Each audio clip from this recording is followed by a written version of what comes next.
Good morning. This is Suzanne Jaworowski, Secretary of Energy and Natural Resources for the state of Indiana. This is the Indiana Utility Regulatory Commission Nominating Committee. We are going to start a few moments late this morning. There is extra traffic this morning, so we're just going to give it a few more minutes and we'll get started with this final day of interviews. Thank you for your patience.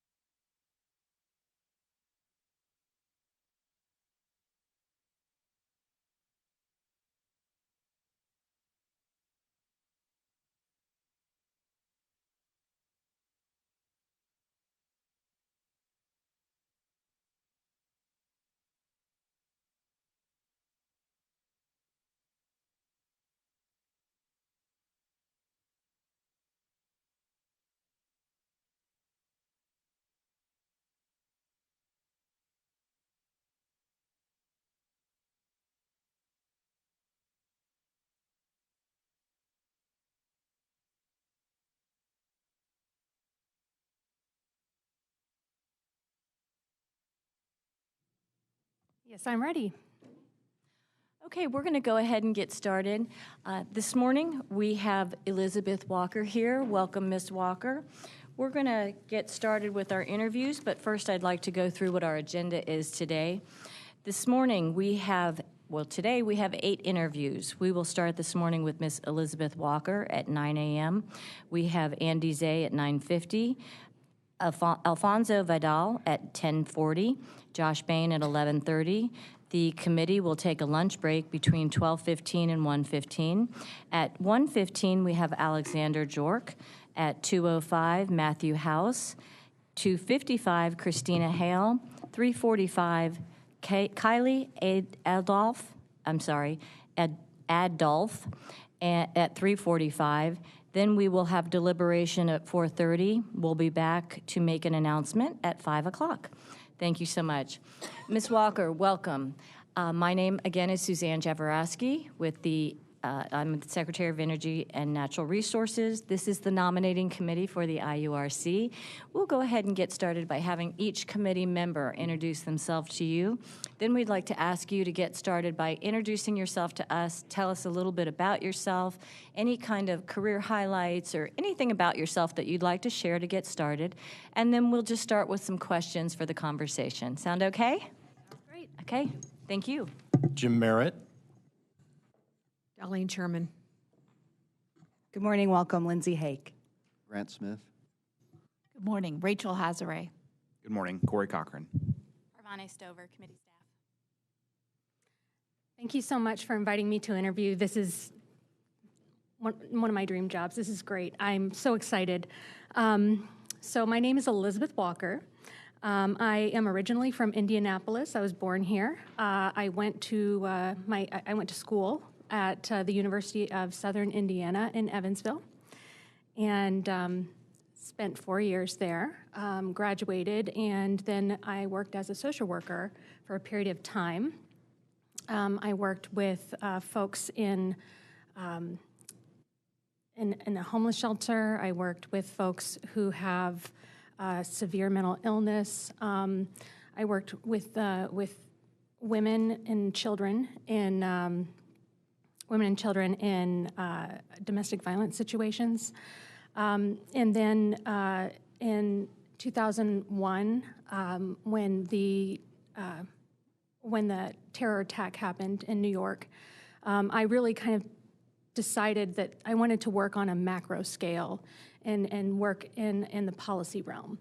So I decided to move back to Indiana, and I decided to go to the School for Public and Environmental Affairs at Indiana University to work on my master's.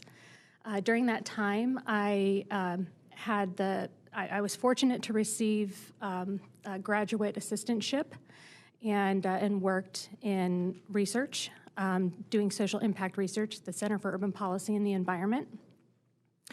I was inspired by one of my professors to go to law school. So after that, I was working as a bailiff, and and I worked at the Marion County Superior Courts. I worked for Judge Hawkins, and then I worked for Judge Miller, and that was a wonderful experience. And then I moved on to work full-time for Simon Property Group as a paralegal, and I worked full-time while I was going to law school at night. I went to law school here in town at the IU McKinney School of Law. While I was going to school at night and working during the day, I was also building my family here in Indianapolis. Well, actually, I was in Noblesville at the time, but during law school, I had my boys. I have three boys who are teenagers now, and I would make that decision over and over and over again. I love being a mother. They are my pride and joy. And I've been married to my husband for 18 years, and we've built a wonderful life here. After graduating law school, I moved on to work at the prosecutor's office. I was really excited to be a prosecutor and loved that job. I was a prosecutor for nearly 8 years in Marion County. I was a litigator. I worked in many different divisions, finally landing in the domestic violence division. I really had a soft heart for victims in those situations, and wanted to try and make a difference, make an impact on one of the worst things that can happen to somebody. So I decided to stick with that, and I received a promotion to work at the Julian Center at the Family Justice Center, and I worked as a screener in the prosecutor's office. And what that means is I was accepting all of the probable cause affidavits from the domestic violence detectives. We were co-located with the domestic violence detectives. And so I would receive their probable cause affidavits. I would review those and then try and figure out, if there is any other evidence that we could possibly review before and collect before making a charging decision.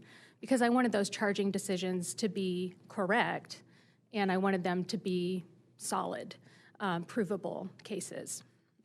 So built some wonderful relationships working with law enforcement.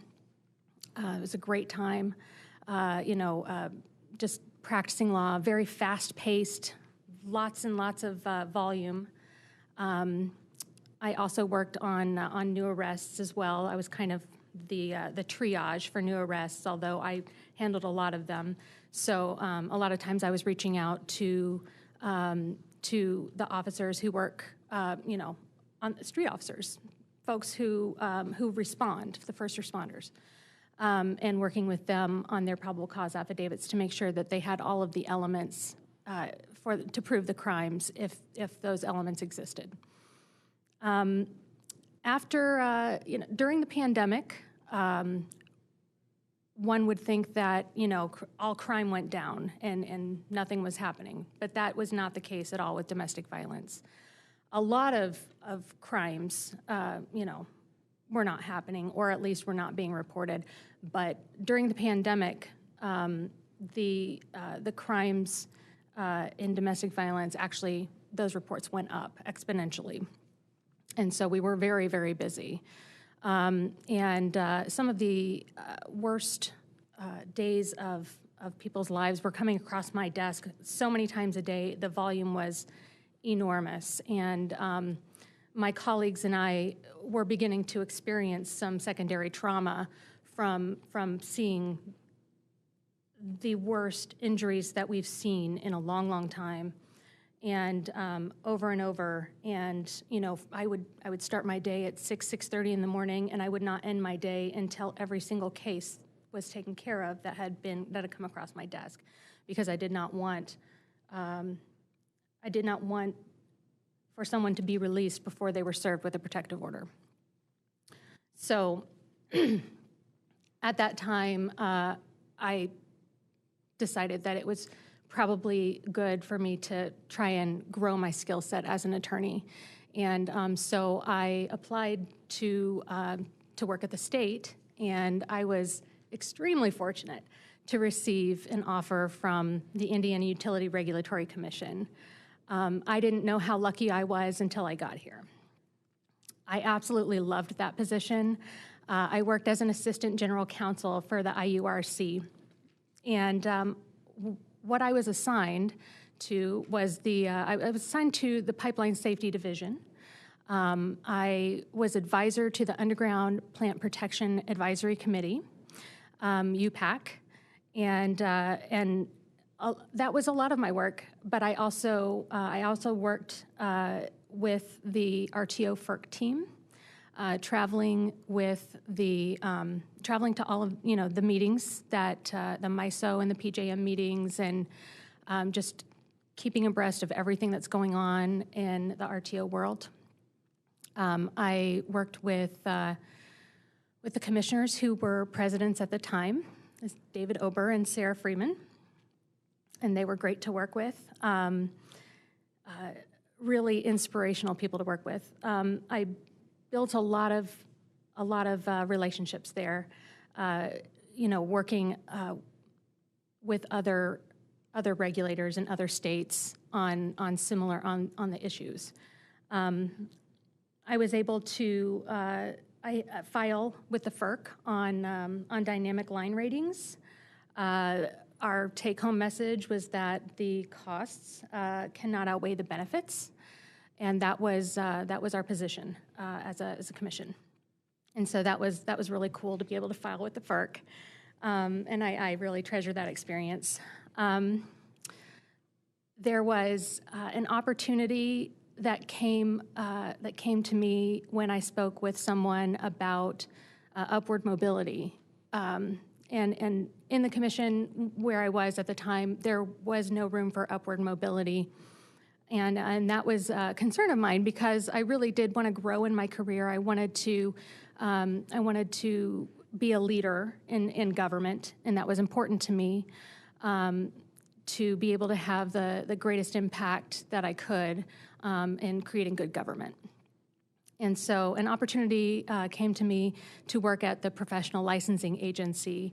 I was their first ever director of operations, and the reason they hired me is because they were getting ready to embark on a major agency restructuring process. At the time, in 2022, the Professional Licensing Agency was experiencing extreme work volumes, and the agency was having trouble with efficiency. So at the time, there were so many calls that were coming through that the licensing agents could not get to the part where they're actually like performing the vetting for the licensing and issuing the licenses. At the time, there were some licenses that were taking 70-plus days to issue, and that was just unacceptable. I mean, absolutely unacceptable. They needed to be working faster to get people to work, but unfortunately, so many calls were coming in that the same people who were issuing the licenses were the ones who were answering the phone, and it just snowballed. So the first thing I did is I started a call center. And starting that call center, it was just a really interesting time because I needed to go around to all of the different board directors, and I needed to speak with everyone who was working in administering the professional licenses to determine what these call center agents needed to know in order to answer the questions that were coming in. So that was a really, really interesting experience, and everybody was just very supportive at the time of trying to get these calls taken care of so that they could license people faster. We came up with frequently asked questions so that the call center agents could do their work. And then Eventually, we came up with an onboarding program, the first onboarding program for the agency. It's a 2-week program that combines, agency knowledge with onboarding as a government employee, what it means to be a public servant, meetings with important people across the agency who can explain what they need to know to be call center agents. It's been a great journey with that. In 2023, my team was awarded the Public Service Achievement Award, the Governor's Public Service Achievement Award. So proud of my team for the work that they did and the work that we did to create those efficiencies.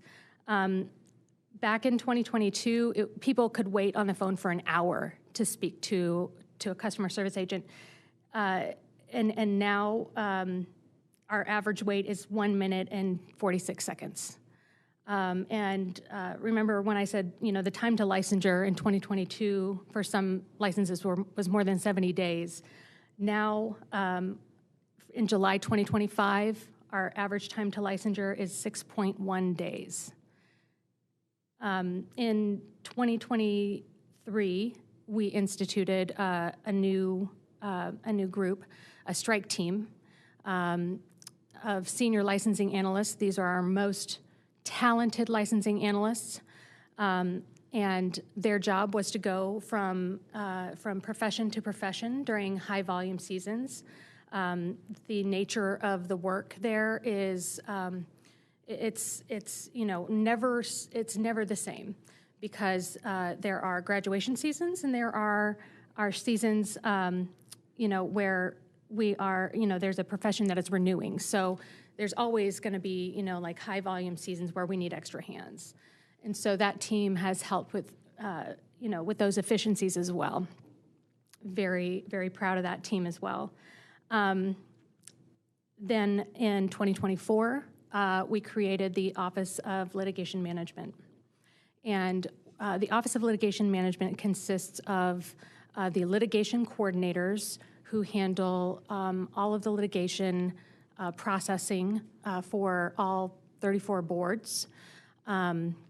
Previously, all of the boards were handling their litigation differently. They were using different templates. They were using, they were handling things differently. And the purpose of the Office of Litigation Management was to standardize and streamline those processes, so that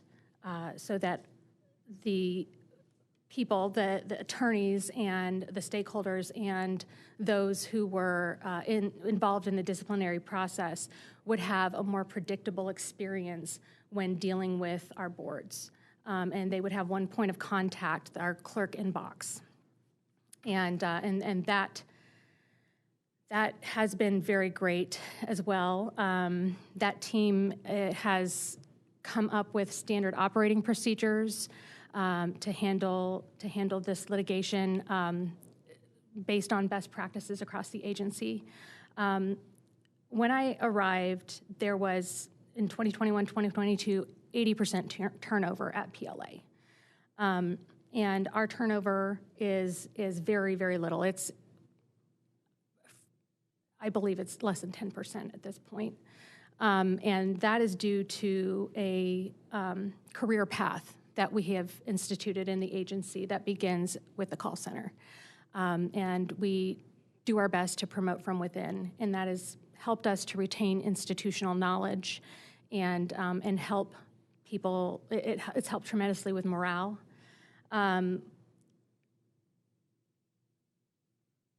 Additionally, we have encouraged an employee engagement committee that was originally run by the executive team, but we were able to encourage staff to lead that employee engagement committee.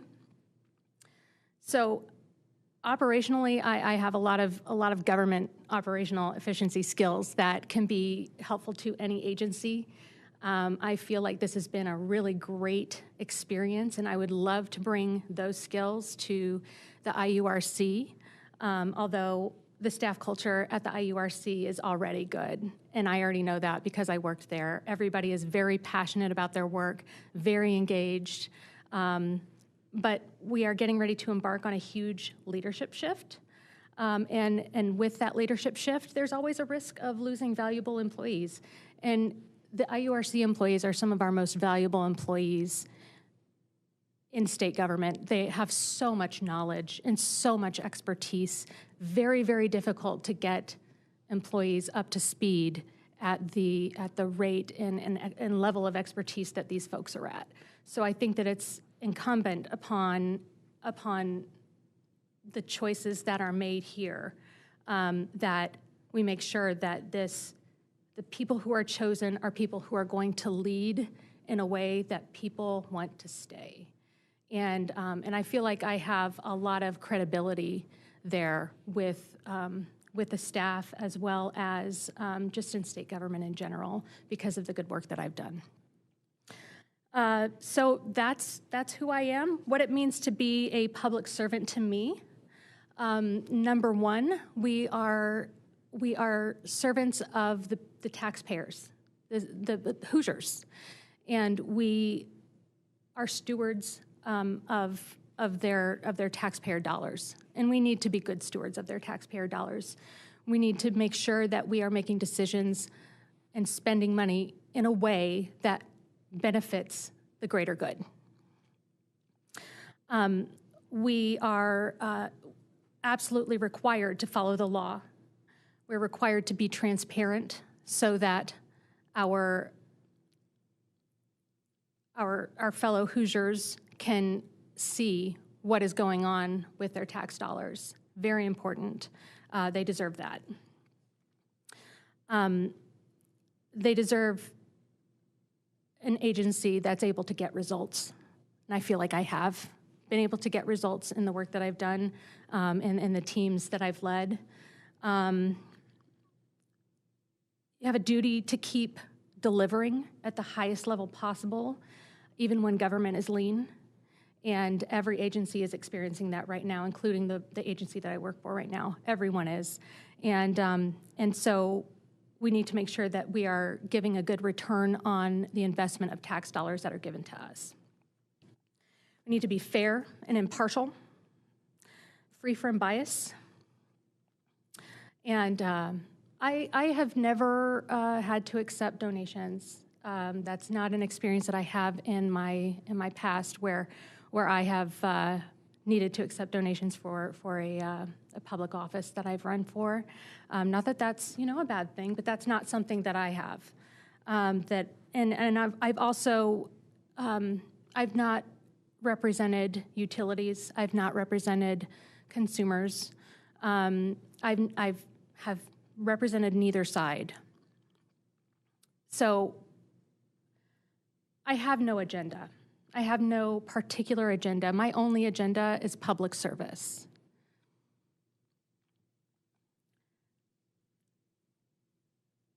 If chosen as a commissioner, I would be courteous, I would be collaborative, and I would be compassionate, keeping in mind what's best for Hoosiers.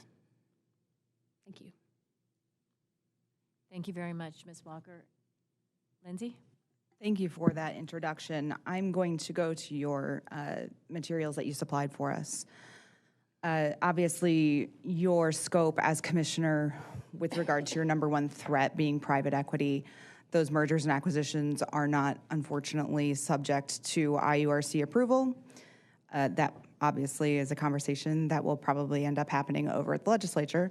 But I wanted to go to your strengths that you pointed. Indiana has a lot of coal, quote, which is great for reliability. Could you please tell me how so? Well, the reason that I say that is because Indiana historically has been number 2 in the nation for use of coal in generation.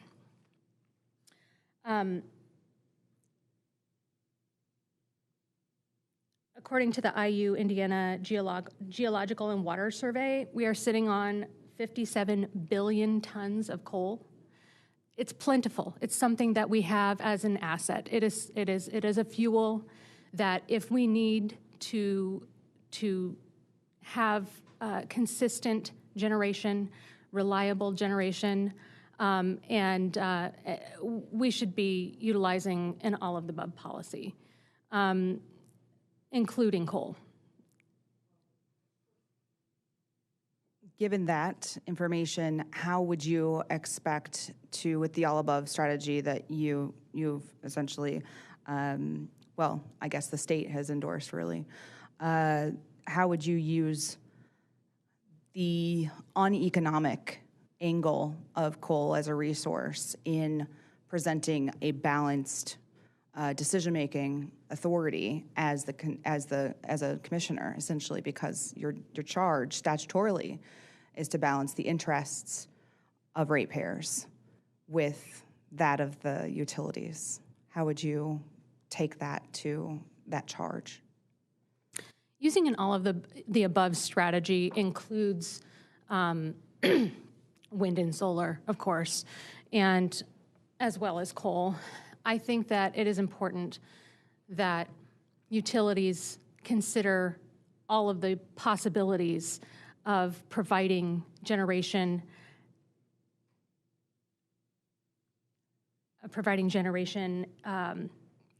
in the most efficient way and affordable way to provide affordability to ratepayers. One thing that concerns me is that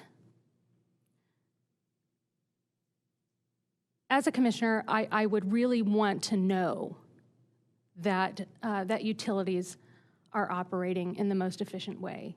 In government, we're expected to work on behalf of the people in the most efficient way, and these utilities are monopolies. Just like government, people don't have a choice as to who to get their utilities from. And so they have a duty to be efficient. I think that that's something that I would focus on as a commissioner.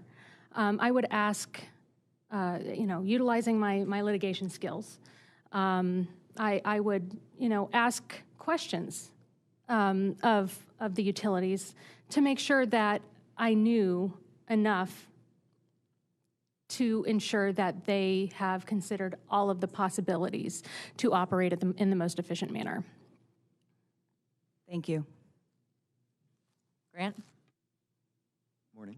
Good morning. So you say your biggest goal is to make bills, I guess, affordable in your application, and Yes. that utility plans are sustainable. What do you mean environmentally sustainable or financially sustainable? Both. Both. Yes. So in terms of coal, there are obviously health impacts. Absolutely. That's something that needs to be considered. And There's the state doesn't recognize it, but there are climate impacts as well. absolutely.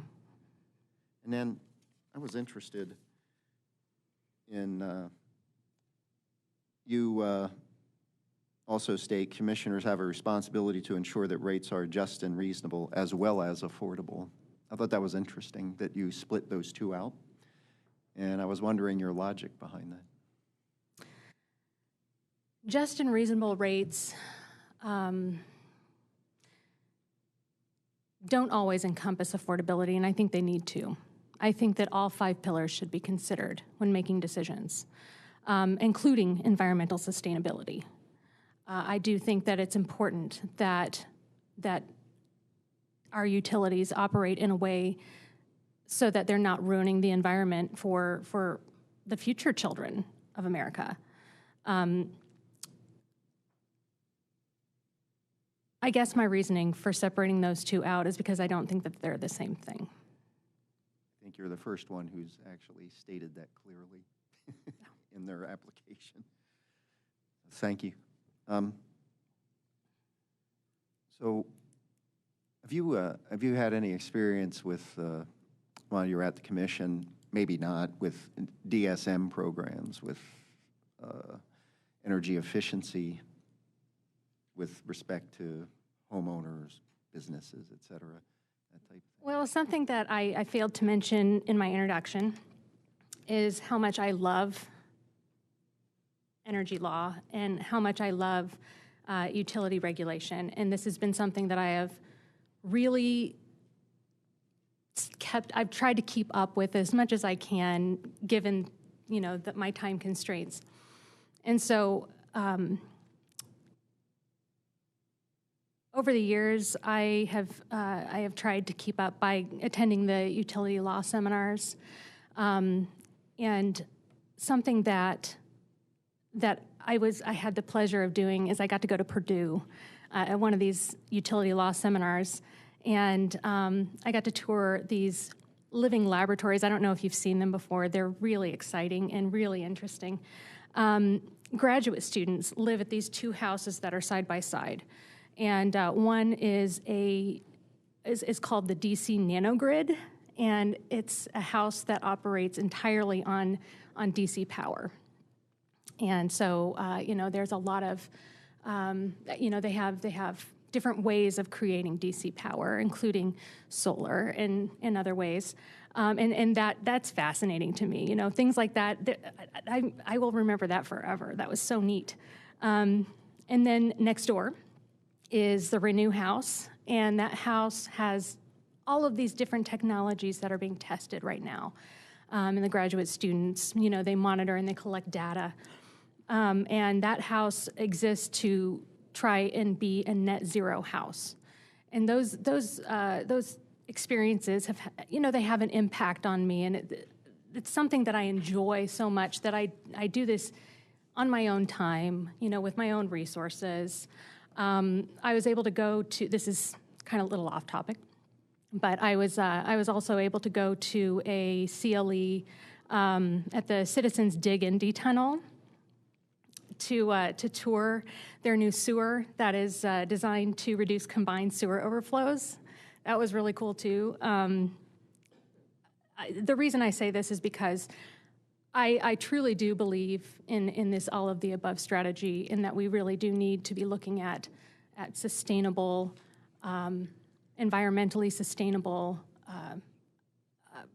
methods of generating energy, in addition to the standard fossil fuel methods of generating energy.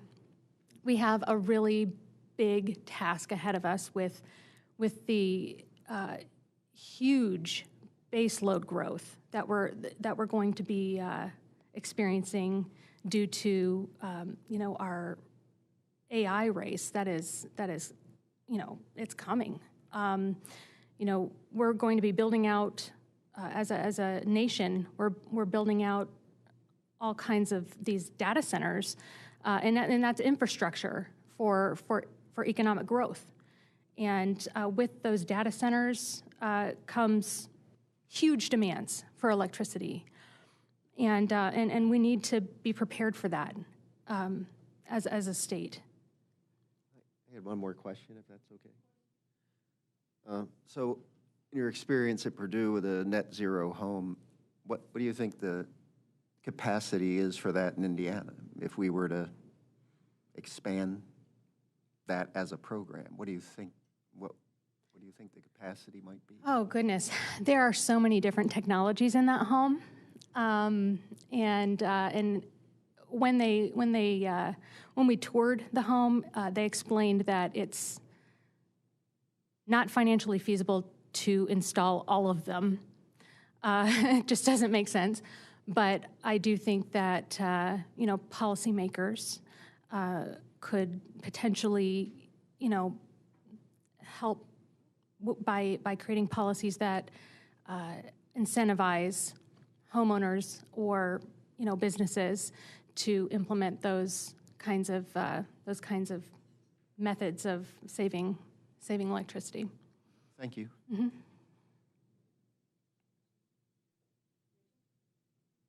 Yeah, thanks for your perspective on that. So you've acknowledged there's, going to be a huge expansion of need for energy, but needing to balance affordability. So within the role on the commission, where you're not making the policy, you're enacting the policy. I'm interested in the perspective that you would bring in trying to ensure that affordability remains a focus. Well, I think it's incredibly important for commissioners to be considering the cost causation for rate making. The biggest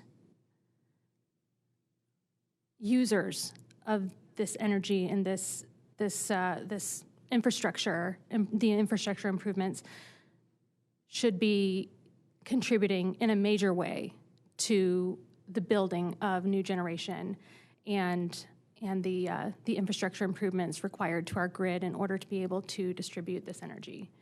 And so I would be looking for that. I would be looking in the plans that the utilities have been working with and making plans for these huge energy needs, along with the businesses who will be causing the costs.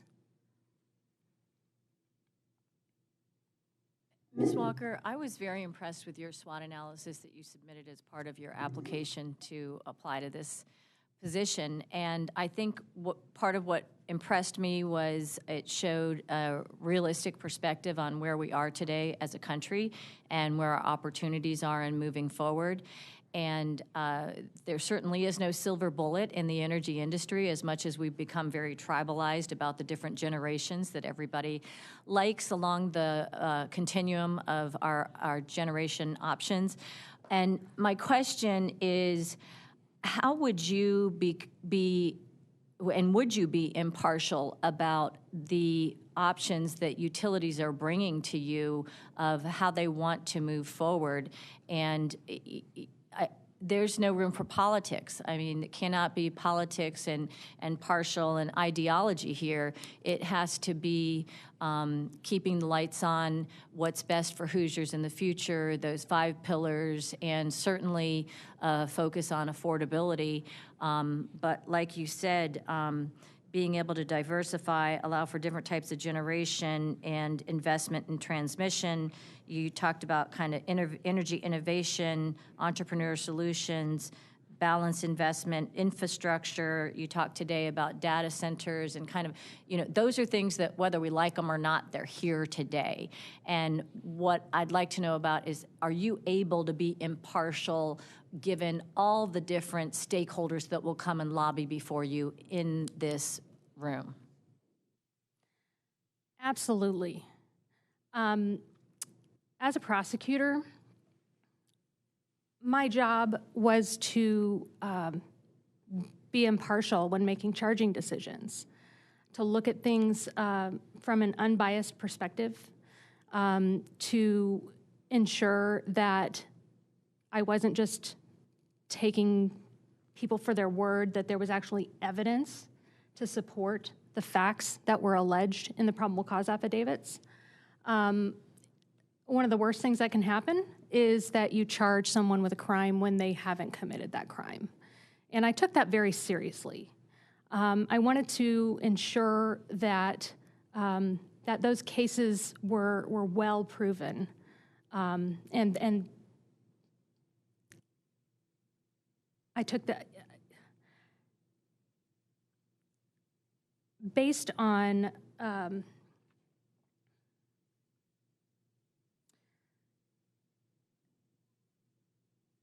I look at things with a critical eye. I don't just accept everything that's being fed to me. And I have no doubt that I can be impartial. And, because of my experience as a prosecutor, having all of the litigation experience, the questioning, anticipating defenses, going to trial, doing those kinds of, soliciting witness testimony. Those experiences are going to be foundational to my experience as a commissioner in a judicial capacity. I don't have a dog in this fight other than to be making the right decisions for Hoosiers. And I think that that's going to be a really huge asset. That's something, and with my passion for utility law, I really think that that should be given great weight. Much. Thank you. I've asked this of every candidate that's come before us, but you have a particular, with your work in ops for PLA, you perhaps, and also your work here, you know that a bulk of the work that's done happens behind closed doors with all of the reviewing of all the dockets, thousands of pages of filings. Mm-hmm. I assume you'll be ready for the workload in terms of reading. But tell me what exactly you can do. Obviously, you've worked in state government a long time. You're familiar with the lean government we're moving towards, where we're doing more with less.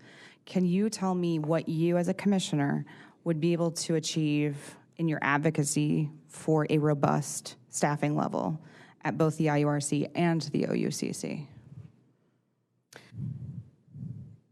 I hear you about the staffing levels, and that's something that we are all experiencing in state government. I think it's really important that the governor's office has the data that they need to make staffing decisions, and that they have all of the information. As far as would I advocate for a robust staffing, I would advocate for the right amount of staffing, what's needed to do the job. I think that the governor's office makes those decisions, and it's important that they have all the information. So I would make sure that they do. Thank you. Any other questions from the nominating committee? Yes, of course. Elizabeth, I enjoyed our conversation recently, and you obviously have a wealth of knowledge and experience. What was the toughest part of your service at the IURC, and how will that, should you become a commissioner, how will that help you become the very best public servant there possible? I'm glad you asked that. Thank you, Jim. My service at the IURC, I think the toughest part for anyone working in this sector is the sheer volume of information that exists on a day-to-day basis. So trying to keep up with all of everything that's happening, it's a lot of reading, and I love that. And I mean, that excites me. But that would have been probably the most the hardest thing about being working at the IURC. But it's something that I actually love, and I have kept up. I've tried to keep up with the time that I have. While I was at the IURC, I looked for in my LinkedIn app. Excuse me. I looked for all of the different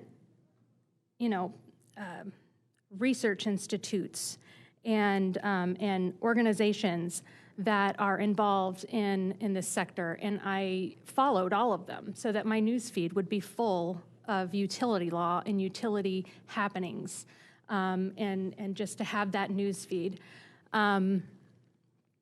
When I was at the IURC, they had this stack of magazines. It was utility law magazines, and they were, for anybody to take because they were old and they were extras. And so I would take them home and read them.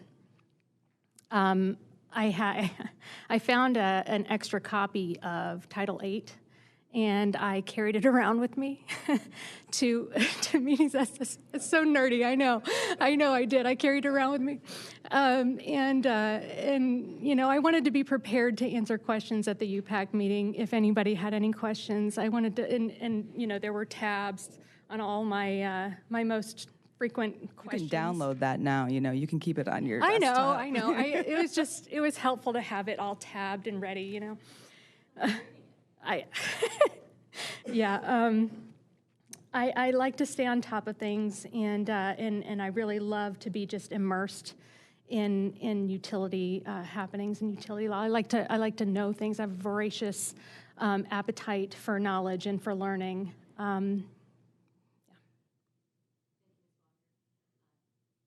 Thank you so much. We're at time. We really enjoyed your conversation. We really appreciate you making the application and taking the time to come here and have this conversation with us. Thank you very much. It was a pleasure. Thank you so much. I really enjoyed it. Thank you. Thank you for coming.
When you're ready.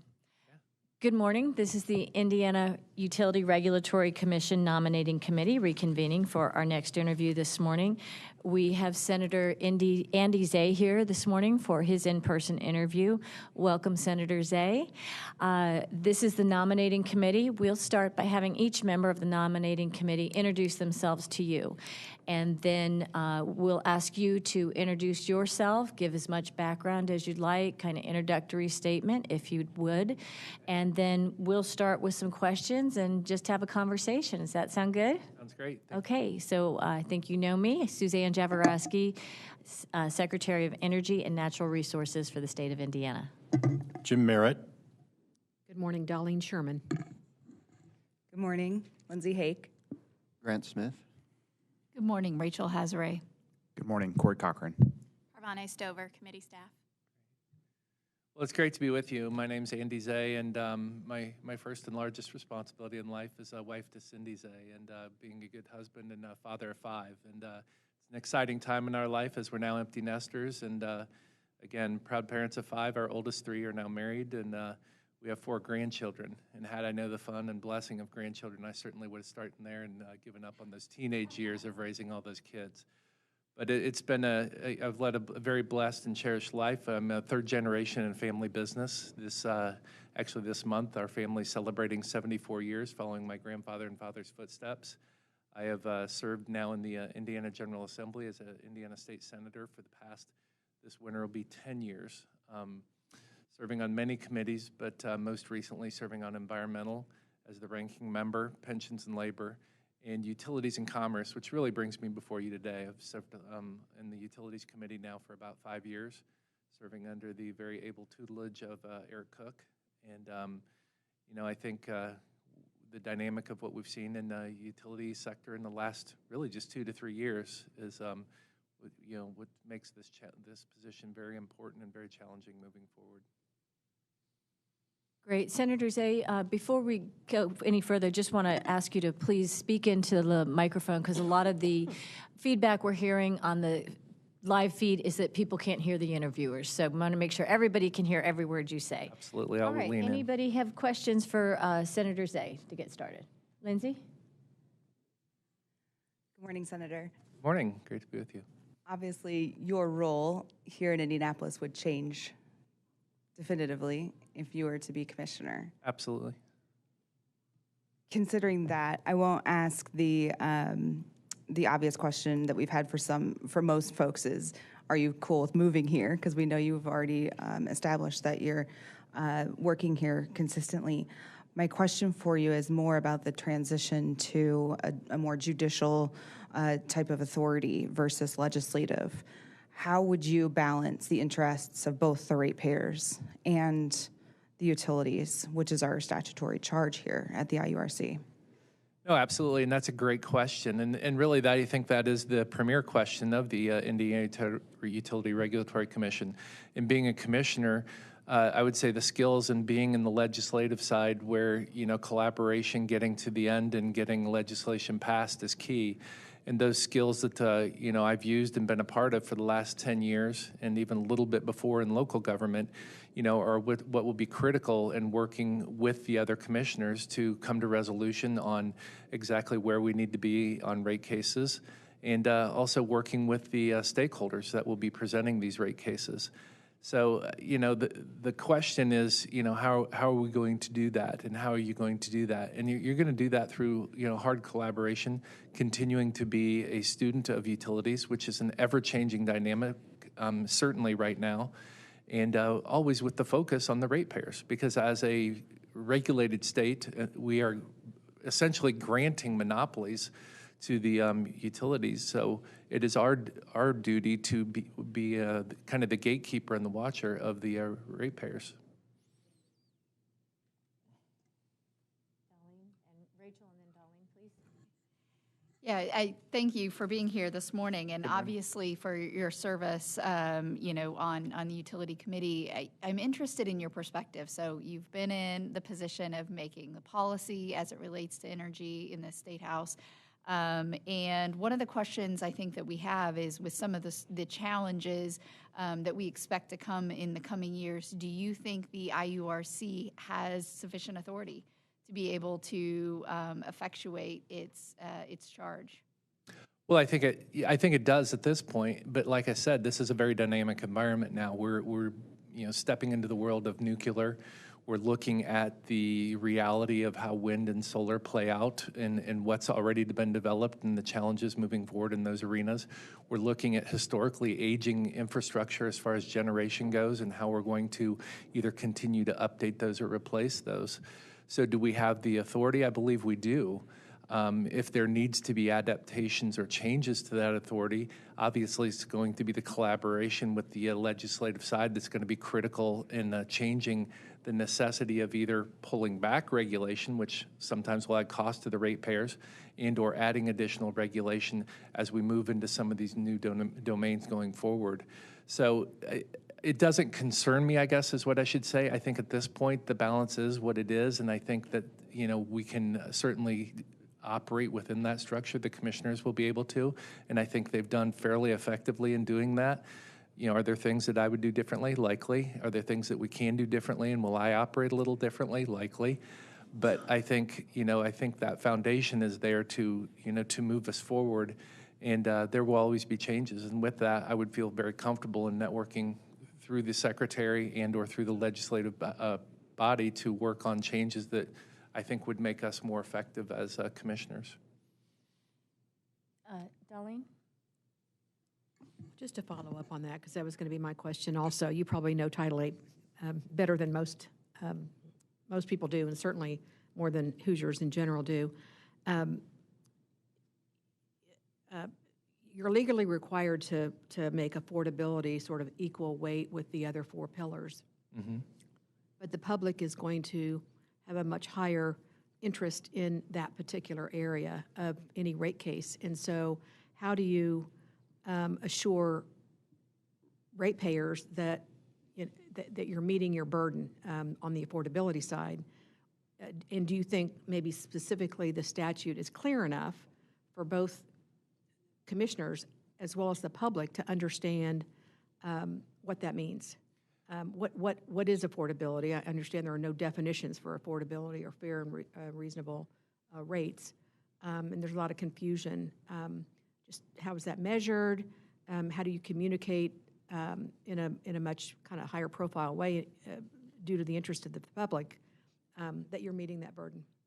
Well, history is sometimes our worst enemy in this case. It wasn't too long ago Indiana was a top 10 in affordability and rates in the United States of America. And I accept that as a challenge to get back in the top 10. And I think as Hoosiers, we owe that to our ratepayers. We owe that to our economic development investors and throughout. And how do you define affordability? How do you express affordability? That's what we're doing every day. I'm answering for tax policy that we've changed in the Senate and the legislature, and it's going to be the same case here in the IURC. Because a big component of that, I believe, will be in communicating with the public. The problem, and I think the dysfunction we kind of have in the utility sector right now, is there's a lot of us that have studied this. There's a lot of us that have watched this dynamic come on where we've had decreasing generation, and now we're looking at increased demand and how we're going to make that shift. We're looking at aging infrastructure that needs to be updated. But we understand that, and we live in that domain a lot, but we're not communicating that publicly. And that's where I personally have challenged our colleagues at MISO, at PJM, to get out of their offices as independent arbiters and speak in the public. They need to be communicating what the challenges of the 21st century are to local Rotary clubs, Optimist clubs, chambers of commerce throughout the state of Indiana to try and raise that informational awareness of what we need and how we can balance that with this affordability. And I think the ratepayers and the citizens of Indiana are shrewd consumers. I mean, I come from rural Indiana. We get $1.50 out of every dollar with our farmers and our ag community and they expect that same thing out of their utility. And on the other side of that, being a student of these rate cases, I'm going to need to recreate that rate case myself with the talent in the IURC to make sure that the efficiencies, that they're bidding out the work, that they're looking at the most efficient and effective processes going forward.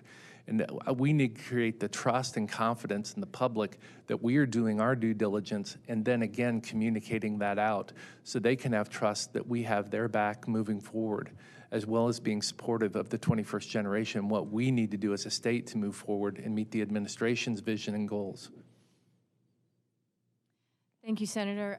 You mentioned nuclear, and I know that you worked on much of the legislation that has passed, if not all the legislation that's passed, to support advancing nuclear energy in the state of Indiana.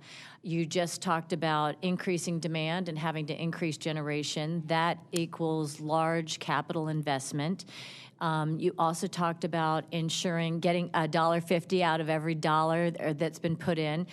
How do we talk about that capital investment and being able to have affordability in the long run from that? How does that translate? That's a very tricky thing. And how do you envision perhaps private-public partnerships playing a role in that, given legislation like 1007, things like that? Well, let's be fair to the conversation. The folks that are coming in and demanding this gross, huge demand in generation and new electricity, these are some of the most wealthy, largest companies in the world. They need to be players. They need to be a part of this public-private partnership. We've seen one of our utilities reach out and with a very, I think, aggressive and fair contract, and hopefully capitalizing on that investment and helping build the infrastructure of new generation that I think the ratepayers broadly will then be able to benefit from. And so when you get that initial investment, that can, that generation, if the new high demand advanced manufacturing data center, whatever, requires 100 megawatts and we can put in SMRs that would generate 125, the benefit of that surplus would then ideally drive down the cost to the ratepayer. But it's going to be a collaboration of bringing outside private sector dollars in to collaborate with the generators and then having that surplus. But another key that I do want to mention there is we can't just cut and switch. And what I mean with that is we have some plants on the cusp. I get they're old. I get they're towards their end. But I would like to see that generation come on board with those collaborative investors and extend what we have until the others are built. We can't have that gap. That's going to create dramatic problems where you will begin to have conversations, I think, on rolling blackouts and those kinds of things at peak times. And we can't have that. We can't have that as a state that has very proud of our economic development vision moving forward. We can't have that for our consumers, and we can't have that for our retail ratepayers. Thank you. And you mentioned education to consumers on, maybe nuclear and other things, why we have to build this generation, why we are where we are. And you talked about PJM and MISO. What other constituents and how do you see the IURC playing a role in that kind of education and outreach? Is it your role, or are there other stakeholders that should take up that responsibility? Yes and yes. I think it will always be the commissioner's role to be educators of the utilities that they regulate. And they need to be out of the office on occasion to share that and share that message. Are there others? Absolutely. I think the associations that support a lot of the investor-owned utilities, I've challenged MISO, I think MISO and PJM, and they can be well received from the vantage point that they're apolitical. So they can come to the meeting, they can come to an event, and they should be at AIM conferences, they should be at Association of County conferences, they should be where the people are that are decision makers on the local level, particularly into concerns to some of the things that we're talking about today with the challenges of siting and those kinds of things. It's the bulldozing through the locals and getting stuff done isn't going to cut it anymore. That's the way we've done it in the past. That's the way you've just kind of done this. It's going to be a matter of educating and bringing the knowledge base of the public up to a point where they understand that we're all in this together. There's collaboration where we're creating trust that affordability is a part of the equation, and we've got to work together to get that done.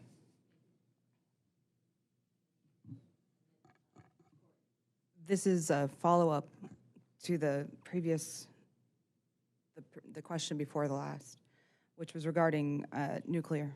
Oh, okay. Obviously, in 1007, CWIP is in that bill, which requires ratepayers to pay for experimental technology and even plans for that technology to be developed by the utility, and ratepayers would be expected to pay for it. How do you how within those ramifications, how do you attempt to provide affordability to ratepayers when they would not even be yet receiving any power from that slated technology? Well, that's a great question. It was a great concern. It was a great debate as we traveled through that legislation. I would say that's not necessarily my most favorite part of that bill because it does present the very challenges that you say.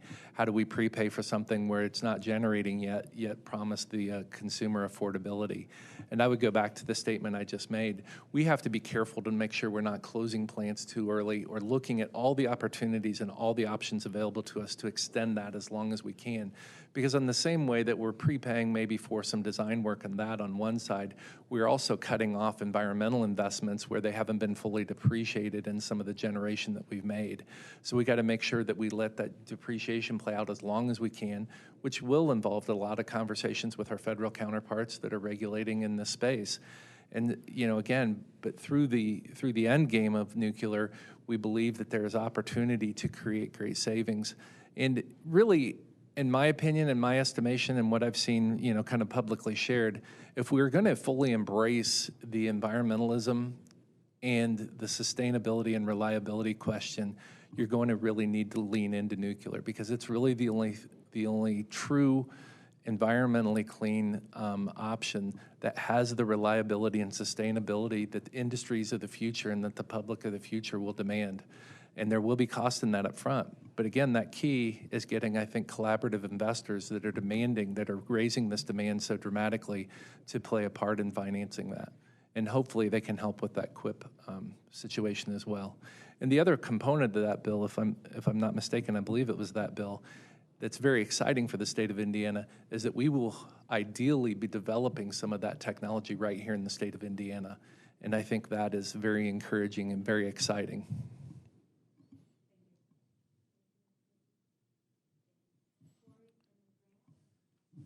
Thank you, Senator. Yeah. I think some of the folks on this committee know you better than I do, so I do have kind of a technical question and then a follow-up. It appears that you either own or operate a business, so can you just kind of talk through, if you are to be commissioner, what that looks like? Do you have the capacity to be the commissioner if you still oversee that company? It's a very small business.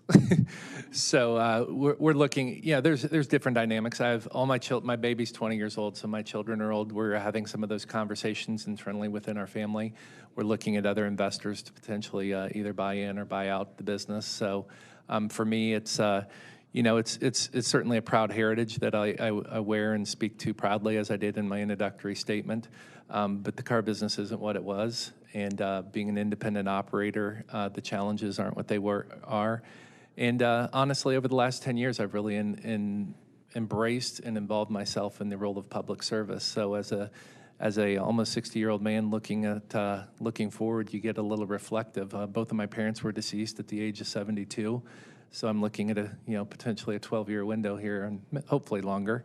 But, how do I want to conclude my last 12 years of service? And I think to fully commit myself to something like this position in the IURC in this capacity, or to really make a difference in my last, 5 or 10 years of public service is, something that I would cherish and relish to make a broader impact. I think you answered my next question, but I will give you the opportunity to add anything to that. Is why are you here? Why are you interested in this position? Really that. I really believe that. I mean, I've used my business and I've used myself and my community to market my business as we've watched newspapers and media and how do you communicate with the public, which is a huge deal both as an elected official and as a small business owner. I put myself out in my community, was very involved and very engaged in doing that. So I did that for 30-some years myself since 1996, and so that has kind of run its course, and it's been a challenging time and a little different time in doing and conducting business, and it's been very successful.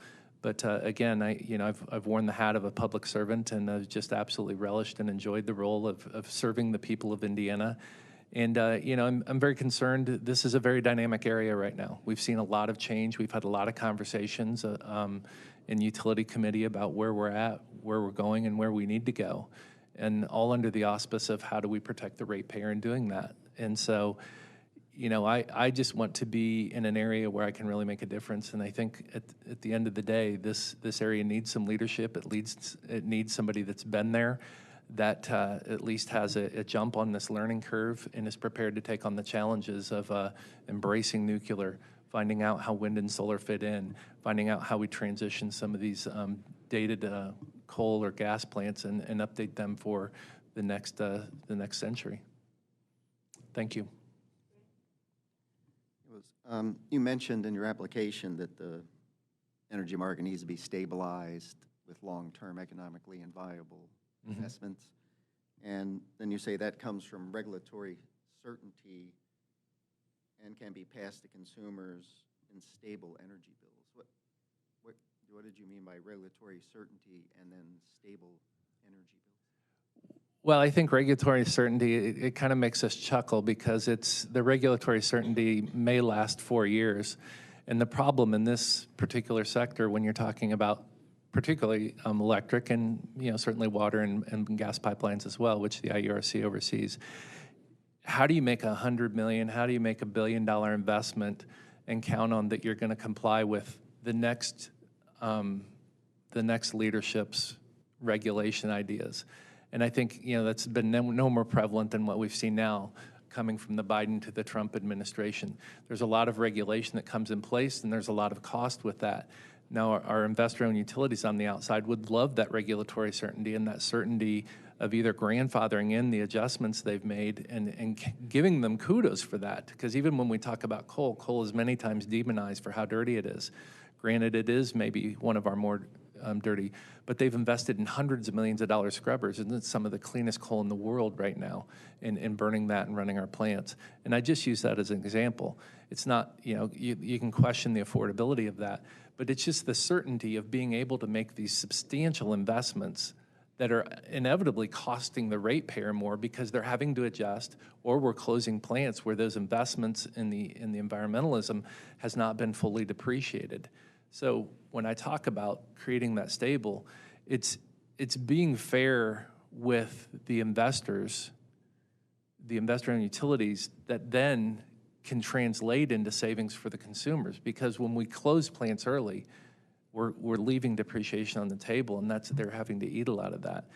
And I think that's what I was trying to communicate in that statement, and that there's great cost in regulation. So is stable energy bills, I don't know how, is that the same as affordable energy bills? Yes. It's the same thing? Yes. Even if you increase rates due to these investments? Affordability doesn't necessarily mean decreasing. We would all love to pay less for our utilities. And yes, we should drive and we should aspire to that. But if it's going to take investment, if we have to increase a utility bill $1 versus $10, I think that can be the stabilization that I'm talking about. And the dynamics now with these big shifts and having to make this investment. I mean, when you speak with the utilities, both or two of the utilities I've spoken with are talking about having to double their capacity within 5 to 10 years. This is generation that's been stable over 50 years.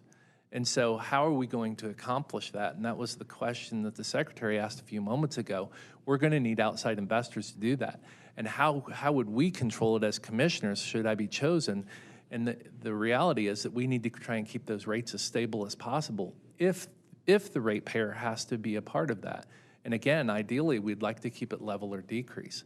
But it's honing in on these rate cases and looking to make sure they're done as most efficiently and effectively as possible, and making sure we're getting the full amount of depreciation out of investments, environmental or otherwise, that have been made in the current utilities, and that we're fully getting collaboration on new generation and trying to, again, stabilize that bill.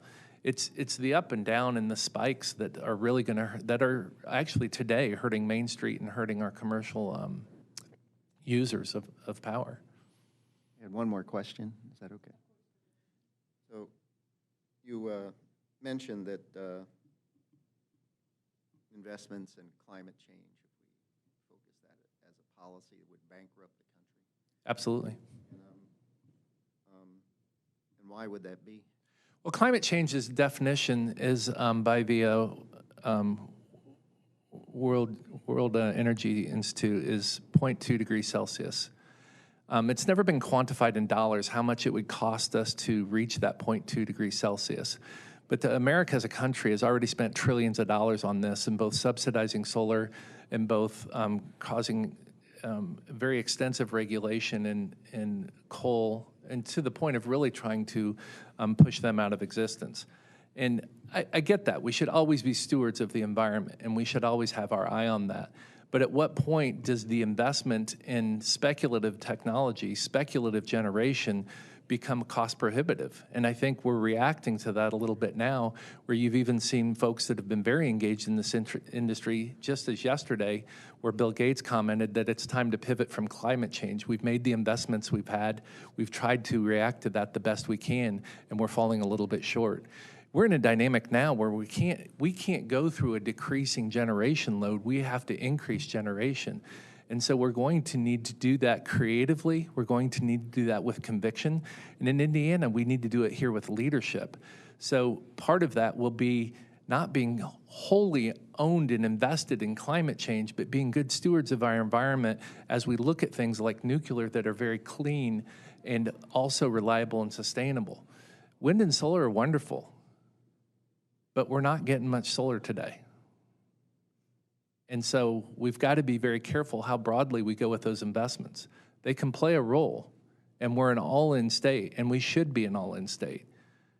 But you're not going to power a data center, you're not going to power an advanced manufacturing facility with solar on a day like today.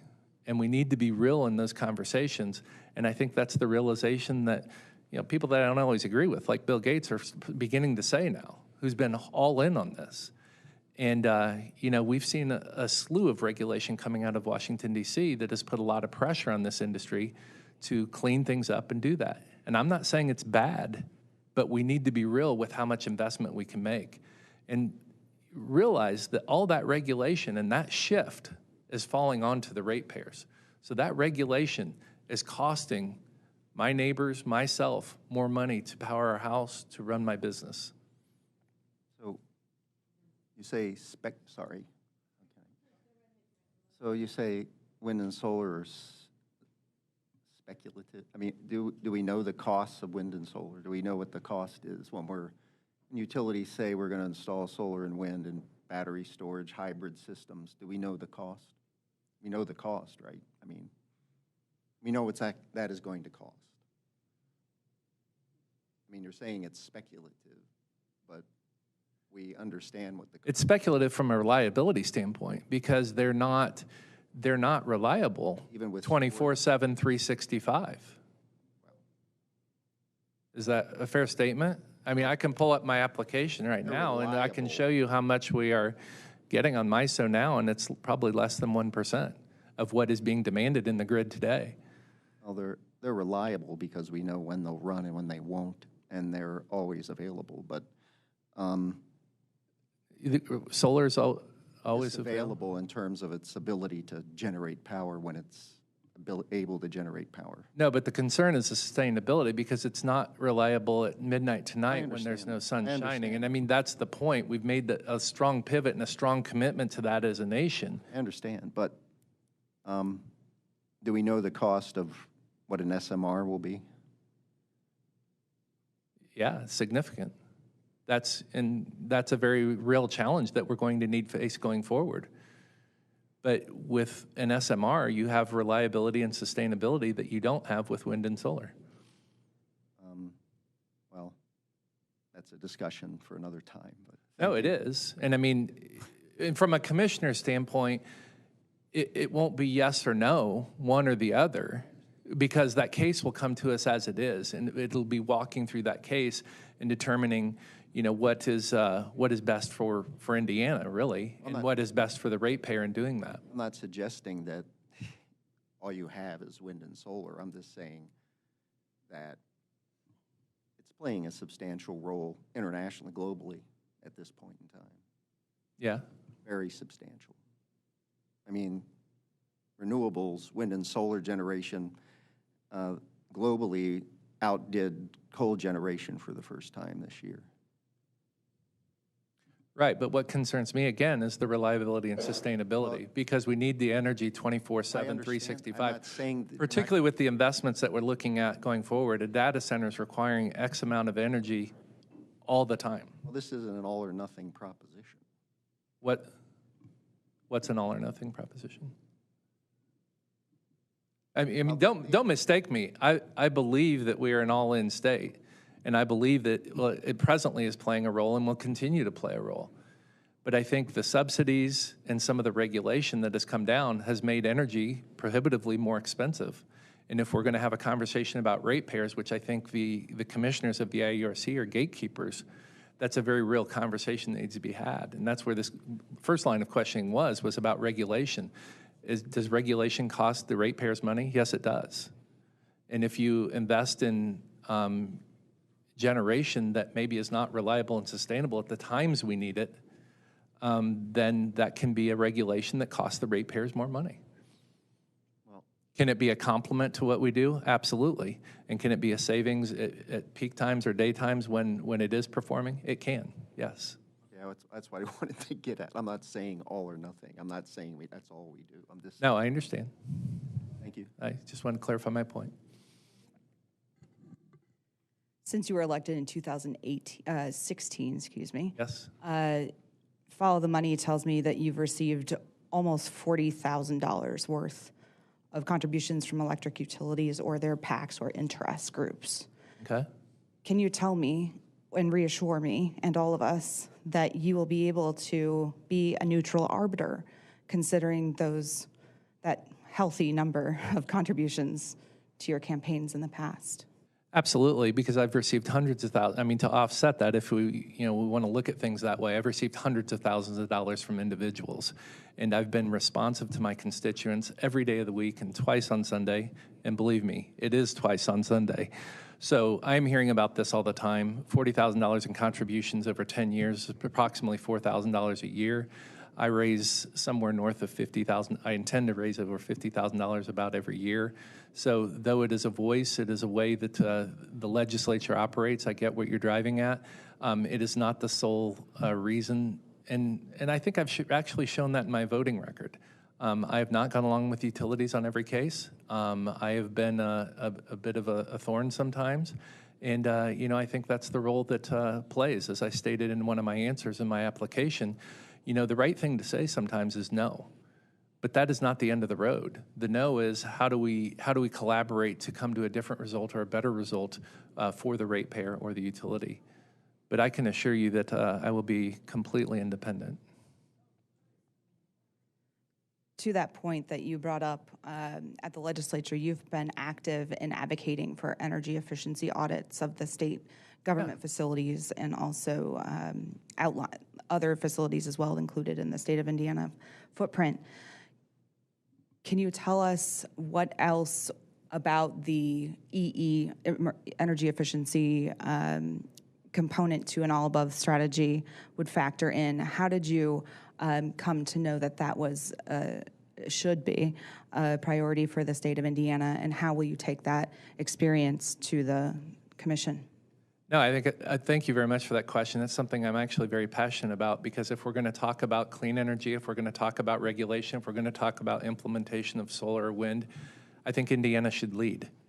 We're trying to lead in the forefront of introducing SMR and SMR technology, but I think there are opportunities simply in efficiencies. I mean, our state house is absolutely one of the most beautiful state houses in the country, and we light it up like a Christmas tree every year. And I mean, a simple question is, are we using LED light bulbs? I mean, are we looking at that? The state, as a state, owns over 450,000 acres across the state of Indiana. Are there better usage or opportunities for usage of some of those grounds to house generation, to create generation, to do things, look at things a little bit differently? And we know that siting has been a tremendous challenge at the local arena.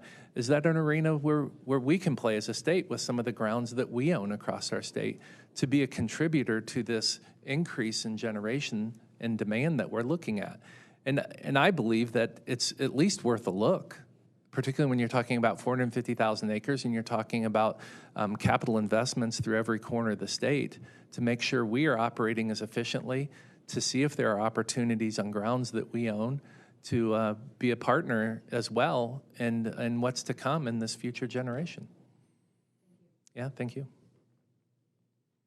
I had a question. You mentioned earlier the challenge for you about getting Indiana back into the top 10 on the lowest cost of electricity. How would your role as a regulator, how would you do that as a regulator? Well, I think, again, some of it's saying no and rebuilding those cases and making sure they're done as efficiently and as effectively as possible. And some of it may not actually come to the rate case. Some of that may be preliminary negotiations to do that. But I think it's really becoming a little bit of a supply and demand issue where we have been decreasing our generation in time and significantly over the last few years, really based on regulation. And so as we begin to increase that, are there opportunities, which I think there are with the current administration, to extend some of our generation assets now to get the most out of them rather than just write off that depreciation, which falls to the ratepayers, but extend that. And then when we build, can we overbuild a little bit? In other words, if we're closing a 100 megawatt, can we build 125? And I think that surplus in the end, this won't be an overnight. This is not flipping a switch, so to speak, in that. It's going to have to be through the new generation and the collaborative investment of some of these folks that are demanding that generation and creating that surplus that then will drive down rates. But I think that's very possible because it's a simple supply and demand equation. But as we've driven demand down, we've watched rates go up, and we weren't prepared now for what we're being asked to do as a state and what the investors are being asked to do and provide a generation for the next economy, really. Thank you. Committee, any other questions for Senator Zay? Okay, Senator, we have about 7 minutes left. Can you give us any other feedback, any other questions you have for us, or anything you'd like to leave us with before we wrap up? Well, I mean, just on a little bit of a closing statement, I think we are in a very dynamic time in relationship, particularly to electric generation. And we can't overlook the demands on water, which are a huge part of data centers, and really just aged infrastructure. We have some communities in our state that are still transporting water in wood water lines. So we are going to need to look creatively with our local communities and regional communities that we are also updating our water systems. And then, of course, you have the safety and security of pipelines and the other things that the IURC will oversee. There's some question about whether I can be an independent arbiter and the question about donations and that kind of thing. I understand that. I relish the role of had to make the policy to now be an implementer of that policy. And I think that is really an asset of what I bring to this position of having studied, having been a part of really creating the 5 pillars, was really the one that recognized this decreasing generation, which prompted my chairman to bring in FERC and NERC to speak specifically to our committee and begin these discussions of what's going on, where are we at, and where are we going. And those are real questions that we're going to have to answer as a state because we're answering them as a country. But how are we going to define ourselves within that as a state, and how can we lead in doing that? Because I fully believe the state that's going to be the state leading the nation moving forward will be the state that can provide this electricity to provide the economic opportunity that'll come in beside it. When we talk about AI, if you believe AI or believe what they're promising in AI, it demands a lot of energy to run that. And I don't think we fully know what the data centers that come into our communities, come into our state that are presently being built, what kind of other opportunities they will provide, be it maintenance, be it regional maintenance around the facilities, or be it ancillary industries that will come in that will also require that kind of hosting of data. And so we can wait and see what happens, as we should be cautious, which will be the role of the commissioners. We can dive in and take advantage of what's available and take advantage of the partners that are coming and willing to invest in our state. And we can also partner with the institutions that we have within our state that are prepared to jump into this arena and prepare us for the next generation. And, you know, as a proud Hoosier, I think that's where we belong.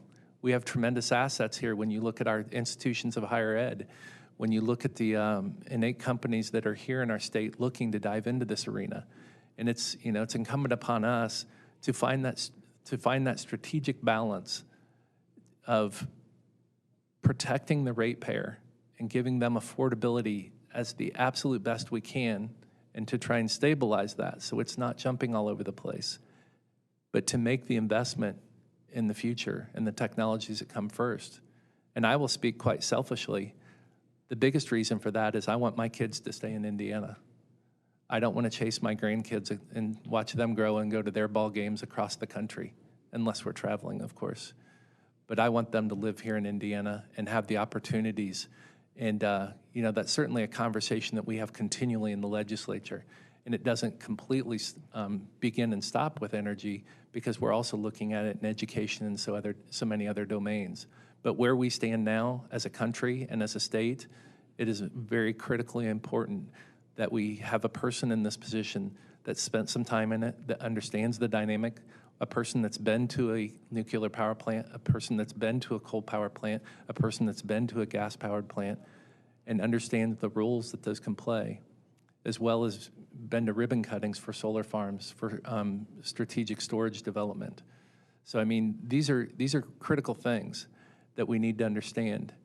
But I think, you know, kind of another role that I hope the IURC can play, you got to watch through the technicalities of what you can and cannot do, but will also be an information database for our state, to let industry folks, to let Chamber of Commerce folks throughout our state, from our local communities to our broader communities, understand the conversation that we're having here today and the dynamics of what we face, the balance of wind and solar versus the balance of potential SMR. You know, how far should we go with that investment? How far can we afford to go with that investment? What are those partners? What are those relationships going to be? What are the land demands? What are the water demands? What are the energy demands? And we have to be very cautious, but we have to be very intuitive in doing that. And I think, you know, my study and my intention and passion and how I've served in the legislature, I think will play very, very well in this position. And having that background and be able to maybe do things a tad differently, and but yet with the intention of continuing to grow and prosper right here in Indiana. Senator, thank you very much. We really appreciate you making the application for this position and being here today. Awesome. Have a nice afternoon. Thank you for your time. Thank you.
Good morning. It is the 10:40. We're now starting our next interview. This is the Indiana Utility Regulatory Commission Nominating Committee.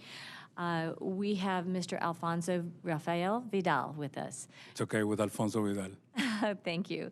My name is Suzanne Jaworowski, Secretary of Energy and Natural Resources for the state of Indiana. Welcome, Mr. Vidal. We're going to start with having the nominating committee, each participant introduce themselves to you. Then we'd like to ask you to introduce yourself to us. If you have any kind of introductory remarks or background information you'd like to share with us, please feel free to do so. And then we'll start the questions and start our conversation with you then. Does that sound okay? Perfect. Okay, thank you. Jim Merritt. Good morning, Lindsay Hake. Grant Smith. Good morning, Rachel Hazare. Good morning, Corey Cochran. Parvane Stover, committee staff. So my name is Alfonso Vidal. The Rafael, of course, is to differentiate from my son. But as you can hear, I'm not from Indianapolis, not even from Evansville. And I know that I could be quite convincing, but it's not from Kentucky. But I was born in Venezuela, okay, and I came to this country looking for better opportunities close to 30 years ago. We found Evansville. My wife and I settled and decided that Evansville and the Hoosier State was going to be home, you know. I finished my engineering degree at the University of Evansville, and then I did a master's at the University of Southern Indiana, master's in industrial management. I've done some other education opportunities, among the most, master in theology that I'm doing right now. And everybody asks me why I'm doing that. It's just to further my education, know a little bit more about my faith, and I'm actually very curious, you know. I'm very grateful to be here in the United States, and especially in Indiana. Indiana has opened a slew of opportunities for both my wife and I and my children. We are, you know, Hoosiers by choice, really. You know, a lot of people say that the American dream is not alive, and I think that it is, and it is in many ways in myself. Not, of course, without its challenges and things that happen through life, of course, but those are challenges that are very welcome. Through my career, I've been evolving into finding something that is more meaningful, that is more meaningful, and the decisions can make a change or make an impact in the community that I live. I have a very different background from most people that you have interviewed, probably, right? Engineer, Venezuela, the cultural differences and all that. But I think those are good assets that can be used very well for the commission, okay? Bringing something different that can maybe challenge some of the thinking in some ways, right?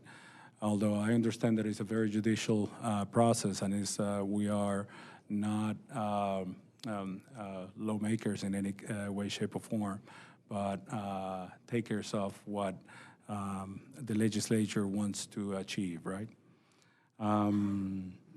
I'm very involved. I was very involved in community development back also in Evansville with a committee or an organization called GAGE, and I'm very familiar with that part as well as many other community organizations in the city. So. Very good. Any of the nominating committee want to start with questions? Rachel, and then Lindsay. Yeah, thank you for being here. Thank you. And thanks for sharing some of your background. I'm interested, you talked about your background. It's not necessarily linear that you're here today. So I'm interested in hearing more about why you're interested in serving as a commissioner on the IURC. So when we came here, you know, I mean, Evansville, again, the state welcomed us. We always felt very welcome and always felt the need to give back, okay? I started in automation, in designing and building machines for the automotive and the trucking industry, okay? more specifically testing of brakes and differentials and things like that. I can go down the weeds, but I try not to. Then after that, I went into plastics, specifically sales. It was all, again, for the automotive industry, well, for many industries in general. After that, I went into recycling, recycling plastic. After that, I went to managing a nylon producing, and we have 5 reactors not as nuclear reactors, but more chemical reactors for producing nylon 6. But all through that career, I've always had that need to give back to the community. I'm very interested in the well-being of humanity, I guess. And that really sparked these, late in my career, I guess I'm not that old, but late in my career, to find other ways to give back. So I think that this fulfills a lot of the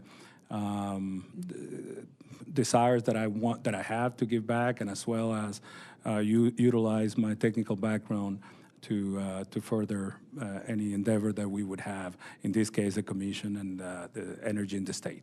So. Good morning. Good morning. I noticed that you featured a lot of nonprofit work on your resume. Are these all boards on which you currently sit? No. I just mentioned in there the ones that I have served, okay? So not specifically that I'm serving right now. I figured, considering Mayor Weinzapfel is no longer mayor. That's correct. But thank you for clarifying. Yeah. Obviously, and thank you for your service to the nonprofit sector. You have also a lot of government service as well. Yep. And I assume that you would forego the current commission upon which you currently sit if you were to be named a commissioner. It's part of the statute of that commission Yes. that I can no longer be Yes. a member of that commission. Okay, so you understand that. Thank you. Obviously, lots of nonprofits rely on contributions and or sponsorships Correct. from many of our electric IOUs, investor-owned utilities. I assume that will not present an issue for you, but in case there was a conflict, how would you present that challenge if you were seated on the commission? Well, first, no, it will not be an issue. It's not something that I, in any way, shape, or form, benefit directly. And if in any case there is a conflict or perceived conflict, I would recuse myself. Thank you for the answer. Mr. Vidal, I want to be able to put forth what the job entails and some of what I would perceive your strengths and weaknesses are, and give you a chance, not weaknesses, but strengths and transitions that you'd have to make into this position, and give you a chance to talk about that. So you are obviously very entrepreneurial, have been able to identify gaps and opportunities and move into those and create successful businesses. You've been very much moving into educational opportunities and successful in academics. As Lindsay said, very involved in nonprofits and government endeavors. And this position takes a lot of reading, understanding, research, and that kind of, not as much people-to-people interaction all the time. So there's a lot of that just studying, researching side of things. But I would expect a lot of your business and nonprofit ventures and background would lead to understanding the utilities coming in and what they're building and their plans for generation development, transmission development, those kinds of things. I would think that would translate here and you can understand that. But I also want to hear about, are you going to be okay with that amount of research and not having that people-to-people connection? So just want to make sure that you know what you'd be getting into, and how would you work in that environment? Great question. I've thought a lot about that because on my research, that was one thing that everybody said, right? So engineering requires a lot of reading, and if you have ever read calculus numerical, or any book, theory book on calculus, is very tedious reading. Having said that, I'm aware that it would need a little bit more solitude reading and things like that. And again, within my span or my later years, I've been looking to kind of have quiet time for myself more. For example, a lot of introspect morning meditations that have happened. So I am looking for that time to individually contribute to society. So. A follow-up question to that, and also clarification. It's certainly not all that. I mean, the regulators spend time in other endeavors. They go to the National Association of Utility Regulators meetings. Some of them are assigned to MISO and spend a lot of time in their stakeholder process or PJM. And so there's a lot of opportunity for engagement. But being a regulator, how would you be able to balance the different communities that come and would petition you, and also being under the scrutiny of media? Talk about that. Yeah, so two parts answer on that. One, later on the scrutiny of the media. But first, I think it's important that we have the 5 pillars of government, and I think it's very important that we balance those equally, okay? There's been a lot of talk about how those pillars have been maybe a little bit off, if you would. But I think that balancing that in every decision and every case individually is very important. So I will seek always to balance those. In the case of communities, or individuals reaching out in terms of pressure or the legislature, I would very politely ask them to enter those opinions or anything that they want to contribute to the commission into record, so everybody can have the benefit of their contribution. Okay, and in terms of pressure, I'd just like to say when we were when I was in the Indiana Commission for Higher Education, there were a couple of times that there was a lot of media pressure or watch over, or even public pressure on what we were doing. One of the first decisions that came about was when Purdue was trying to purchase Kaplan University. And that was, I think, a very interesting case, but there was a lot of calls, a lot of things that happened, and some in favor, some against it. I listened to everything, and at the end, it was a unanimous vote. So in that term, really was not that hard, but I do think that all those pressures come into or we come to resolve all those pressures by doing the homework and doing everything that needs to be, or research that needs to be done, so we can have the right information to make the decisions. So.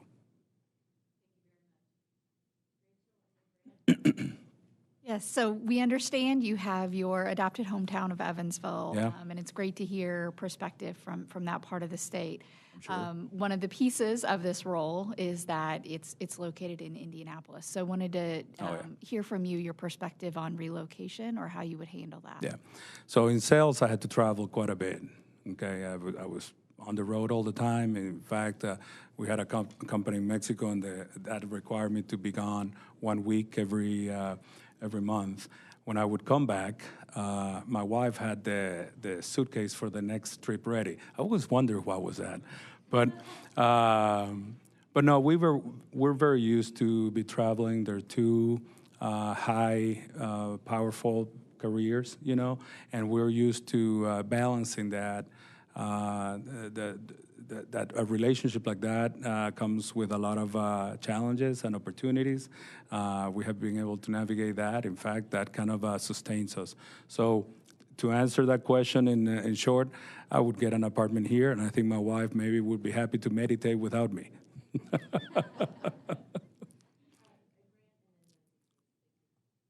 In your application, you say that you want to maintain that, or you say that you want that energy infrastructure in Indiana remains resilient, affordable, and capable of providing evolving needs. Do you maintain that utility bills are affordable now? So affordability is hard to define, I think, for different families. I think that probably some of the people in this room might have a different opinion on affordability than might have some other families across the state. I'm very interested in human flourishing. And when I talk about human flourishing is the ability of humanity to progress, okay, into whatever it takes us in the next step. I'm very interested also in history. But history informs us of what's to come, I think. And I say all that because I think, okay, it's very important that when we're thinking about affordability, we think it in terms of what can do for people in the future, I think. So being from Venezuela, I think growing up in the 70s, we didn't have rolling blackouts, I'm sorry, okay? And as we grew up, we end up having some of those. And not only in electricity, but also water. I remember having to schedule maybe when the water truck was coming in so we can fill the tank. And we were blessed that my dad was an engineer and had designed the house with a big tank of water. Okay, but even that was a little bit of a struggle. So I think that affordability, the question also goes not only what families can do for right now, today, but also is it possible that we can lose the reliability and being able to turn on that switch and the lights would come off? Can we afford that? Can we afford the loss of that reliability? And those are questions that I would put forth in every case. Both the ability for every family to pay and move forward, but as well as the ability of the state to maintain a reliable power source. Have you thought about how you would achieve that state under the current statute in Indiana, the IURC? How can we achieve that in your mind at this point to ensure that every family can stay connected and afford the bill? Yeah, so I thought, am I an expert on how can we achieve that? No, not yet, right? I do think, though, my opinion in those cases are going to be reflected in every case that we analyze. And I think that at the end, I'm going to be using those pillars to guide my decision. I don't know if I can tell you exactly how we can do to lower the cost, which I don't think that that would be a case. However, I do think that there are ways to minimize the increases. For example, make sure that the burden cost or the burden of cost doesn't fall always on maybe the ratepayer. That we have an equitable and balanced return on investment for the companies the utility companies.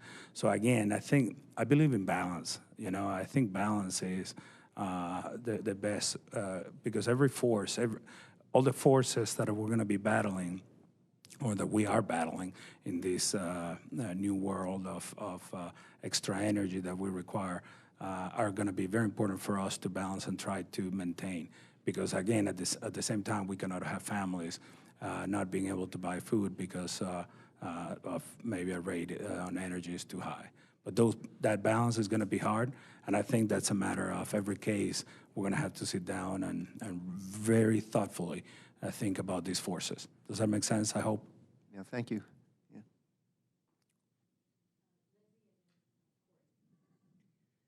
In your home area of Evansville, there's been a lot of public outcry on affordability issues, obviously related to the fact that Vectren, now CenterPoint, was the highest cost utility in the state, electric utility.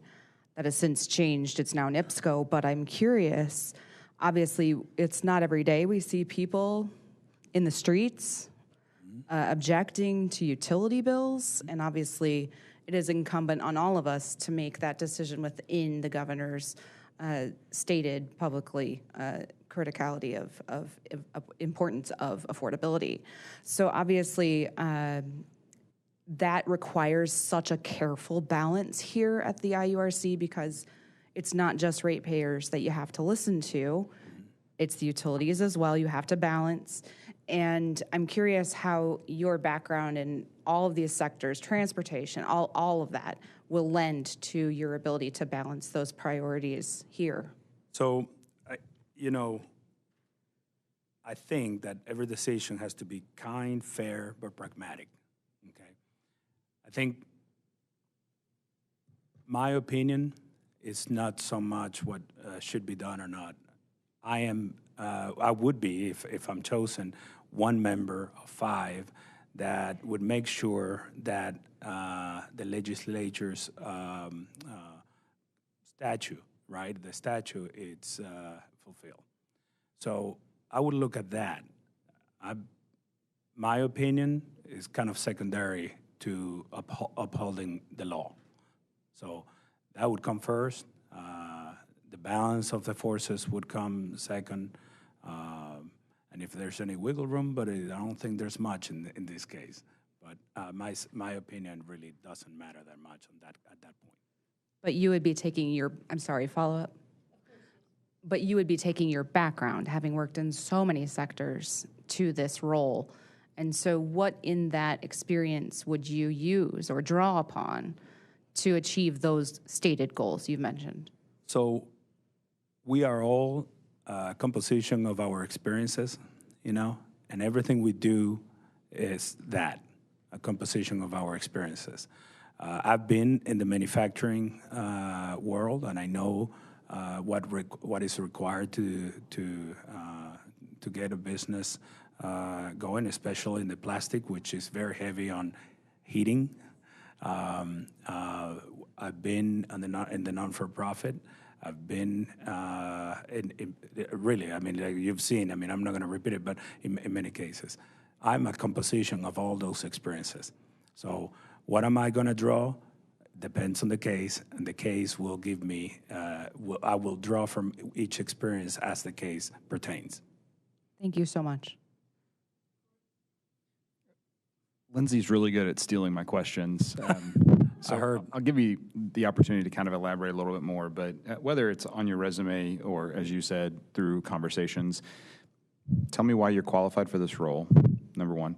And then number two, if selected, how would you handle some of those proceedings? Can you just talk through your process on how you would collect the information, work with staff to make that decision? Okay. The first question again? Yeah. So I believe I'm qualified, one, because I'm a ratepayer, number one, hence resident of the state. I'm also a payer on, or I was a payer on businesses as well, okay? Specifically as small businesses. My qualification on other commissions, okay? I know how commissions work, right? This one is a little different, but very judicial process. So it's all that. But I think that my background, my technical background, especially engineering and all that, I think that is going to give me a. I always say that engineering, teaches you how to think. Not so much. If you ask me what was the formula that we used to calculate the gravity of, I'm not going to remember that. My wife claims that I only have one brain cell, so I have to use it wisely.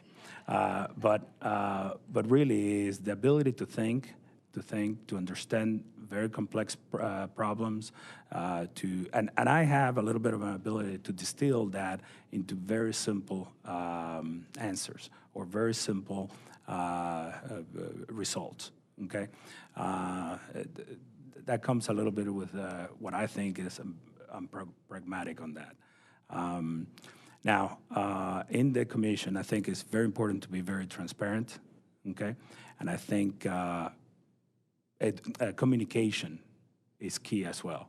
I have to be able, and I'm really good at communicating. In fact, sometimes I communicate way too much, which is what I've been trying to learn to meditate a little bit more, listen a little bit more. But the point is that it is very important that the rest of the commissioners, the 5 commissioners, or we're 5, that we would be 5, understand my position, understand where I'm coming from. If there's any issues or anything, have to be clearly discussed, as well as working with the staff to make sure that I learn what I need to learn. You know, I think that not having 2, 3 commissioners right now is going to put an extra burden on anybody coming in and understanding what needs to happen. But I welcome the challenge. A lot of people in Evansville asked me, I saw one of the guys in the golf course the other day. I said, "Are you crazy?" but I welcome that. I'm energized by new challenges.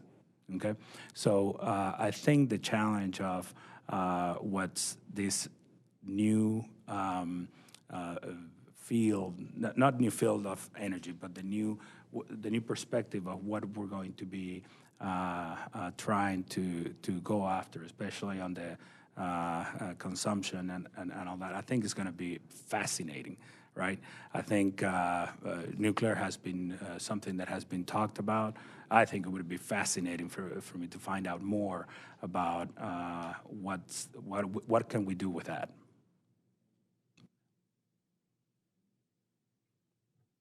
Alfonso, you're a very interesting person. And we've had a lot of interesting people in here the last 3 days.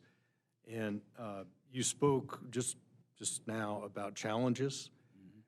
Mm-hmm. When one applies for a job, be it public or private sector, they do a lot of research, I would assume, I would, on the job at hand, the position. Yeah. What do you see in this position as a commissioner as being the biggest challenge, the toughest? What do you envision being the toughest for you to acclimate yourself to? Sure. So thank you for the interesting part. I'm also charming and humble. No, just kidding. Yeah. Now I have to go to confession. Just so no, I mean challenges. Not my fear, but my concern. It would be the expectation, okay, and doing a job right, okay. I think a lot of people would be counting on what we're doing and what the best decision moving forward on each case. So I think that is the biggest, not fear. I don't know if I find the right word, but is my biggest watch would be to make sure that I'm doing a job right and I'm doing the best I can to fulfill the expectation of every Hoosier that we're going to be that are going to be depending on us to deliver those the right decisions for the state of Indiana, if that makes sense. Anybody else? Darlene, go ahead. Many of the candidates that have come before us have had experience in the utility sector in some way, shape, or form. Have you had the opportunity, maybe in preparation for this, to look at Title VIII, look at our statutes that dictate energy policy and utility regulation requirements, and are you prepared to act within that? And I would ask you to consider whether you think the IURC has the proper authority to do what it needs to do and to meet the challenges that are ahead in particular. Yeah. So I have research.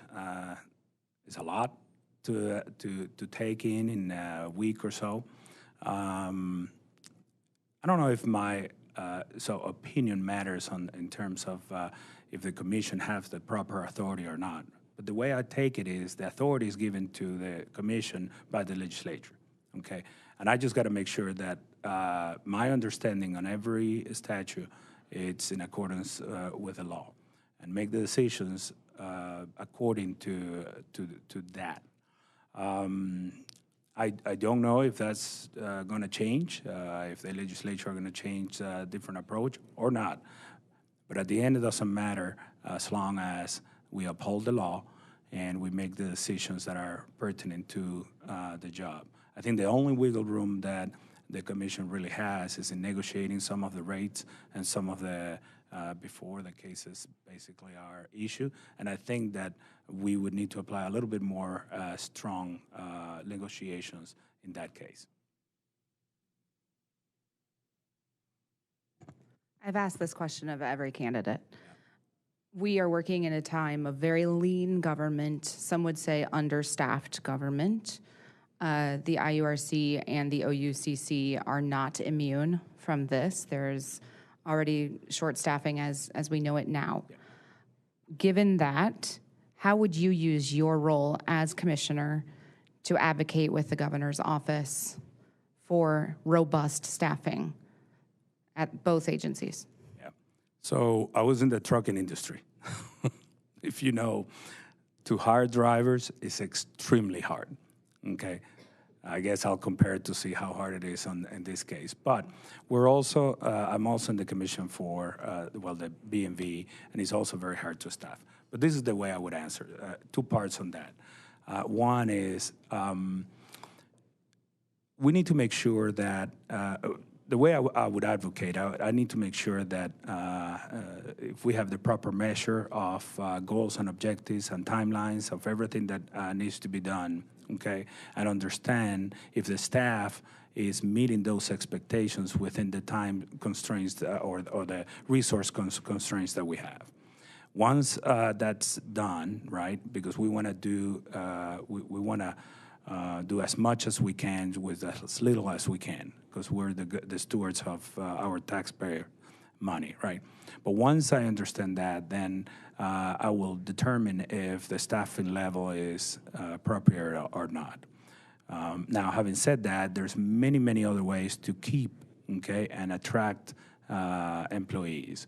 Among the many is, for example, so people don't respond only to money, okay?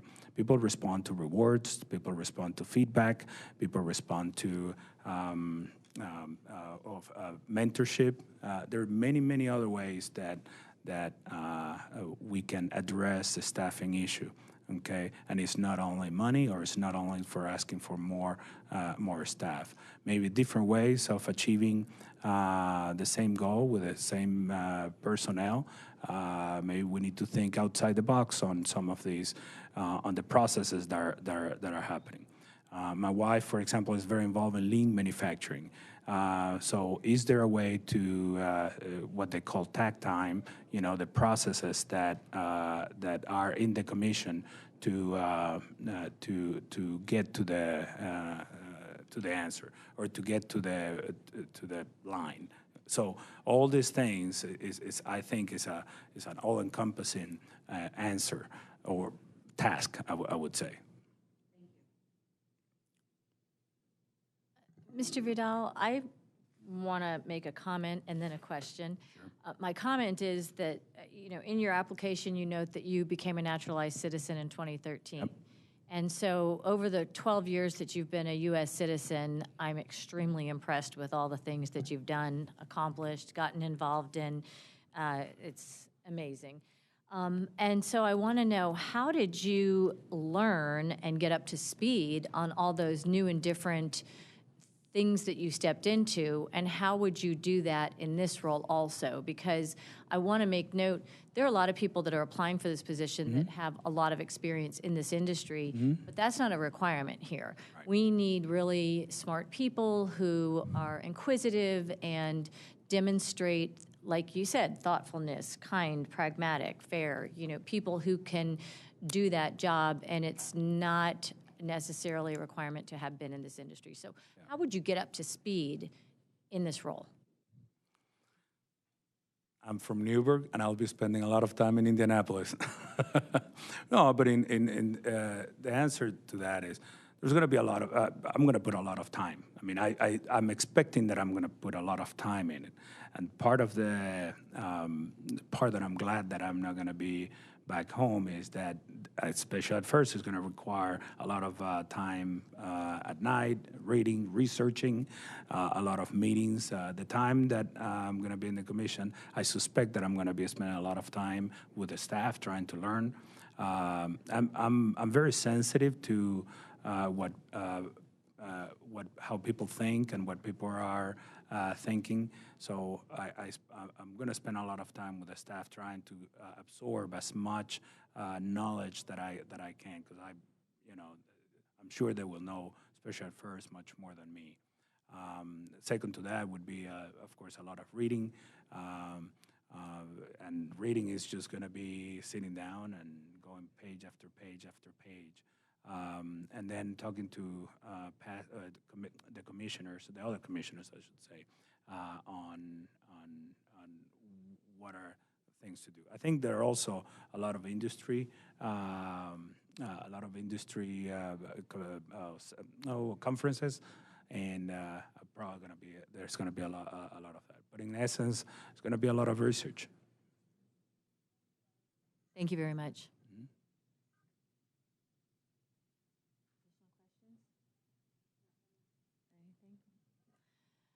Okay, Mr. Vidal, there's no other questions from the nominating committee. We have until 25 after, so you have about 9 minutes left with the committee if you'd like. Do you have any questions of us? Do you have anything else you want to talk about, or leave any final thoughts? So I have a lot of questions, but there are questions that are pertaining to a next step, so we're not going to waste time on that. But I think that I'd like to conclude with a few notes that I have here. I think it's important that everybody, I think, well, first, thank you very much. I mean, this is a great honor, even being sitting here, I think the time that I've seen that you guys put in this endeavor, it's amazing. And I know, I mean, we all do it every now and then, but thank you for you doing it this time. I'm very honored to what essentially is an immigrant from Venezuela that 30 years ago, the state welcomed me with open arms. And I think that's, to be honest, I mean, that's right now sitting here is one of those things that I blink and I go, really? So on that, I'm very, very thankful, okay? Very thankful for my children that have had the opportunities because of this state as well. But other than that, I wanted to make sure that that you guys know that I'm very interested in that part of human flourishing as a whole, okay? I think when I was growing up and I was in high school, the high school motto was be a good Christian and a good citizen. Okay, and I have tried to live that to the end of, with every power that I have. Okay, I think it's very important that that call to service is fulfilled and on everybody. I think in many ways we have lost that in many ways in the United States, but we need to recover that sense of wanting to serve, wanting to give all to this country, and I think that's very important. And I would close with my 3 role models. One is my grandmother. She was a remarkable woman that lost her husband when she was 22 years old. There were 3 children. One of them was my dad, 2 years old, and she not only got her family out of that time was very rough, right? But for a woman, only with a 6th grade education, but she ended up not only writing 2 books, selling insurance to get her family out, but also taught us leadership and public speaking back in college. It was an amazing and remarkable woman. Second one is Churchill, okay? And Churchill but that endurance and perseverance was unbelievable, how bombs were falling on London and he would get out there and walk the streets of London, and with sympathy, I guess, or empathy, I should say, for every English person over there. And the final is Ronald Reagan, because even back in Venezuela, we would be so impressed. I would be so impressed with him. He reminded me of my grandfather on my mom's side.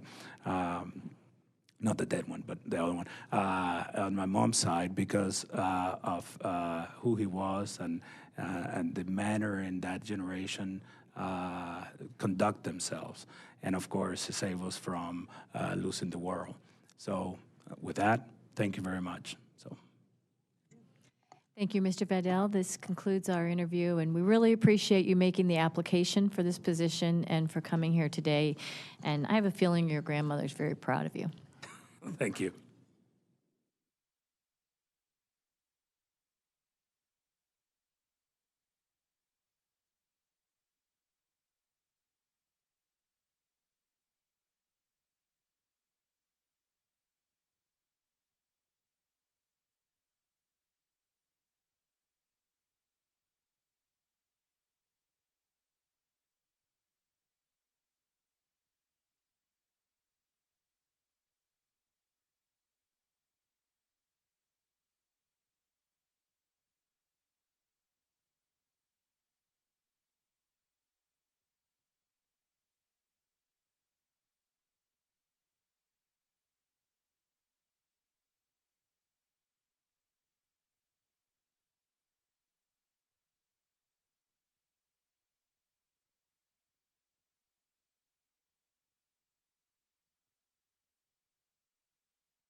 Good morning. This is the Indiana Utility Regulatory Commission's Nominating Committee. We have our next interview. Josh Bain is here with us. Mr. Bain, welcome. My name is Suzanne Jaworowski, Secretary of Energy and Natural Resources for the state of Indiana. The nominating committee will get started this morning. Each committee member will introduce themselves to you. We'd like to ask you to introduce yourself to us, give us a little bit of background, whatever you'd like to share, if you have any kind of introductory words, and then we'll get started with questions, and that'll begin our discussion. Does that sound okay with you? Okay, and if you would, I'd like to ask you to please bring the microphone as close as you can. A lot of people on the live feed aren't able to hear the interviewees. We want to make sure they can hear everything you say. Okay. Jim Merritt. Darlene Sherman, welcome. Lindsay Hake, good morning. Grant Smith. Good morning, Rachel Hazare. Good morning, Corey Cochran. Parvane Stover, committee staff. Well, good morning, Madam Secretary, Senator, Representative, and members of the committee. It's great to be with you this morning. I'm Josh Bain. I'm from the southwest side of Indianapolis. I've been married for 9 years, have a 2.5-year-old, a 7-month-old at home, and I think it'd be impossible for me to give you an introduction to myself without talking about public service and what that means to me. Ever since I was in the 2nd grade, I felt like there was a calling on my life for public service, although it wasn't until high school that I actually figured out what that meant. I had a great uncle, so my grandma's brother. He was a township trustee in Decatur, and he approached me one day. He was like, Josh, you can get out of school for an entire day if you come work the election, come work the polls for us. And I was like, that sounds like an amazing opportunity. Of course I will do that. He left out the part that's like an 18-hour day. You're there at 4 a.m. to midnight. But it actually made sense to me that day, like, oh, so this is like what public service, this is what that means when we say public service. I have a long history there on the southwest side. I'm a 6th-generation resident of Decatur Township. My 2 girls are 7th-generation residents. It's something we're very proud of. It's actually the longest lineage of family lineage there on the southwest side, so we're very proud of that. But when we talk about public service, I would say, going through high school, once I got my driver's license, I was the young kid showing up at civic events, volunteering on campaigns, doing everything I could to just be involved in the community. That turned into doing multiple internships throughout college, where I was able to graduate a semester early. I went to school full-time, never took less than like 18, 21 credit hours. Also working full-time running campaigns, and happened to get married at some point in there as well. So that transitioned into the opportunity once I graduated in December of 2016 to come on full staff at the Indiana House of Representatives, where you really get a crash course in what government is, what state government is, how different departments interact with each other. You get a crash course in local government, federal government.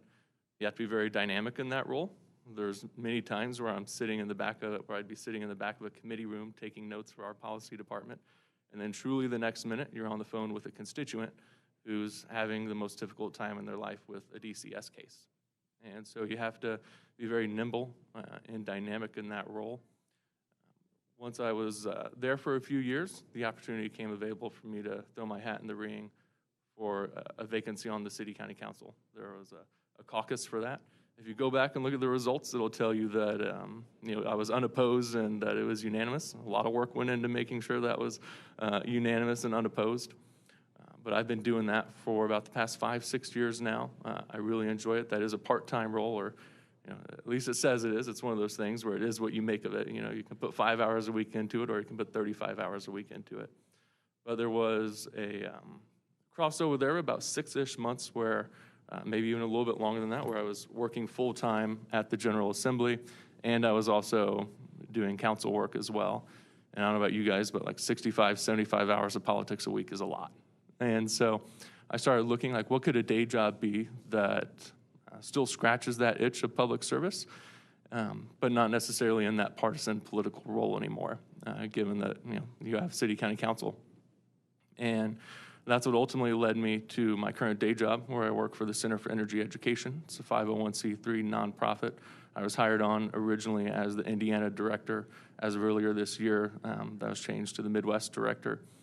I love that job because I'm not really in an advocacy role at all. I'm in an educational role where I have the privilege of working with local communities, their leaders, commissioners, county councilors, area plan directors, economic development directors, chambers, rotaries, you name it, on the state of energy in the Midwest, state of energy here in Indiana, how and why energy projects might be looking to come to their community.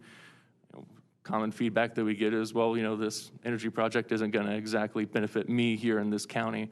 Why should I support it? Which fair question. You know, you can't really track electron per electron on the grid. But I talk to them and I try to explain to them how they can make energy projects work for them, how do economic development agreements work, how do community benefit agreements work. I educate them on local ordinances. What are things that should be included in a local ordinance? What are things that you should be very prescriptive about? What are things that you should refer to but actually leave a lot of wiggle room for your county staff to actually fine-tune that? So I really enjoy that role. I love, again, it's not really an advocacy role. You don't really ever see me in front of a plan commission meeting saying, hey, you guys should really approve this particular project because it's right for your community. That's not what it is. It's more just, here's why they're here. Here are things that you can do to make it work for you and be beneficial to your community if you want to go down that route. So really looking forward to the interview today. And again, it's just an honor to be here before you all and have the perspective of joining what I believe could be the greatest commission in the country. Thank you very much for that introductory statement. Any questions from the committee to start off? Lindsay? You obviously have an extensive background in this sector, and I believe that would be an asset, but we've obviously heard from a number of our folks, applicants for these three commissioner spots that have a vast, varied background. Outside of your utility sector experience, obviously your work as an LA will help you here as well, but tell us how you plan to approach, you're obviously in a legislator type role right now. How do you expect to transition to a more judicial role here at the commission where you have to balance all of those entities, ratepayers, utilities, everyone? So how do you plan to do that? Yeah, it's a great question. And I think people get into politics for multiple different reasons.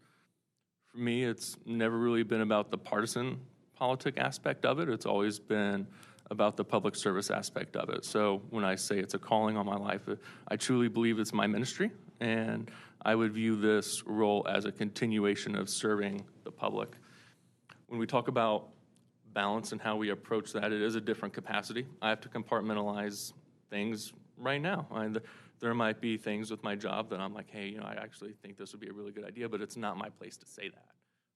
We have that with the council. It's anybody who pays attention to this knows I serve in a super minority capacity. So anytime that I want to actually get something done, you better believe you are working across the aisle and that people respect you to where they'll actually take your phone call. They'll want to work with you on things that are troubling us. And I think if you were to talk to any of my colleagues, or let me at least say most of my colleagues on the other side of the aisle, they would tell you that that I am a bipartisan coalition builder, and that you wouldn't have to worry about someone coming in, like, let's say, with implicit bias towards, let's focus on this role, particular energy sources or transmission projects, things like that.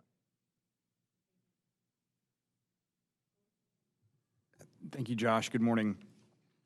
I, too, was one of those young kids that thought working the polls was going to be a fun thing, so I share that with you. My question relates to, one, serving on the city council, and as it relates to you have constituents that you have probably at top of mind for every day. And I also see here where you have some recent involvement or opinions on the AES rate case. So can you talk through that, and if being commissioner, having your involvement at the city council and your opinion on the AES case, does that present a conflict that you would have to walk away from? I don't necessarily believe it would present a conflict. I believe anyone that comes before the commission absolutely has a right to a fair and impartial hearing and judgment from the commissioners.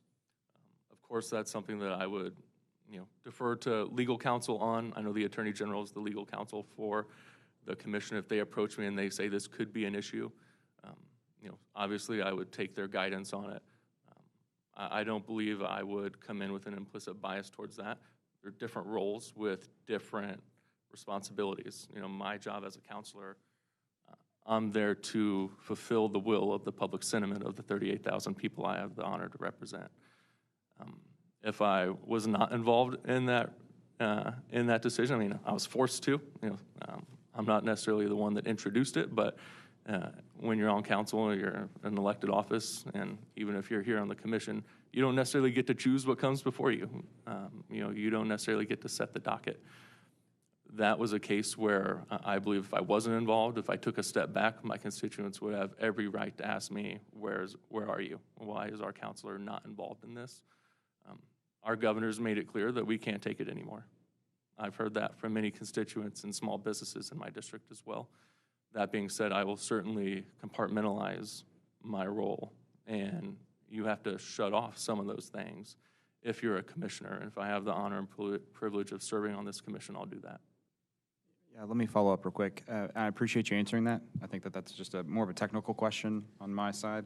But I guess take that a step further, and knowing that you've already kind of offered an opinion on that specific case, are there other instances, or if there are other instances in the future, are you able to be kind of that unbiased arbiter that we've talked about several times before? Yeah, absolutely. And again, that's why I think you have to compartmentalize a lot of things and just understand that it's a different job.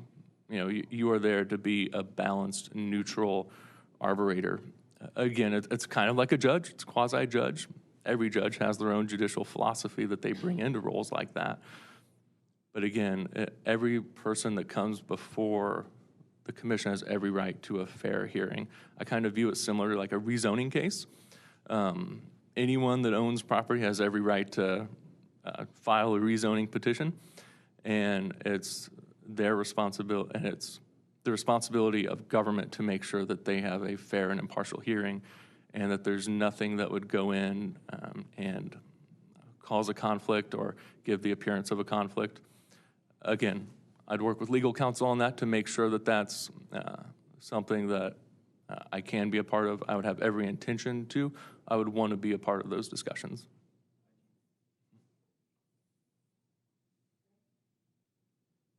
Morning. Morning. So you talk about traditional costly methods versus cost-effective methods or technology and market-based, I guess, solutions, and also modernization in that context. What is your thinking on that? I just was interested in seeing how you think about these things. Yeah, kind of like older technologies versus newer technologies. So yeah, is that what you mean? And what do you mean by that? Yeah, so we look at older technologies that could be something like coal, gas. Newer technologies could be like battery storage, renewables, small modular reactors. While kind of a newer technology, an alternative of that's been in our submarines and aircraft carriers for decades, and nuclear is obviously not a new topic for us. I'm a firm believer in the all-the-above strategy. I think it's important. I think we're in a situation where there's unprecedented alignment between state-level policymakers and federal-level policymakers. I'm a big fan of Secretary Chris Wright. I know he's not, at least using his own words, he's not necessarily an all-the-above guy, but there's still a lot of alignment here between state and federal policymakers to make sure that we're pushing for an all-the-above strategy. It's something that I'm a firm believer in. How does that jibe with the 5 pillars in terms of, affordability, resiliency, for instance? I mean, we don't hear a lot about resiliency in our discussions so far. So I was in terms of those 2 portions of the pillar, affordability of bills and resiliency of the system, how do we best achieve those 2 things in your mind? Yeah, for sure. When we talk about resiliency, it's important to make sure that, what happened in Texas in 2021 doesn't happen here. I think ratepayers have every right to expect when they go to flip on the light switch, the lights come on. When they go to turn on the AC unit and the heater, they come on. So resiliency is very important, and investment in modernizing the grid to make sure, again, that we don't have a situation like that. You kind of get in that tug and pull of affordability and making sure that all 5 pillars carry equal weight. I kind of view it as, a weights and measures sort of thing. And anytime that starts getting tilted towards one way, it's important that you bring it back into balance. That's kind of what I view this new era on the IURC about, is rebalancing all those to make sure that equal footing is put into those. I think it's fair to say that affordability may not have been of equal footing recently, and we're going to be having to make sure we do that. Now, when we talk about affordability, again, and resiliency, you have to build up the grid, modernize the grid. Well, that comes with infrastructure costs as well. Infrastructure costs are one of the main reasons that we see higher utility bills. You know, are we encouraging utility companies to be dynamic and out-of-the-box thinkers whenever they are doing these transmission projects and infrastructure projects, or are we doing it the same way we've done it for 20, 30, 40 years? And anytime that, you know, we're not necessarily meeting that profit threshold that by statute you're allowed to, is the first thing we do is say, well, it's time to file a rate case. Or are we being dynamic and nimble in looking at how we can make investments and come along with public-private partnerships? And when I say public, you know, I kind of view the utilities as that public portion of it. You know, you look at data centers and some of these large load off-takers, are they contributing fairly and equally into our transmission projects? You know, when we look at solar, let's say a solar project that's looking to come into a community, while of course the solar developer is responsible for building that development as an independent power producer, who's paying to bring the transmission lines to that project? I think it's very fair that you would ask a developer to do a portion of that. So again, it's all about being weighted and making sure that you're fair and balanced, while also having fidelity to the law to make sure that any decision that you're making as a commissioner and as a commission, you have sound legal footing to do that. And I think that there's a lot of things within Title VIII that we can take advantage of as a commission that I haven't seen us take advantage of recently. And in your experience on the energy side, have you dealt with the customer side of the meter, like with efficiency and solar storage? And what's been your experience, and what do you think the capacity of the state might be in that sector? Yeah, I think it's definitely going to be part of the discussion. Again, it's an all-the-above strategy here.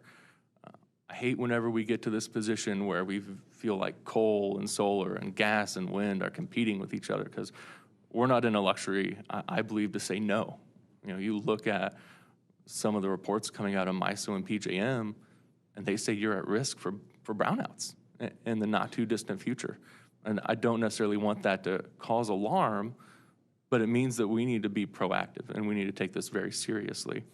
And we're not really in a position where I think we can say no to anybody that wants to put energy on the grid. If you are actively working to put energy on the grid, I think that's a noble endeavor and something that a commission should be quasi-partnering with you and making sure that it's not necessarily a roadblock for you. That's not necessarily feedback that I've heard.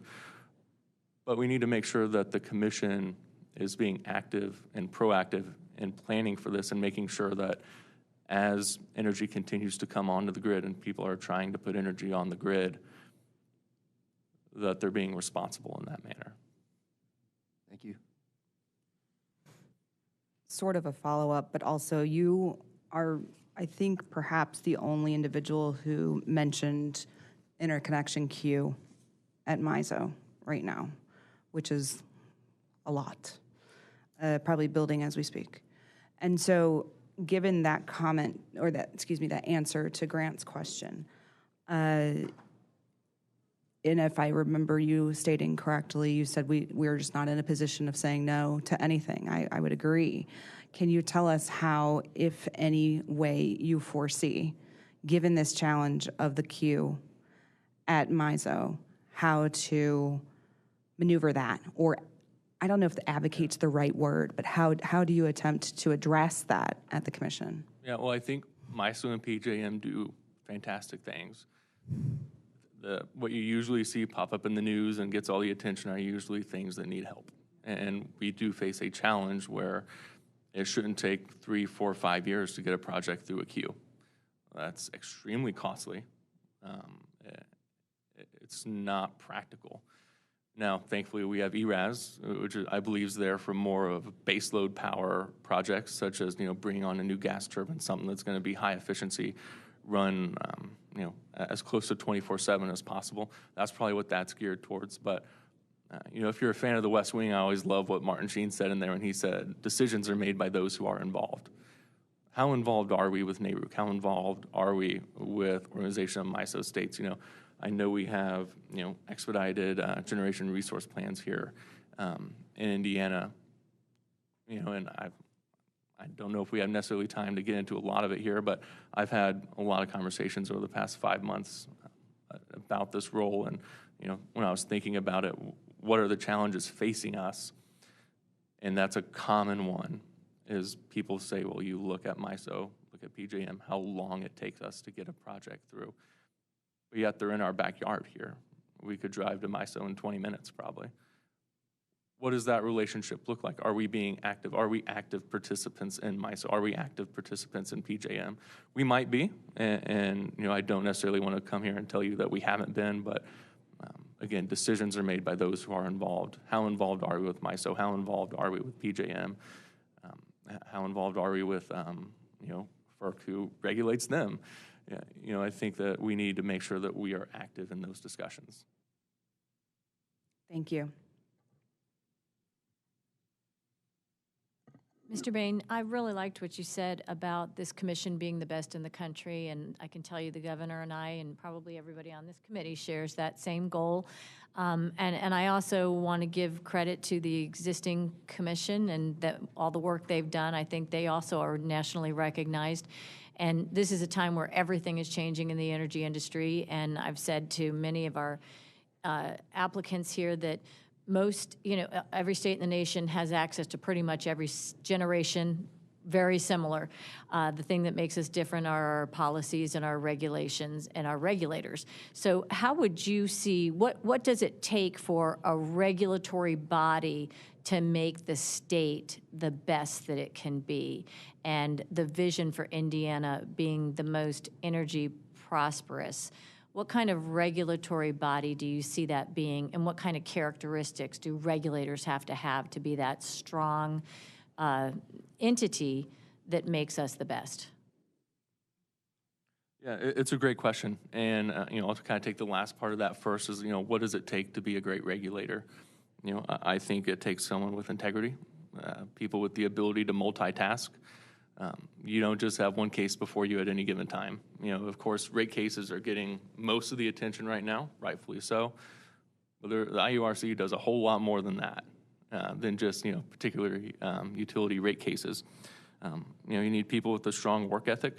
What I always say, whenever people are coming before the council to be a department director or a chief of staff or something like that, is I want you to realize you're in the office 9 to 5, yes. This is not a 9 to 5 job. I as a counselor, I have a full-time day job, which means I might be looking through your budget at 8:30 p.m. on a Friday night, and I have a question about it. And I know, Madam Secretary, you probably get legislators call you at all hours of the day, even on weekends, and which is appropriate and good. That's kind of the mentality that I take to this. Yeah, be in office from open to close for sure. But it's not really a 9 to 5 job. It's going to take people with an incredible work ethic. I can't remember when the last time was that I only worked 40 hours a week. I have an extremely understanding wife and probably the most understanding 2.5-year-old someone can have. But you also need someone that has a track record of being able to handle public scrutiny, public pressure, whenever it is in the media. There are certainly things that will get the media's attention, and I would say not only being able to handle the media, but also having a track record of making the right decisions under that public scrutiny. Now, what exactly can the commission do to become the best regulatory body in the nation? And again, I really appreciate the leadership that we have from people on the commission now. In the probably 25, 30 meetings I've had over the past 5 months leading up to this role, one common thread that I hear is how amazing the staff is at the IURC. And I have never had anyone tell me that the staff could ever be a hindrance to us taking the commission to the next level. But I think it's making sure that we're using all the tools at our disposal. Again, there's a lot of things in Title VIII that we're allowed to do. I mean, you're allowed to do examinations, analyses, run your own scope and feasibility studies. If and when the commission does that, that then becomes part of the evidentiary record that you can use in rate cases. Now, and again, we could go down the laundry list of things that you can do in that, but again, you're going to need people who are really dynamic in that role.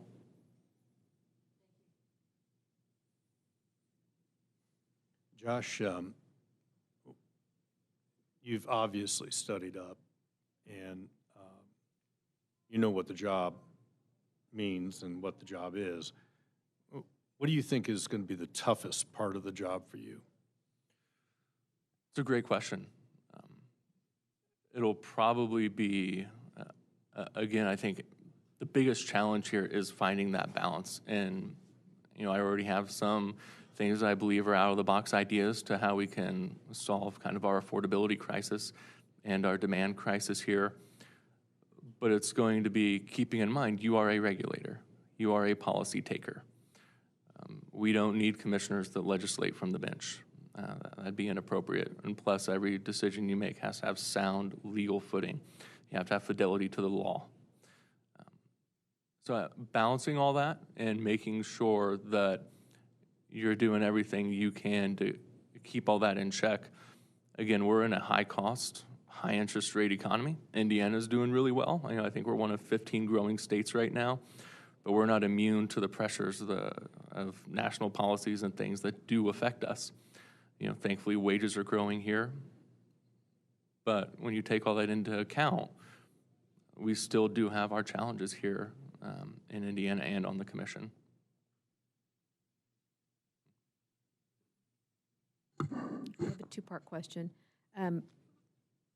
Within Title VIII, is there something missing in there that you think that could give the IURC even more either flexibility or more kind of direct guidance on how to reach affordability in particular? And then this is a separate question that would be, I'd like to hear a little bit more about your committee work on the City County Council. Are you on the DPW committee? Be still my beating heart, yes. Yes. Yeah. So, can you tell us a little bit about, your work with any of the issues involving sewer rates? Obviously, water separate, but the project work, the infrastructure work that comes through that committee that you have to be up to speed on and balance cost, for example. Yeah, for sure. So when I look through Title VIII, I don't really think there's anything missing. I just don't know if we've used all the tools in our toolbox. Again, it clearly states that the IURC has the ability to create reports, audit, do examinations, analyses, and again, those all become part of the record. Utilities have to submit their integrated resource plans every 3 years. We have the ability to scrutinize that.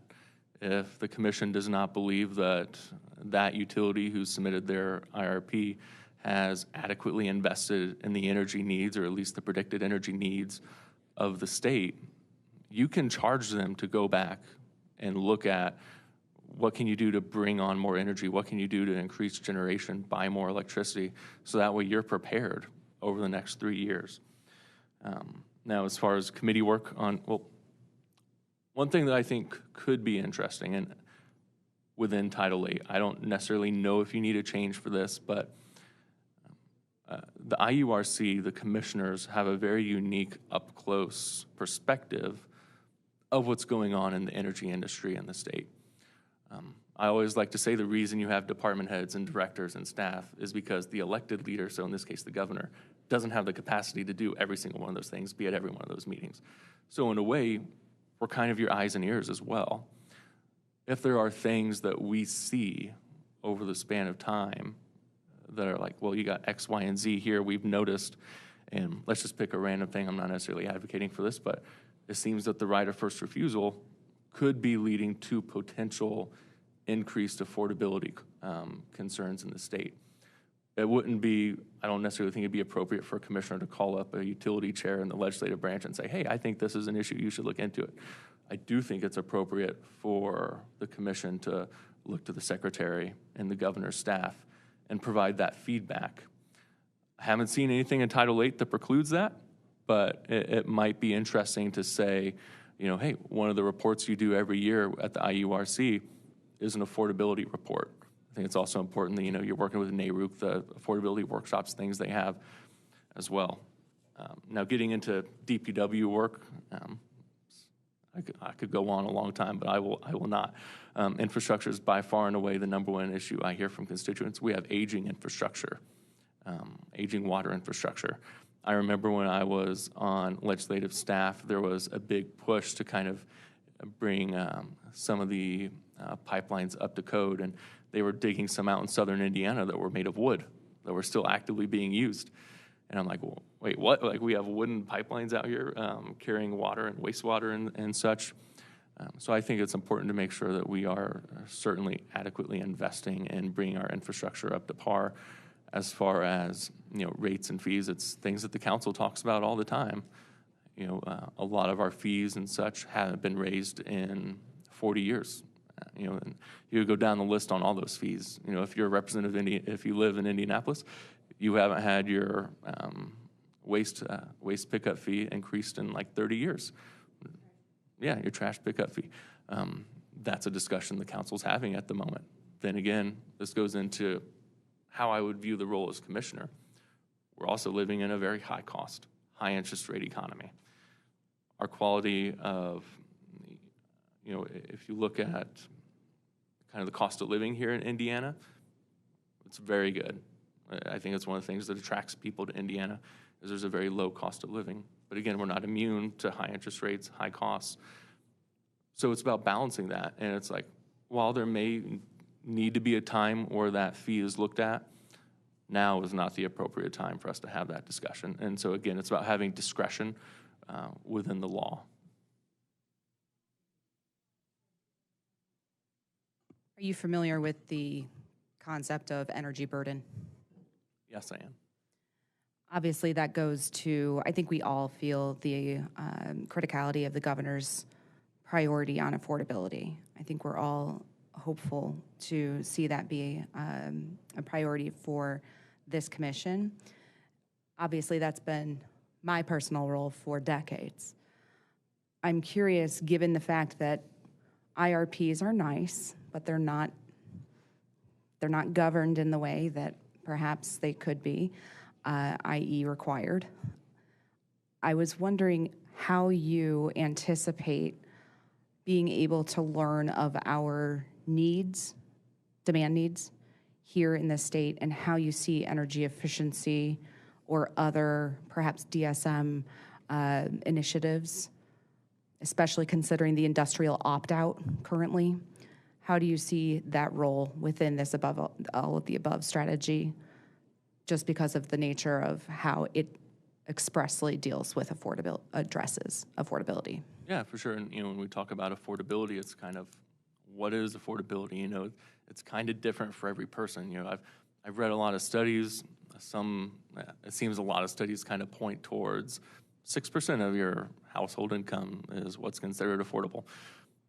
I would say that's something we would need to look at. I don't think it'd be appropriate for a commission to just flat out say 6%, that's it. That's where we're going to go. I've seen studies say that 8% is fair. Anything above 10% is unfair.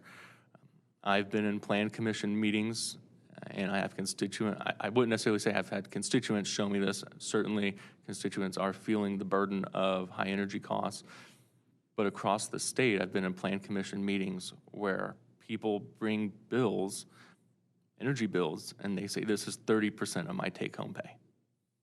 And I don't know how that is just and reasonable. Certainly, I don't think that would be affordable. I don't necessarily want to give you a lawyerly answer, especially because I'm not a lawyer, but many times the courts say, I don't really know what X is, but I know X when I see it. And I think that's similar to how a commission would go. And that's why it's important to have people in the role that have strong judgment, and judgment that aligns with the policy goals of the administration. I would submit to you I'm one of those people. Now, when we talk about IRPs and things like that, we need to make sure that they're scrutinized. And again, I go back to what I said earlier. The commission has every right to scrutinize those IRPs and go back and encourage utility companies to buy more energy, because I understand, I'm a free market guy. I understand making a free market capitalist argument when you're talking about energy in Indiana. It's kind of like fitting a square peg in a round hole, because it's not a free market. We know that. we have regulated monopolies for a reason. That way, you're at scale, and hopefully that ends up bringing lower costs to ratepayers. And you're able to have a collective effort in infrastructure projects. That being said, when we're looking at this, it's just, again, it's very complex. I want to make sure that we get it right here in Indiana.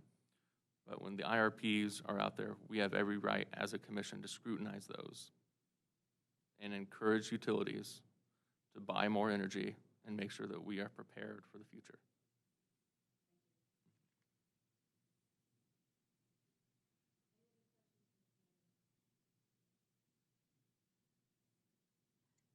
Mr. Bain, it sounds like you have thought a lot about moving into this position for several months now, or at least had it on the horizon, maybe in the back of your mind. Are there any things that you'd like to see happen kind of in the first 100 days, or, not a specific term, but what would you like to see happen if you became a regulator? Yeah, again, kind of be still my beating heart. Whenever I look at something like this, it's not something I do lightly. I'm not necessarily someone that believes in information overload. I think you should have all the information possible before making a decision. It's no secret that I serve an elected office. If given the opportunity to serve in this role, that's something I would have to leave. Of course, I believe that's a sacred trust people put in you. Whenever you run for office, put your name on the ballot, and they choose to elect you to serve them. I do view this as a continuation of that. And so over the past 5-ish months, when I had a couple people that I really admire and really respect reach out to me and say, Josh, and at this time there was only one opening, say, Josh, we think you would make a really interesting regulator, and we think it's something that you should apply for. It's never something that was a career goal of mine. Everybody kind of has their own, career goal in mind, aspirations, things like that. When I was a legislative assistant and worked across the street, I never, ever would have thought that I'd be sitting here before you applying to be a utility regulator. And it kind of goes back to what my late pastor used to say. He always said, Josh, if you try to plan your life, you will underplan it. And that didn't really make sense to me until the past 5-ish months, where it's almost like I'm here applying to take a career detour to go serve on the IURC. But over the past 5-ish months, I said, if I'm going to apply for it, I need to know everything that I can possibly know. So that way, when I come in, I hit the ground running. Coming from the industry sector, I already knew a decent amount of the IURC.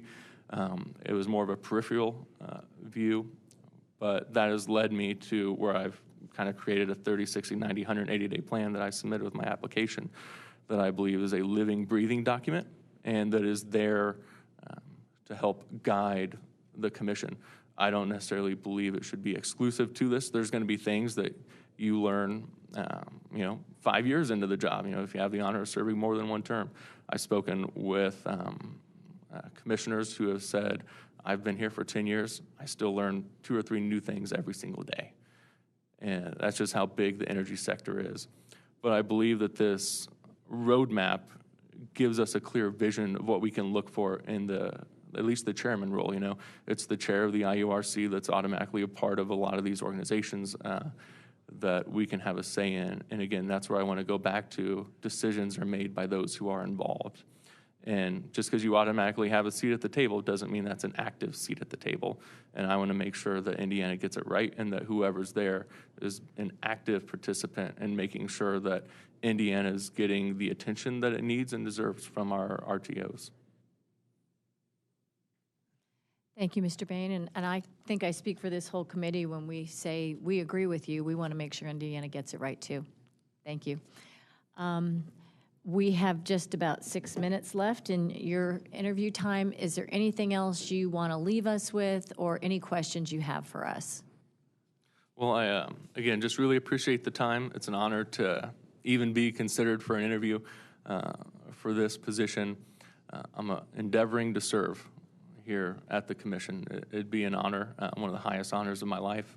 And I know that not only would I represent this nominating commission well, I believe I'd represent ratepayers well, I'd represent the governor well, I'd represent the administration's agenda on the IURC, and I think it's important that Indiana gets it right. We're on the cusp of I believe, some incredible opportunities. Again, we look at the alignment that we have between state and federal policymakers. I can't remember a time, at least in my political life, that we've seen such an alignment. And I just want to make sure Indiana gets it right, and that's why I've applied for this position. Thank you very much, sir. This concludes our interview, and have a great afternoon. Thanks, you as well. Thanks for applying, making the application, and thanks for taking the time to be here today. Thank you.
we go. Good afternoon. This is the Indiana Utility Regulatory Commission Nominating Committee.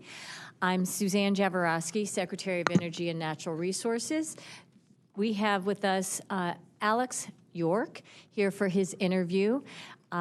We will get started, and this nominating committee will introduce themselves to you, Mr. York, and then we'd like to ask you to introduce yourself to the nominating committee. You're welcome to give any kind of opening statement, share any background, career highlights, things like that, and then we'll get started with some questions, and it will just be a discussion. Sound okay? Yes. Sounds good. Thank you. Jim Merritt. Hi, I'm Darlene Sherman. Good afternoon, Lindsay Hake. Grant Smith. Good afternoon, Rachel Hazaray. Hi, Corey Cochran. Parvane Stover, committee staff. All right. Madam Secretary, committee members, thank you for the opportunity to be here today. It really is an honor. I hope, largely for my sake, that you all had a lovely lunch. My name is Alex York, and I've spent my career working at the intersection of clean energy, business operations, program management, utilities, and public policy. I've managed on-the-ground energy projects from small residential energy efficiency retrofits to larger-scale solar installations, working closely with stakeholders across the energy landscape, including local governments, nonprofits, utilities, contractors, trade associations, regulators, and more. This experience has given me a deep appreciation for both the technical complexity and the human impact of our energy decisions. I'm applying for this position because I believe Indiana is at a pivotal moment in its energy future. We are facing real challenges, the rising costs that have strained affordability for households and businesses as we catch up on deferred maintenance, growing reliability concerns from that deferred maintenance, and also the need to accommodate new energy demand from electrification and new large load customers. But we also have tremendous opportunities to strengthen our grid and reduce costs through innovative and practical solutions that can be deployed quickly. As a lifelong Hoosier, my motivation to serve as a commissioner comes from wanting to have a positive impact on the state that I've had the honor to call home. The decisions the commission makes over the next few years will be critical to shaping Indiana's future, not just for energy reliability and affordability, but also for how we adapt to emerging technologies and seize new economic opportunities. And as a father of young children, I'm especially motivated by the long-term implications of these decisions for future generations. Thank you. Nominating committee, does anyone have questions to start with? Good afternoon. Thank you for being here. And thank you for supplying a very thorough application with 30, 60, 90, and 100-day plan, which is epic. I would like to know what your plan is essentially to balance utility commissioners' jobs are to make sure that all interests are represented. I'm hopeful that you could explain to us how you attempt to achieve that. Obviously, there are many considerations that are weighing on us, including the governor's top priority of affordability. However, you are charged with also weighing the 5 pillars, of which one is affordability, but must be weighed with the other 4. So tell us how you will plan to balance all of the interests that will be on your plate at the commission. Yeah, thank you. I think that balancing act is at the heart of what it means to be a regulator. And it's hard to find this balance. And it's unrealistic to think that every decision will be balanced among all stakeholders or among all pillars. Sometimes a decision will have a sacrifice of affordability for reliability, and sometimes you should choose vice versa. I think that what really matters is to keep in mind the larger context of what have been historical decisions, where are we on those continuums, and what are current societal trends. Clearly right now there's a public outcry about affordability, and perhaps the balance has been a little towards the reliability. And To be fair, I think that the balance needed to be towards reliability. Reliability was a growing concern. We had an aging system, but have we swung too far the other way? That's something that, as a commissioner, certainly would dig into. I would like to encourage utilities to start considering more technological and innovative solutions that can tackle many of the pillars simultaneously. I think grid-enhancing technologies, distributed energy response, and storage are all technologies that could potentially tackle all 5 pillars at once. And seeing what the legislature has done recently, HB 1007 and SB 422 have both, in parts, given some teeth to the IURC to ensure that those technologies are actually going to start showing up in utility proposals. On follow-up, I know you mentioned DERs. How do you see, forgive me, I don't understand how DERs would be able to be given a fair shake, given what you mentioned about 1007. So tell me how you see that jiving, if you will. In part of 1007, utilities are supposed to work with, 1007 is a large bill. There are lots of facets to it, but in one facet, the utilities are supposed to work with new generation and show that demand-side management options were considered before, new generation is being proposed. Thank you.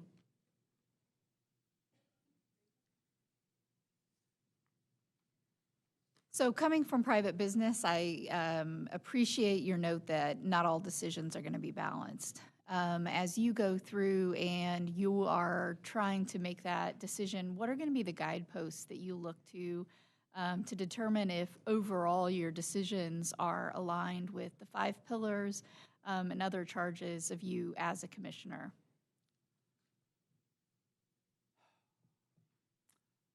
That's an incredibly difficult question because the answer is it depends on the decision. Every decision is going to be different. I do think that in general, this is a body that is very fact-based. You need a record of evidence, and that's going to generally be a guiding principle for decisions that I would make. But whether or not finding that balance, it's understanding the historical record of what decisions have been made and really understanding and weighing for each decision how each of those 5 pillars are being impacted.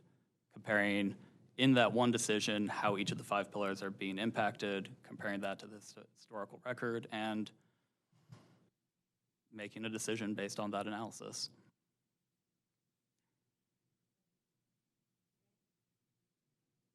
Afternoon. So in terms of DERs or virtual power plants meeting all 5 pillars, are you aware of any examples in the country where that's happening and to the extent of virtual power plants are being pursued in various states? Yeah. There are other states that have had some enabling legislation for a while, and then there's the example of Texas, Texas has many problems, but they also have many advantages. The way that they have a free market in the energy sector has let them deploy. It's let them really, in the last few years, their reliability has improved enormously because of largely storage. And I think that there are some things there to really be enviable of.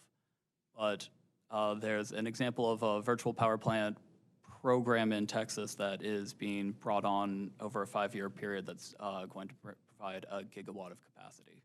So I think that that counts as a pretty major milestone.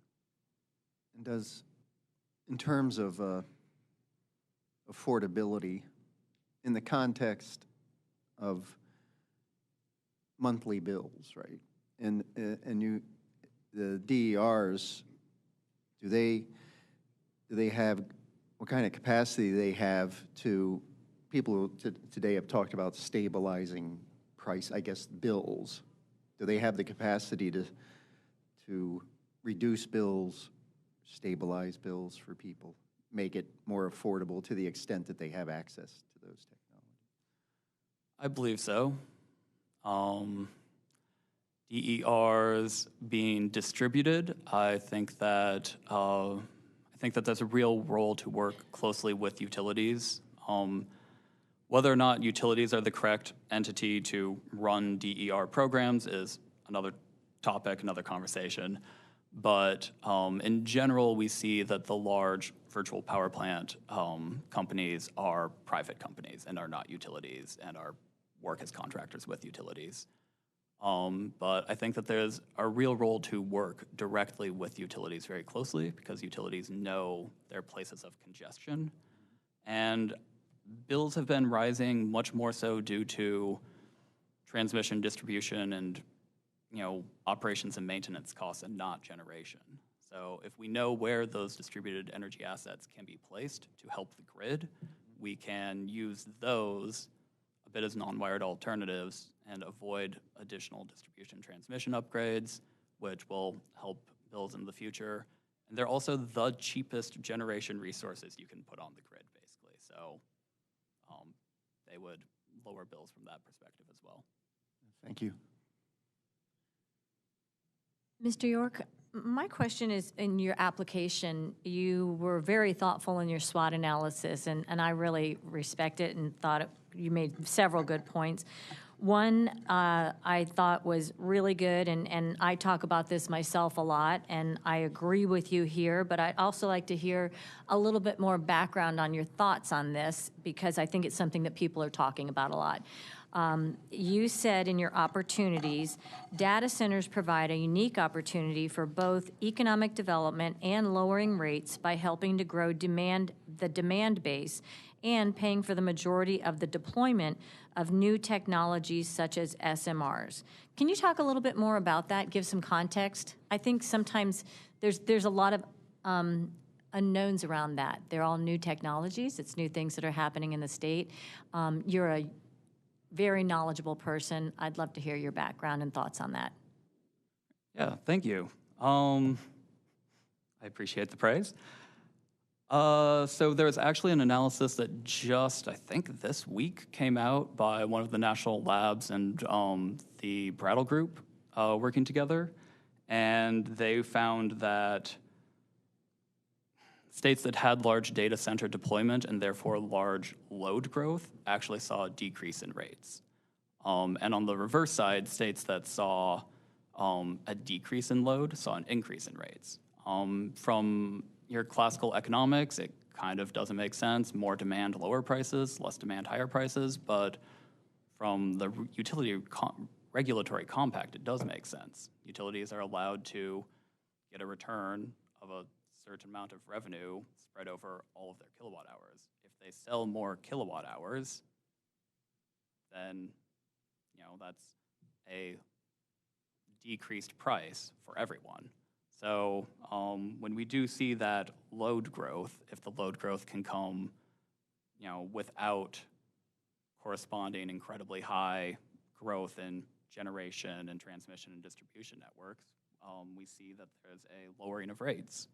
Then on the deployment of new technologies such as SMRs, the hyperscalers have an unbelievable amount of money. And I think that they care about the most is speed to power. They want data centers brought online as fast as possible, and that communities should ask for concessions from them in order for that to happen. So if a utility wants to come and they want to pay for an SMR, there are no SMRs. How long SMRs are going to take to build, I don't know. How much they're going to cost, I don't know. If a hyperscaler wants to sign a contract where they agree to foot that bill, develop and deploy that technology, why would we not let them? it's going to eventually drive down the cost probably. And then from a long-term perspective, if we get to a grid that is clean and it's all clean energy, all of the analysis I'm familiar with shows that from a systems perspective, we need a decent amount of that. We need a decent amount of that like 24/7 baseload power that is clean, and the best example for that is nuclear. So nuclear is not as cheap as wind or as solar or as storage. Wind and solar paired with storage. It's not going to be as cheap as geothermal advances. But from a systems perspective, a system that has that more expensive nuclear ends up being a cheaper overall system than a system that, if you tried to get there just with 100% wind and solar and storage. And one follow-up on that. Thank you very much. And here in Indiana, the governor says, if data centers are coming here, we expect them to contribute to our energy future infrastructure. Our utilities are using a tariff that says you have to contribute to the generation growth. So the demand is increasing while we have to increase our supply. The tariffs are saying you have to contribute to that financially. And then our legislation is also saying you have to contribute to that financially. So those things are all, I think, working in our favor. And then a follow-up question is, if you became a utility regulator, what levers would you hope to be able to pull? What would you do to benefit Hoosiers in that position? Whether it's time of use kind of rate making, encouragement, whether it's maybe performance-based rate making, different things like that. What do you think you could do to try to encourage things that might help Hoosiers? Yeah, I love the idea of performance-based rate making. I saw that the study on that was finalized this year, and the IURC had their recommendations based on that study of the legislature enabling some amount of performance-based rate making, and I think that's a great idea.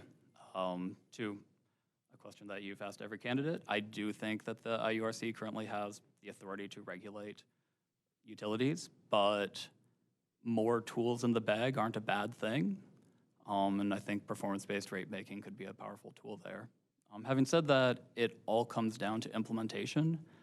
I think that there are probably examples in this country of states that have enabled performance-based rate making where it ends up just being the goals are too easy, there aren't enough carrot, and it's just a way that utilities end up being able to make an even higher profit off of the ratepayers. So PBRs need to be implemented in a smart way that can actually,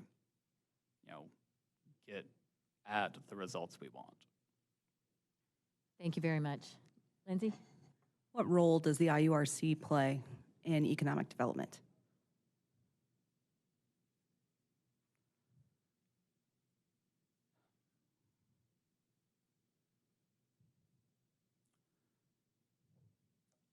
It's an excellent question. I would say that the IURC plays a role in making sure that decisions are good for Hoosiers.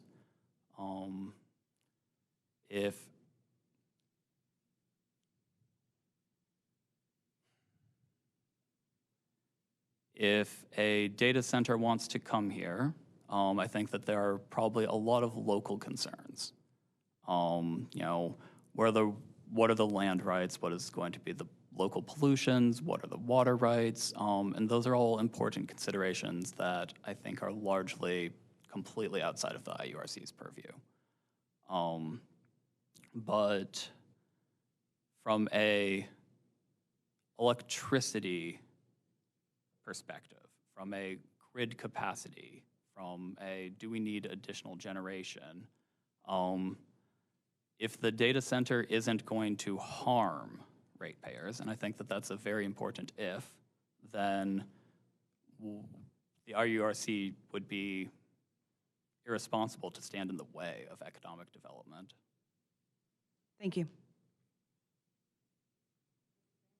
So, are you familiar with the SMR legislation that passed this year? Yes. So, the state has basically said, you know, we're going to go after SMRs if and when they're available. And they provided construction work in progress, basically forcing the commission to, you know, approve that.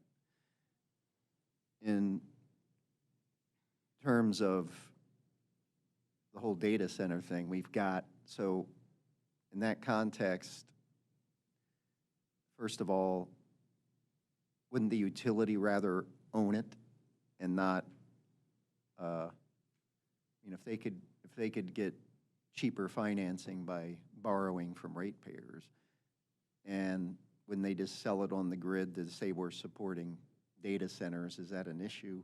And secondly, you know, there's a slight difference of opinion of how that data center, those data center provisions work in terms of if indeed data centers will be covering most of the cost of generation, you know, that statute provides for.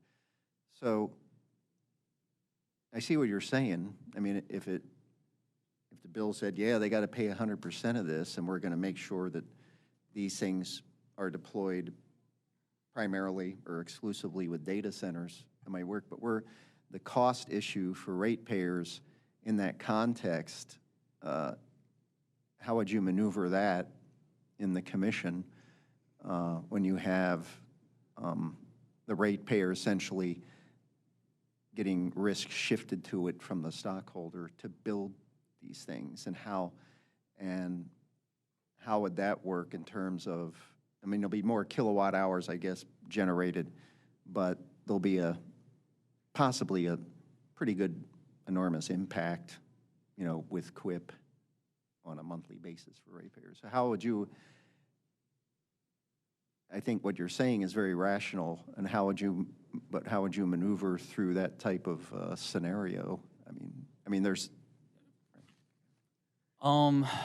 Yeah, it's new legislation, and as you pointed out, there's some disagreement about how exactly it will be implemented in the real world. I mean, my personal hope would be that utilities see that they can have a utility come front the bill for building these resources, and that they rely on that, and that's where, if an SMR gets developed, because again, there are no SMRs, but if an SMR were to be developed, I would hope that it would be on the back of one of these data centers. If a utility decides to deploy one on their own, the IURC's hands are somewhat tied by the legislation. That gets approved. However, I do think that your point to the risk being on the backs of the ratepayers is a very fair one, and that, like the tracker mechanisms that we've seen over the last 12, however long tracker mechanisms have been there now, those, with decreased risk, you should expect a decreased return. So I think that that's a place where the commission can, somewhat after the fact, come and look at things and say, well, you know, your risk profile went down, so it is reasonable that your return profile also takes a decrease. Thank you. Alex, thank you for being here today. We appreciate it. Two questions. One, I see you're a substitute teacher. Secretary Jaworowski has done a really good job of this week of kind of setting the tone of getting to know all of the interviewees. And would you tell the panel here how that substitute teaching works into your life and what the value there is it for you? And the second one is a little bit more different. What do you think the toughest challenge for you would be to be when you become a commissioner?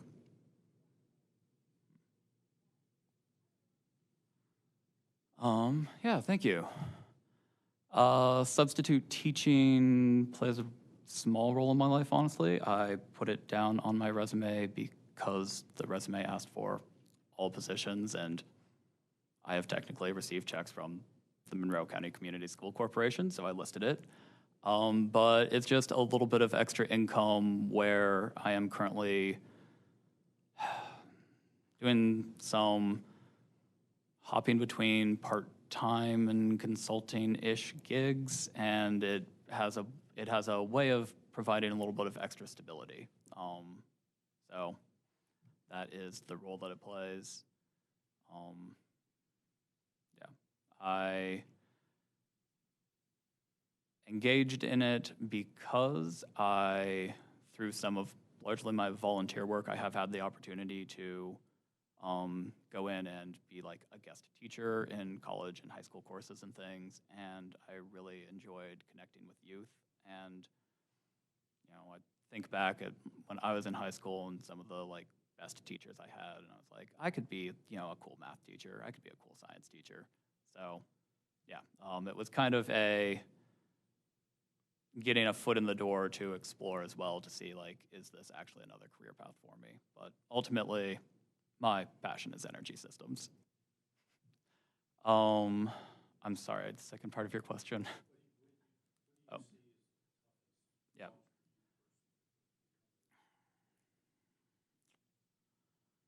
I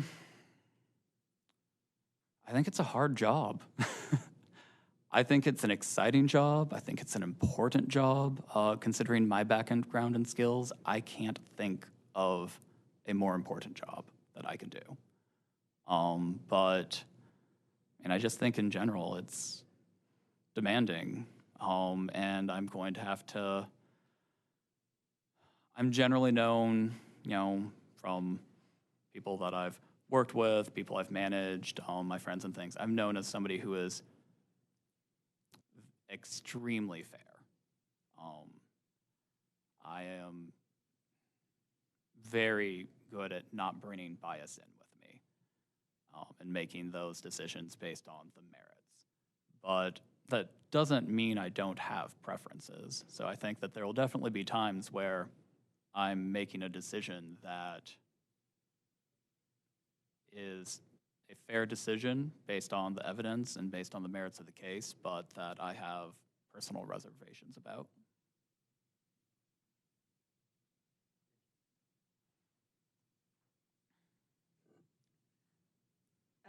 Obviously, this position's based here in Indianapolis. You live in Bloomington. I assume you would be commuting? Yes, I live on the north side of Indianapolis. I know people who make the commute. I imagine that a carpool would not be a difficult thing to find, given I'm on the way up for people. And I'm quite certain my wife isn't watching this, so I can also say that it would not be a bad excuse to get a very efficient, nice, new electric vehicle.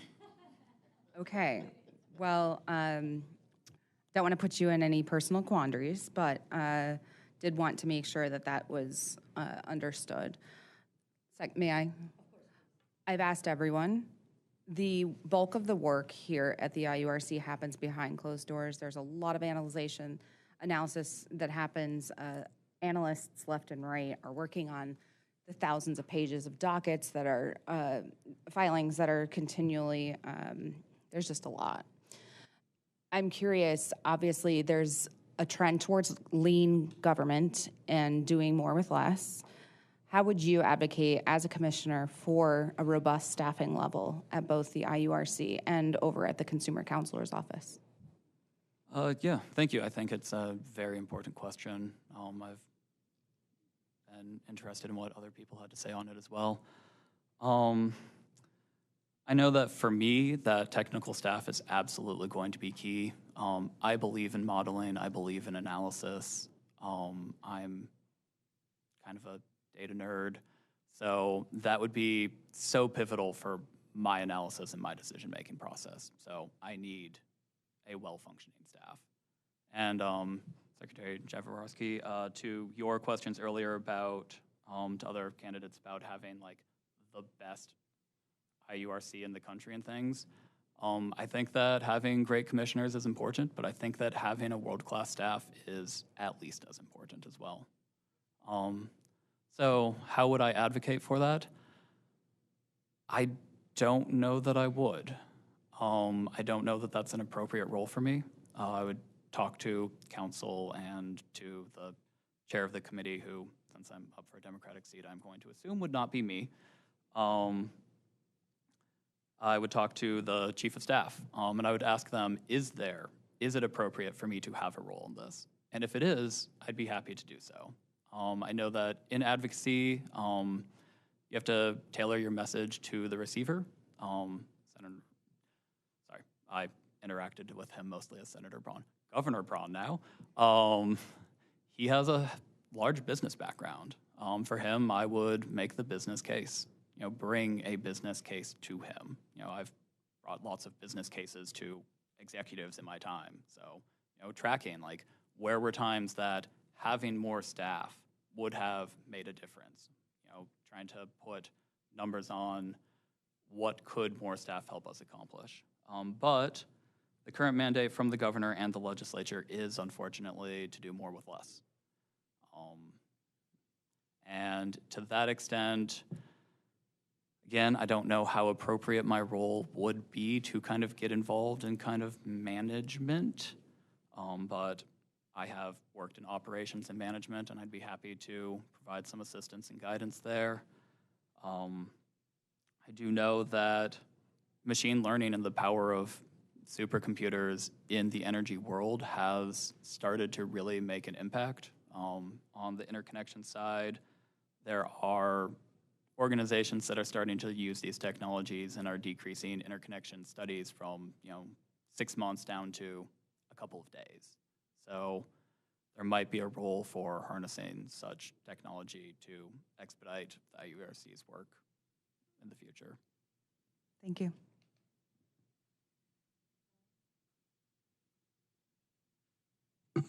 Thank you. With your knowledge and background on climate issues, do you think that they should be taken into account when considering grid investments? And if so, to what extent? And does it nudge out any of the other pillars when considering that aspect? Yeah, I expected that a question like that would come up with my background. I, for full transparency, have lobbied for climate policy.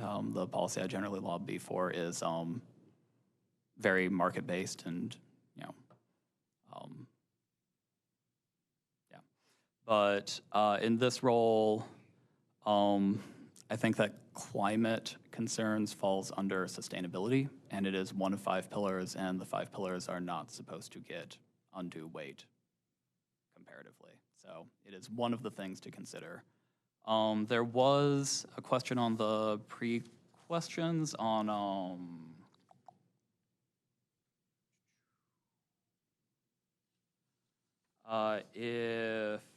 should long-term environmental and weather-related risks be considered when planning electric grid investments? And to that, I say absolutely. Long-term environmental and weather planning patterns are changing. I think that in a case like an integrated resource portfolio, that utilities should be considering what are future forecasted rates for the grid planning purposes. For example, we are seeing more frequent blasts from events like polar vortexes in the winter. Sudden severe cold, it's often accompanied by freezing rain and ice. That's really hard on energy systems. If we are not building our energy systems to expect that to be more frequent, we are going to be caught flat-footed. People are going to suffer. So should that be in the analysis? Yes. Should it have more weight than the other pillars? No.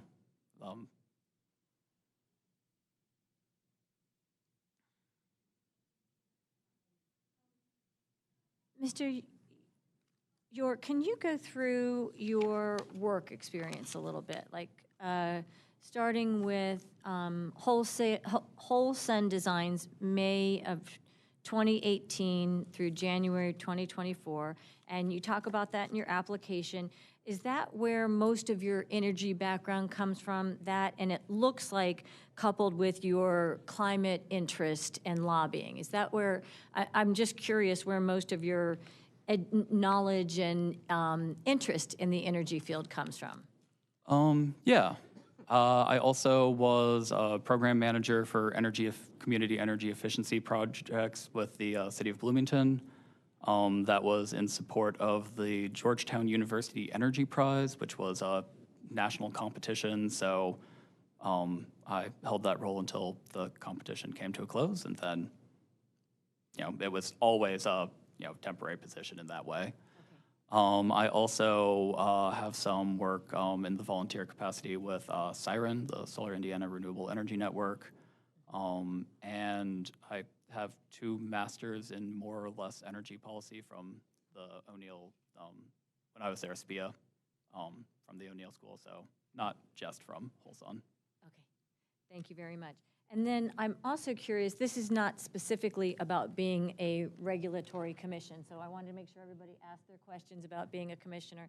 But your experience in energy efficiency is very interesting to me, and I want to hear about how energy efficiency is evolving and what kinds of tactics are appropriate for today that utilities take. Because I think back to when energy efficiency, when I was growing up, what energy efficiency meant, and teaching people to turn off their lights and weatherize and be thoughtful about those things. And then it moved into utilities really being incentivized to sell less of their product, electricity, and to pass out physical kits to their customers that included light bulbs and those things.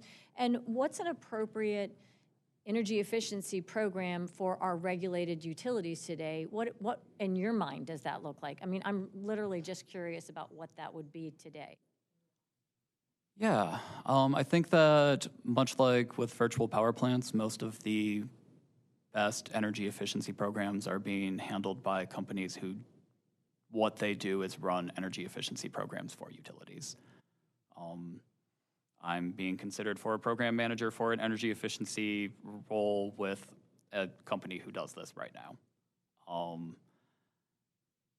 And to some extent, they look very similar. It depends on the utility, it depends on the legislative mandate, it depends on a lot of factors, and in some cases, it looks like a lot more. Getting back to the idea of data centers and tying in energy efficiency, I apologize that I cannot remember where, but there's a data center going in this country where the data center is, they are in the community doing a ton of work to upgrade resistive heat to heat pumps for residents. And in that way, you free up grid capacity so that they can, interconnect much faster.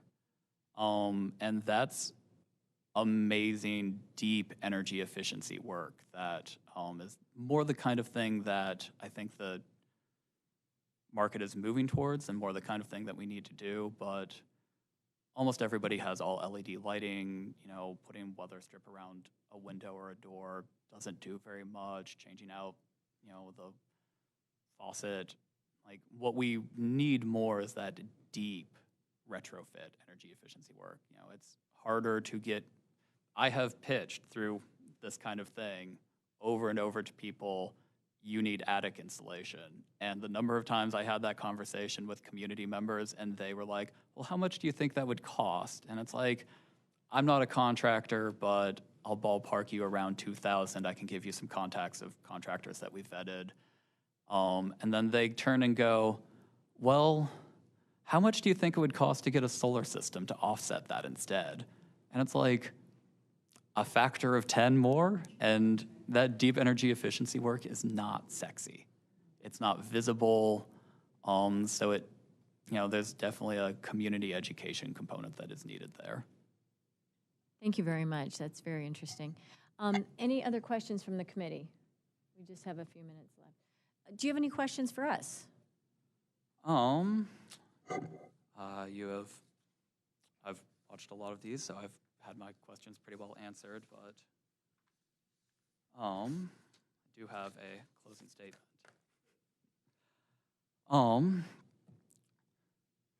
Thank you for your time today. Again, this position, being considered for this is a great honor.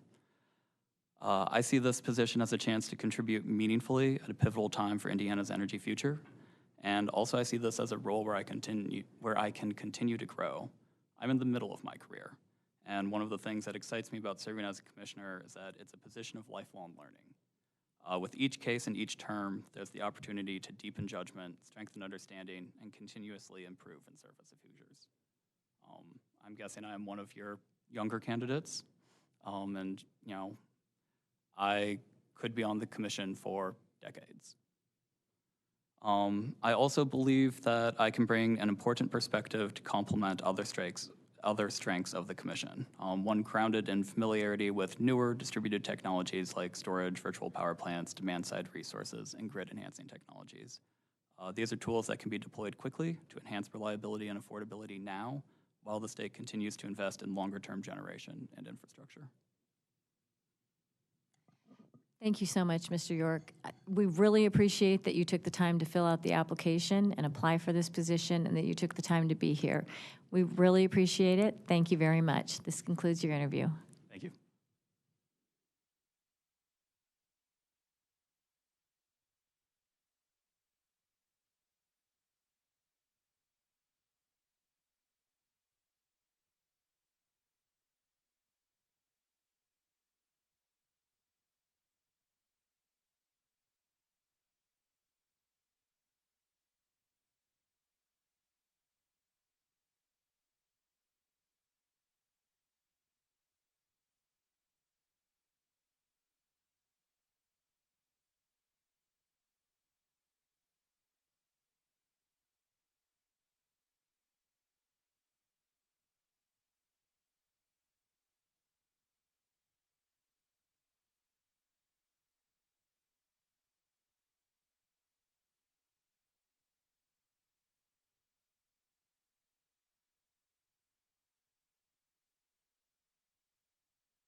Good afternoon. This is the Indiana Utility Regulatory Commission Nominating Committee. This is our afternoon 2:05 interview with Matthew House. Mr. House, welcome. We're glad to have you here. My name is Suzanne Jaworowski, Secretary of Energy and Natural Resources for the state of Indiana. We will start with having the nominating committee introduce themselves one by one, and then we'd like to ask you to please introduce yourself. You're welcome to make any kind of statement of introduction, tell us a little bit about yourself, and then we'll start with questions to just have a discussion here. How's that sound? Thank you. Jim Merritt. Welcome. My name is Darlene Sherman. Lindsay Hake. Grant Smith. Good afternoon, Rachel Hazare. Corey Cochran. Parvane Stover, committee staff.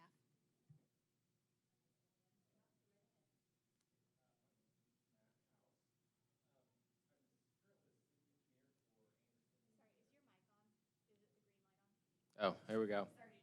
Oh, thanks. Okay. My name is Matt House.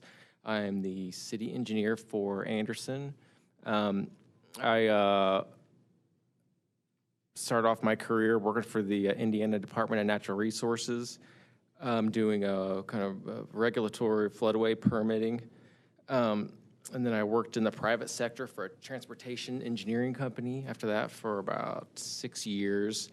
I'm a professional engineer, and when I was doing transportation engineering, I got my professional engineering license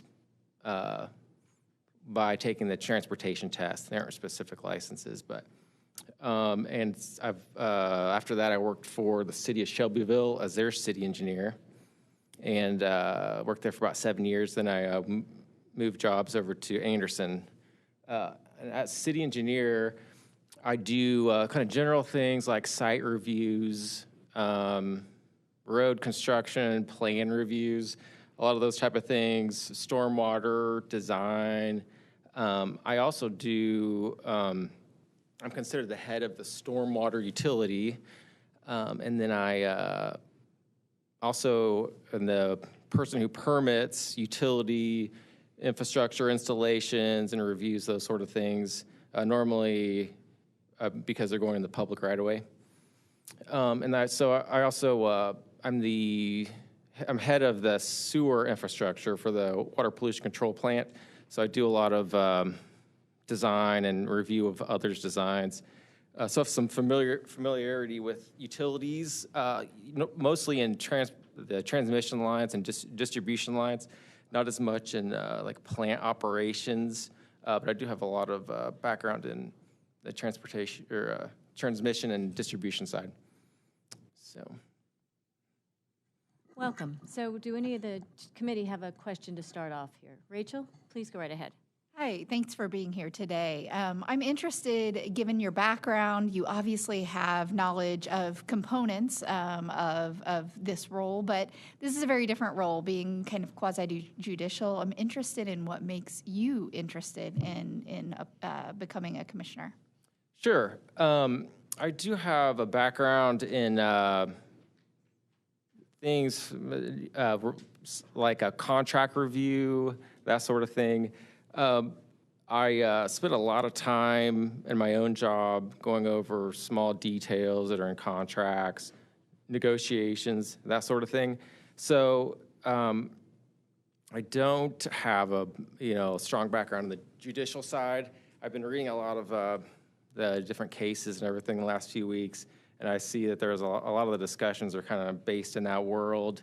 There's the statutes and the cases that go after that, precedents that are established.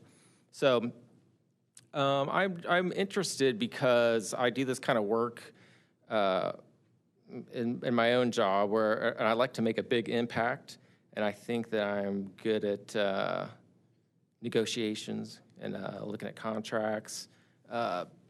I spend a lot of time I wouldn't say fighting back over high costs, but there's a lot of situations where there's project proposals that and it takes a lot of mental energy to go through multi-million-dollar contracts, and work through the details. And I think a lot of that's similar to what the IURC does. Probably more on the technical side, but there's situations where, we've had a guaranteed savings contract. It's just an example for electric project, and I review the contracts, and that's the one I'm talking about. There was a project in Shelbyville where they had a proposal for a number of projects, and including solar panels and some efficiency improvements on their the different like furnaces and things. But they didn't really have anyone with a technical background, so I ended up reviewing the plans. But I found a number of things that ended up being important to the contract.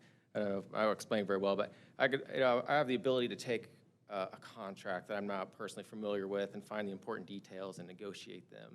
So I think, from reading through a lot of the cases that go through here, it seems like there's a lot of potential for important details that get lost in the weeds.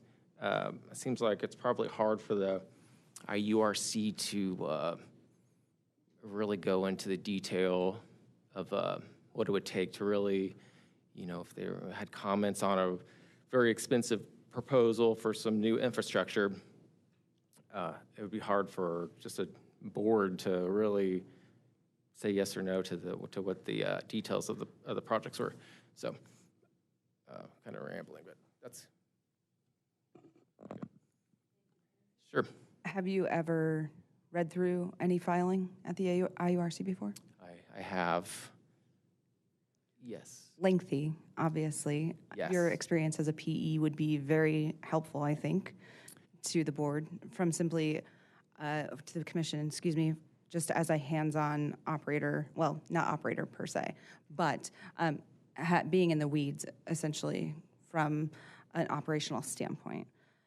With your experience leafing through all of that data that you're under your current position, do you believe that you will be able to have that same appetite for going through the wealth of documents that will appear before you as a commissioner?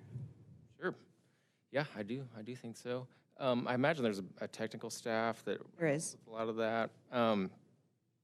Yeah, there's a lot of times, if a municipality hires a consulting firm, there's normally a real lengthy proposal with a lot of small details, and if you don't have some experience in those areas, it's really hard to say, to push back and say, we're trying to keep the project efficient. This stuff isn't necessary. There's times when we've hired, I hired someone recently to do a road project, and there was we had to buy right away next to the road, and there was a existing easement that I had found that was considered as actual right of way, and the consulting firm was working under what's called the Uniform Act, which is a very strict state requirement for federal projects, and it wasn't necessary really for the road project because it was locally funded, and it was bought. The easement was bought for road construction. So I had found this document. So from the consulting firm's perspective, it's risky for them to use this easement that I found. They're not 100% sure about it. And it's much easier for them just to rebuy the right-of-way, which is what's typically done. So what they would do normally is, have that as part of the fee. City would pay $14,000 for the fee, and then they would pay the homeowner $3,000 or $4,000. So those kind of things go on, and it takes a lot of focus and energy to find those smaller details. But I guess, I do think I would be good at that. I was reading through a lot of the filings, and there are just pages and pages of numbers, Mm-hmm. And if you look at, there's really huge issues that are presented as just a single number, if you look at the spreadsheet version of those. So I think, my instincts from what I do as part of my job now is to, really pour into some of the numbers, find out if there's anything that's inefficient, that kind of thing. On follow-up? Thank you. Given that experience and comfortable factor with the just sheer amount of information that the commission reviews, how will you attempt to balance, as a commissioner, you're charged statutorily with balancing the interests of the utilities with that of the ratepayer? How do you attempt to balance that, or how will you as a commissioner? So it seems like, especially the more recent filings, the rate cases are proposing pretty high rate increases, and it puts the commission in the position where they have to say no to different aspects of it. So if the smaller utilities, like I know the IURC doesn't have a lot of them, but like a smaller wastewater utility, those kind of things would be much easier to look at because there are just a few people working there and simpler jobs. But the larger, there's like a Duke Energy or those kind of CenterPoint projects, it'd be the IURC, if they were saying no to the details, we don't think this is actually necessary, it puts them in a strange position. The example that happens in a lot of city governments is police and fire will ask for more money, and they'll say, there's a certain risk to people's lives if you don't do these things, and it's really hard to say no to that. So I think for the IURC to look at the proposal and be put in a position where they have to say that this proposal is too much money or it's not efficient is kind of an unnatural position. So I think those are the kind of things I would think about. If I were to do this job, I would look for areas in the proposals that I thought didn't seem right. So some of the things that I notice in my own job are, a lot of times large consulting firms will put all the risk on the city, or they'll take an almost no risk approach.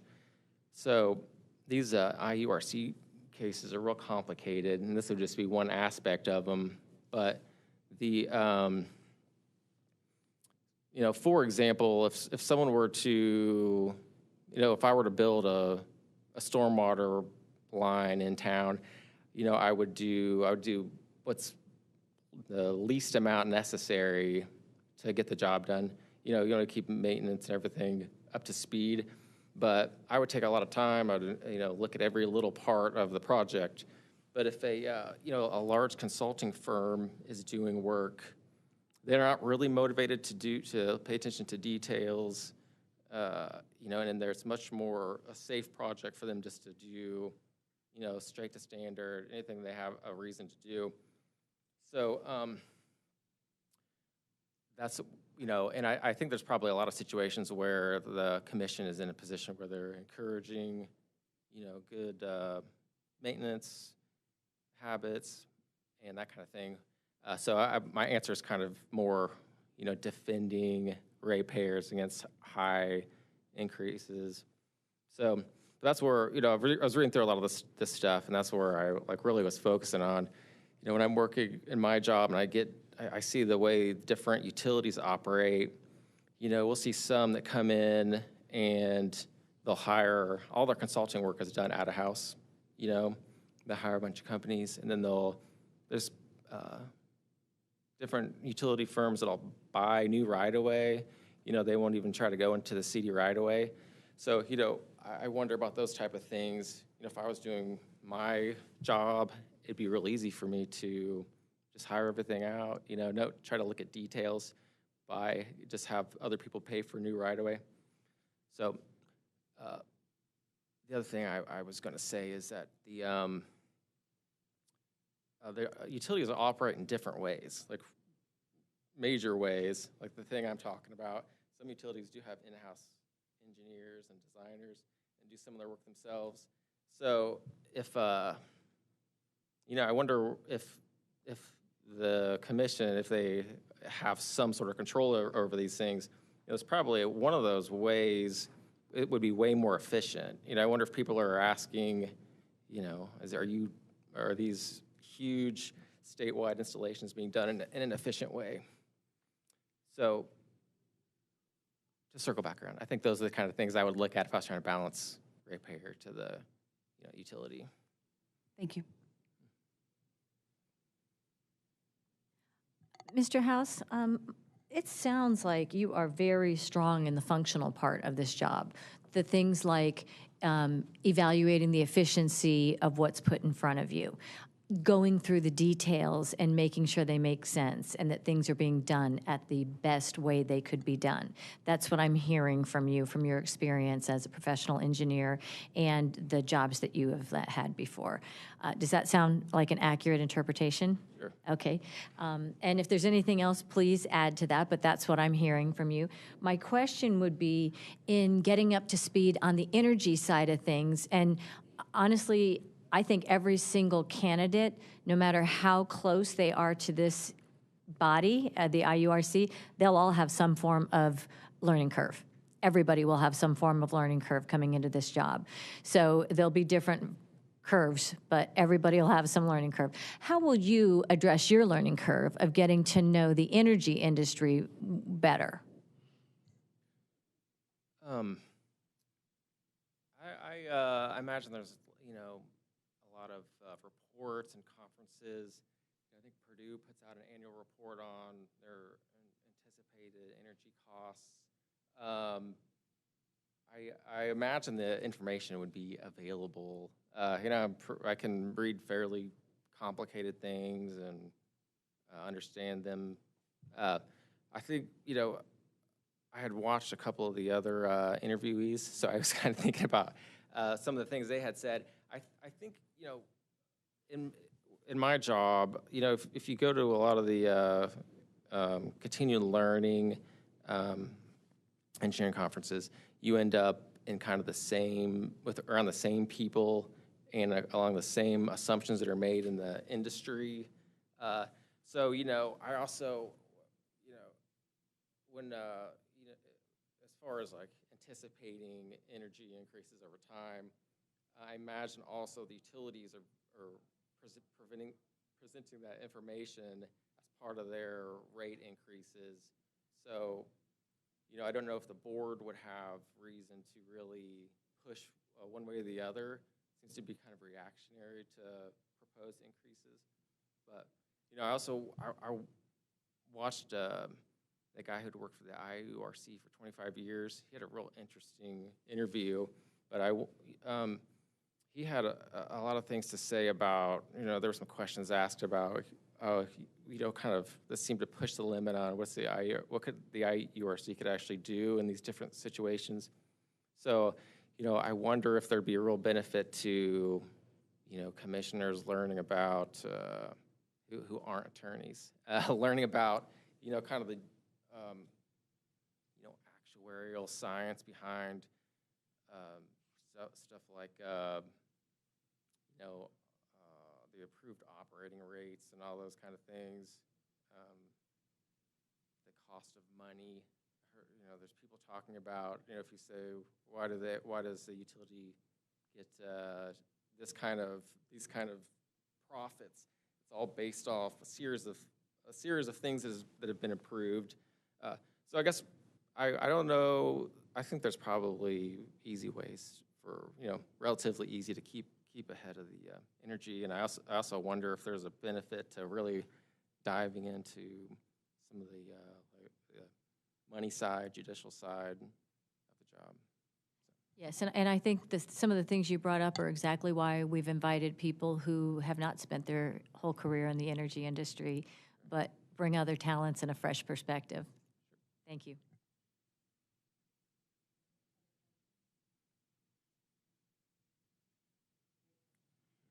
So in your application, one of the comments that you made that I'd be interested to hear you talk a little bit more about, you noted that the way rate making is set up in Indiana, utilities have incentives to be overly risk averse on infrastructure work.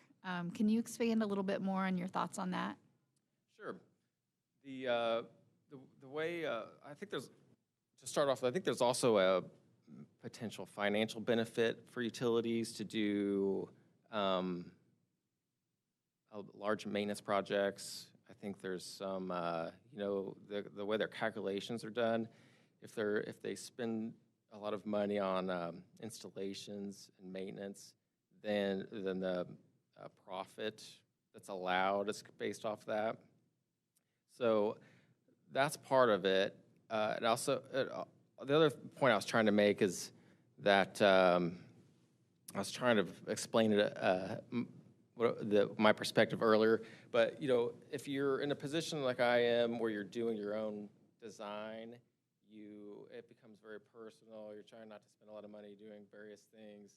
And if you take a step back, utility or consulting firms that are doing the design, they are less motivated to saving money, and they really are much more afraid of making a mistake and being sued. And it takes a lot of time to really look at really small details.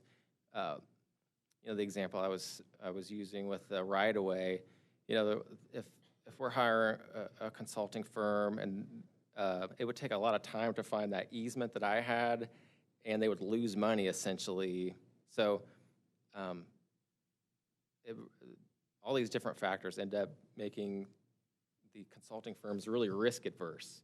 So if a presentation is made for a rate case to the IURC, there's some line items on the spreadsheet that are $1.3 billion. Those kind of things would be a lot of that kind of inefficient, risk-adverse design would be baked into those numbers, and it'd be really hard for the IURC to find that or really, push back on it. So, there's a lot of. I'm trying not to say anything. There's a lot of details I found by reading into this job in the last few weeks. I might be speaking out of turn, but the way it's set up is seems like the more complicated jobs, there's a series of things that are installed that are proposed that are very risk adverse, and if a firm is if utilities are hiring consulting firms that are hiring it out, that alone would lead to a less efficient job. So I think, that's one thing I would wonder about is because the utilities hire out a lot of their financial services, consulting services, and the attorneys. So I'm going to circle back around. So if a utility is proposing a project, they'll hire an engineering firm and then also hire a legal office, and they'll present that to the IURC. So there's a lot of inefficiencies in that, and if there's a way to encourage more personal design or not allow a utility to sub out a lot of the work. An example would be if you had let's say you had one utility, let's say a stormwater utility, that did all their design and all their own installations, and then you had another one where they hired they had an entirely different company installing all the pipes. To the IRC, it would be the same thing, but in the operations and management and legal aspects of the second company would all be included in the numbers. So you'd essentially be paying the profit of another company. So.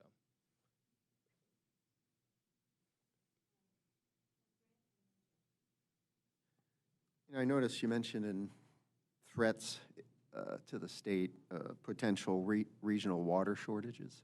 Sure. And I was wondering if you've run into that issue, water availability, either Anderson, Shelbyville, or know of instances and where that became an issue or could be an issue because of, water-intensive development or any other cause. Mm-hmm. Sure. When I was in school 20 years ago, I remember hearing that Indiana was a very water-rich state. There were other states have had water issues for a long time, and that has it's appeared to change for various reasons. But there are times, I don't want to speak too specifically, but there are times where cities have that I've worked with have had during a drought situation, a long period of drought, they'll get close to the limit of their tanks. They'll start maybe saying, asking people to not water lawns and that sort of thing. So there does seem to be for extreme weather conditions, situations where only in certain times of the year people get close to water shortages. The water, if you want to call it a network, compare it to an electric grid, isn't nearly as interconnected either. It's a lot easier for an electric utility to buy off another one. A lot of the water utilities are real isolated, and if one of them has an issue, if the one I'm thinking about had an issue, you would have to install 8 miles of water line to get reconnected. So there's that kind of thing, and then there's also water is used on cooling for a lot of the data centers. It's a very large amount of water too. So that's been coming up a lot, just in general discussions. So it's kind of an economic development issue also, and there seems to be a lot of interest around data centers, a lot of the economic development projects that we started seeing a couple years ago. Not my city necessarily, but any city or data related to data centers, and the amount of water they're using would potentially use is very high. So. Thank you. As Secretary Jaworowski said, we've interviewed a broad range of different people, and we had a broad range of folks who applied, and not all have an energy background. When you looked at the position of commissioner and studied what it entailed, what came to mind that would be the toughest challenge for you to step in those shoes?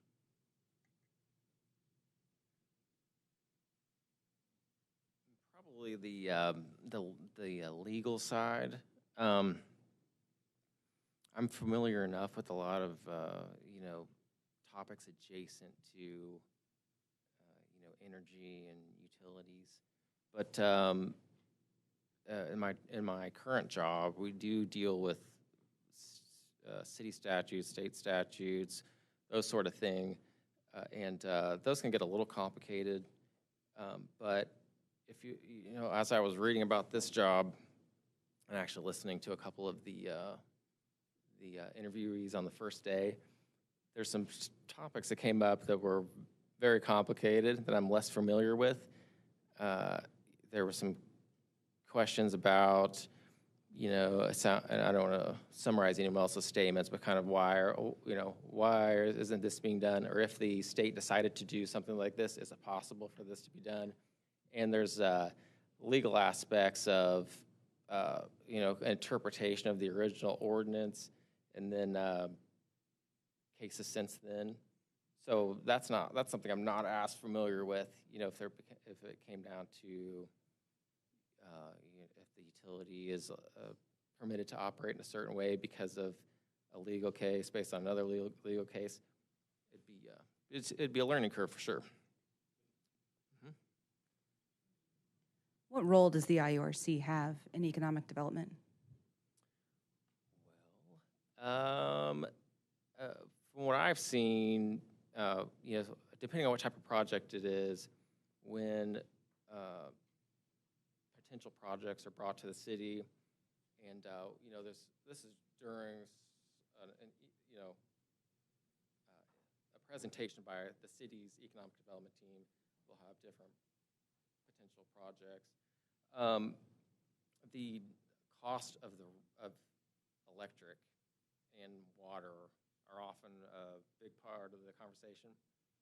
So that's how it is with what's from my perspective, my current job. I think if you're asking, moving forward, if the IURC were to be more directly involved in rates to attract certain types of projects, that would be something else.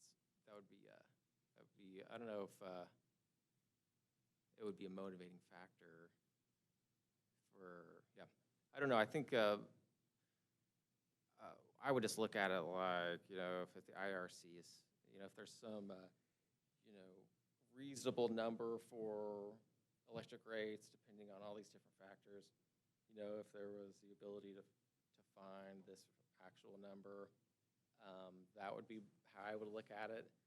I don't know that IURC would be able to necessarily alter the path of economic development in other ways, other than making sure the costs, the rates are reasonable. A lot of the discussions that you hear, or people are worried they're getting, there's some unfairness in the costs. I think if you really figured out exactly what the costs of different utilities were supposed to be, it would still probably be higher than people would like, So I think there's probably a number out there that, is this the real cost of the minimum of what it would take?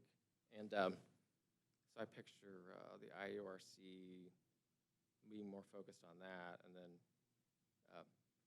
keeping electric costs would generate some, if not a lot, of economic activity, especially with data centers coming around.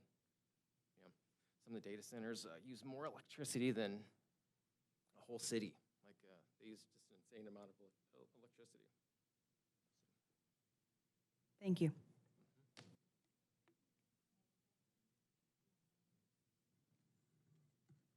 Can you explain a little bit about your involvement as a city engineer in both Shelbyville and Anderson, what your role was in any of the rate making on the sewer side or the wastewater side? Sure. I really haven't been directly involved in a rate case. There's a current case going on in Anderson, but I work with the water department a lot, but I don't. They have their own engineering firms and everything, so I'm not directly involved in operations. Well, let me clarify. Some of that goes through the city, like the city council or by ordinance. Can you explain that process, and were you ever involved? Sure. In either locality? I haven't been. The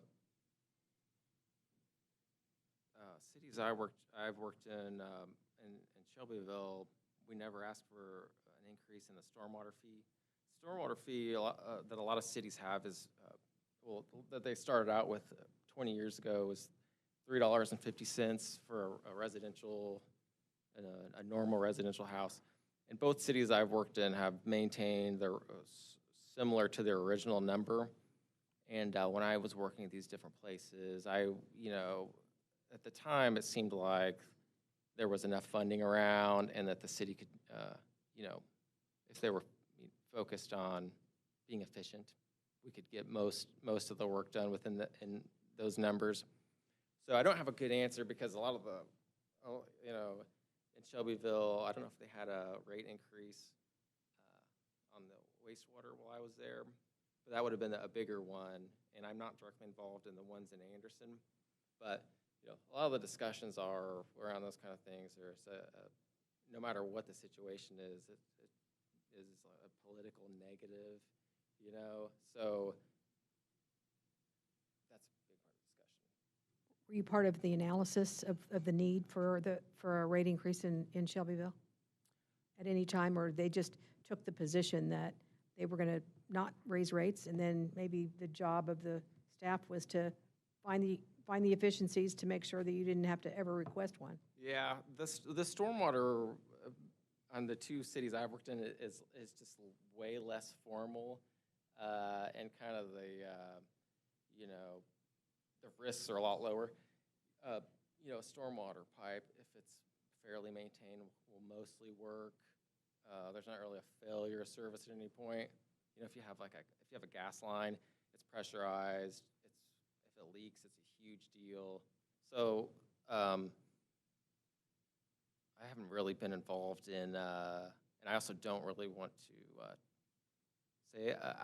I know more about some of the more recent ones, but I probably shouldn't talk about in this setting.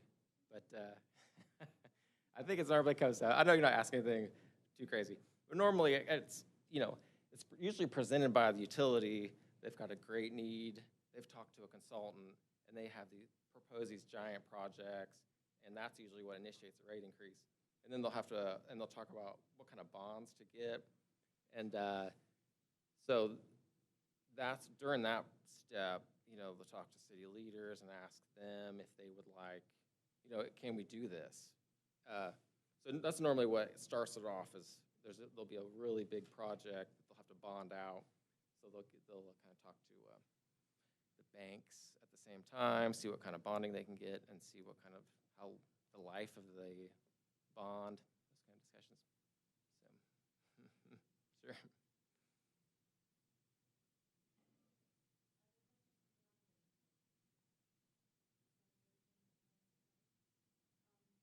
One question that Lindsay usually asks, but I don't think she asked this time. Do you mind if I take? Okay. The governor has streamlined a lot of government, and I think that's been kind of a trend for recent decade. And a lot of agencies have less staff than they may have had before. If there were a need for additional staff, would you consider advocating for more staff at the IURC? Sure.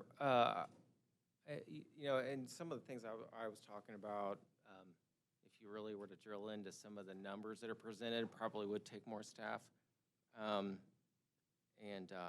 some of the comments that have been made in the news, I think it probably would take, a bigger staff to analyze some of the rate cases. If it required gathering a lot more information. I also, from my own work, have normally felt that there could be more efficient works, and I'm not talking about where I'm working now, but there's a lot of times, working for a local government or state, it is a lot different than working from the private side, a lot more laid back, maybe less efficient. There's things that go on that are a little more acceptable in government. There's not normally a profit-driven result to what it's normally regulatory or maintenance side on the government. So there's not they're not developing and selling a product. So there's a lot of differences between working for a private firm and some government. So I would imagine if there was new work introduced, they would have to, more staff would be needed. But I also enjoy working in efficient areas. A lot of the like REMCs type utilities have their overall rates are lower. They have some of the issues I'm talking about, and they're a little clunkier, but a lot of the rural utilities, small utilities, they still operate better than, or cheaper than, you know, the real corporates, larger size utilities. So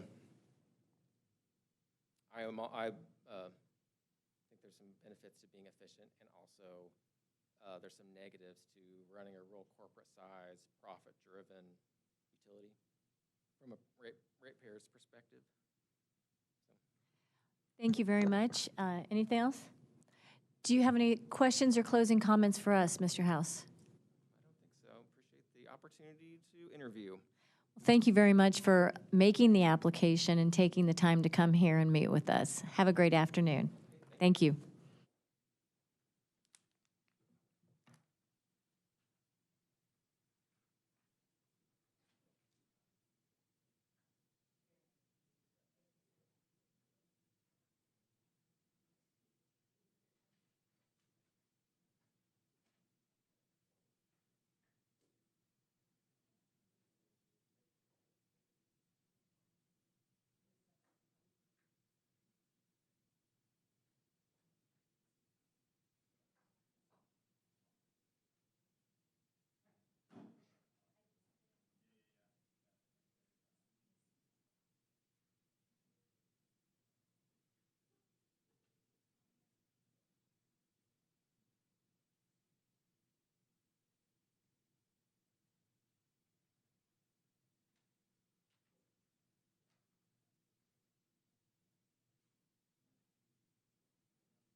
I know. It's going on.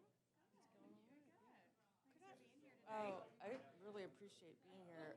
Does this mean the mic is on since the green light's on?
Good afternoon.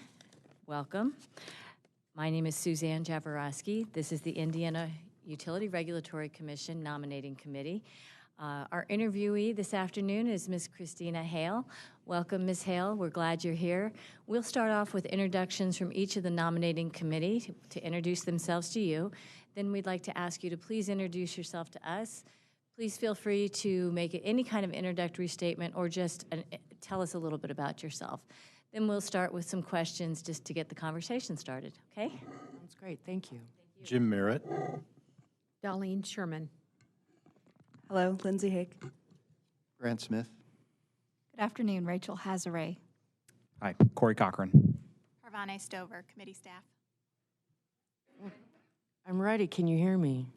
Well, oh, great. Thank you so much. First, I just want to express my appreciation for the opportunity to interview, to perhaps be forwarded to our governor for selection, and all of the work that you've put into this very transparent and rigorous process. Your effort really shows, and I'm just really grateful to be included. So thank you. I'm Christina Hale. I would not be here today if there weren't two women in my hometown of Michigan City. I'm a region rat, a 219er. But there were two women in my hometown, Deb Chubb and Jan Katz, and they wanted to solve a problem for my community, a problem that I shared. One was an attorney and one was a psychologist. I was a waitress and a teen mom, and I wanted to go back to school. There were just very few and certainly not really any high-quality opportunities for childcare in my community. But Deb and Jan got together, and they created a childcare coalition. That became a childcare called Imagination Station, and they helped me get my son Owen to be one of the first students, and that helped our lives go. It meant Owen could go to a high-quality preschool. It meant I could go back to Purdue North Central and earn my college degree. I could work. Things would work out for him, and it was that critical piece that I needed to be successful. And so I was determined from that time to have a career about paying it forward for other people. So you'll see a theme through my work over time of paying it forward and being very mission motivated and driven to do good things. So from there, I worked as a newspaper reporter at the LaPorte Herald-Argus, where I actually interviewed two people I wouldn't have predicted to have served in the Trump administration, but have been, Bobby Kennedy Jr. and Ben Carson, and also people like Dom DeLuise and the Oak Ridge Boys, and also covered a lot of county commissioners meetings and learned how local government worked and didn't work. It was very eye-opening for me, and I took a lot of that experience, and having served as a Rotary Ambassadorial Scholar, living abroad with my son for a time, in the late 90s came here to Indianapolis and took my first job at the Indiana Department of Commerce, which no longer exists. It's transformed into the IEDC, but at the time we had a traditional Department of Commerce, and I worked in community and economic development there, and then went to work for the state agency that was responsible for teacher quality and teacher licensing. I really developed a strong appreciation for how workforce and education and development and job opportunities came together. That experience really inspired one of the reasons why, as a legislator, I was the co-author of the original Regional Cities bill with then Representative Jerry Torr. But from there, I went to work in the private sector. And so for much of my career, I worked at Kiwanis International, which is a globally headquartered service club right here in Indiana.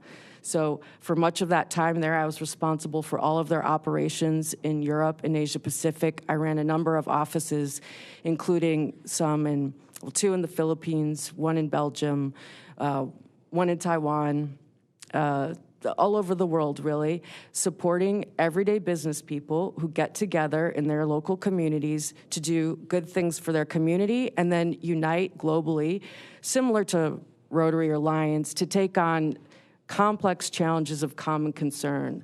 And at Kiwanis, one of those projects was universal salt iodization. Another that I launched and was responsible for was the elimination of maternal and neonatal tetanus in the world. I won't bore you with the details of that, but trust me, there's a lot to it there. We partnered with UNICEF as our boots on the ground, but also needed to engage a lot of people around the world, everyday people, on a complex project that would leave people better off. And I loved it. But I really was sparked then to do something in my own community. I was based here running offices and projects all over the world, and I looked around at what was going on in Indiana, and it hurt my heart and caused me great concern to learn about the state of maternal and infant mortality, which I know many people have been working on before and since that time. It made me want to set my hair on fire to learn that 1 in 6 girls, by the time they leave an Indiana high school, had been raped or sexually assaulted, and an untold number of boys, because we were not tracking that data well. And I decided to run for office, and I won a very narrow competitive election. I only won by 51 votes out of about 36,000 cast. But I thought, I'm here. I need to do good things while I'm here. And so I reached across the aisle during my time in the General Assembly. I passed more than 60 bills. Every single one had bipartisan partners working with me. And I'm very proud of that record. And I became known for being somebody who did their homework and was a person of integrity. And those are properties, I think, that are very relevant to the job that I'm hoping to be considered for now.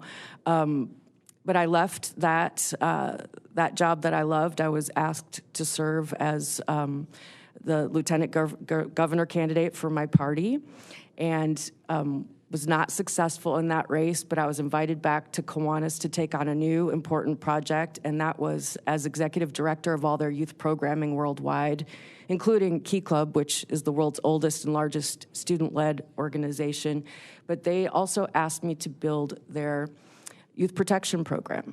You probably saw what had been happening to the Boy Scouts organization, and Kiwanis wanted to double down and really shore up their way of doing business. So I did that, and continued to be deeply interested in public policy and helping my own community. And it happened to be that my congresswoman, a colleague that I valued, Susan Brooks, was leaving her position and retiring, and I decided to run for that office. I was not successful in that run, but life has a funny way of finding you and opening other doors. And during that time, I wrote a book for teenagers, but also I was asked to join the federal government in a variety of roles. I had 3 rotations there. And a top secret clearance. So I worked first at the United States Development Finance Corporation, which is our nation's development bank. So it's the organization that will go in. It's the alternative to China's Belt and Road strategy, and very important to the patriotic and security interests of our country, but also to the developing world and how they do things like produce energy, supporting the building of roads, infrastructure. It was a very interesting job. And then I was asked to go and lead the Communication and Public Engagement Department at the United States Small Business Administration, which was a lot of work and a lot of fun. And it was on the heels of a lot of very heavy news cycle time with PPP and post-COVID and that agency. And then I took, I think, the job I really most enjoyed, which was leading the Office of Women's Business Ownership and getting to support women entrepreneurs all over our country, women with great ideas and strong wills and determination, helping to make their American dreams come true. Now I'm back here in Indianapolis after my service there in federal government, and I have a consultancy business. I have a variety of clients. It's Hale Strategy, so I mostly focus on supporting organizations that need strategic advice and counseling. And I've continued to have my deep and abiding love for and appreciation for energy. I think, you'll ask me some questions, so I'll get to talk more about that in a moment, and I don't want to be too wordy here as we get late in the day. But I will say I served as ranking minority member of Utilities, Energy, and Telecommunications. It was extremely interesting and involved, and certainly was an area where I put a great deal of focus. And energy, I believe, is the most significant issue that will make or break Indiana's future success in the coming years. And I am ready to jump in with both feet and really look forward to the rest of your questions. Thank you. Thank you, Ms. Hale. Committee members, does anybody want to get the questions started? Corey, please. Ms. Hale, I'm going to continue that train of thought. I think that we ought to go deeper there. So you say that it's a key, important issue for Indiana. This is not a legislative arena. This is a regulatory, you're implementing the law, not necessarily creating the law. So talk to me how you plan on impacting or changing that law by sitting at the bench, or if you plan to do that. If I understand your question, you're asking me about impacting the law, and I don't really see that as part of the role of a neutral arbitrator. I think it's more about that exact thing. I mean, you will be receiving information, making decisions for the best interests of Indiana, and I'll do what I've done in my working life, whether as a legislator or in any role, really, and that is continue to keep the best interests of Hoosiers at heart, starting with our ratepayers. And I mentioned in my one of my essays that I submitted with my application, what's been guiding for me in my roles, and it really came to me to think through this lens when I was elected.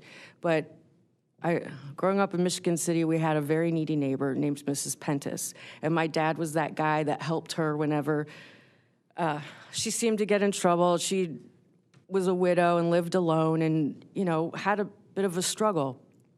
And I always thought of her because she had financial problems, was often faced with really difficult choices of paying for the medicine that she needed to be well, paying for her property taxes in the home that she'd lived in forever that she wanted to age in place in, or to keep her heat on in a cold Indiana frigid winter. And I'm from the lake effect snow area. So, I think that these principles are what are really reflected in the 5 pillars as well. And I think it's critical that we look through and approach and balance those 5 pillars as the work of the neutral arbitrator moves forward. Hey, thank you. I think that's the answer that most of us want to hear, that you won't take necessarily an active role.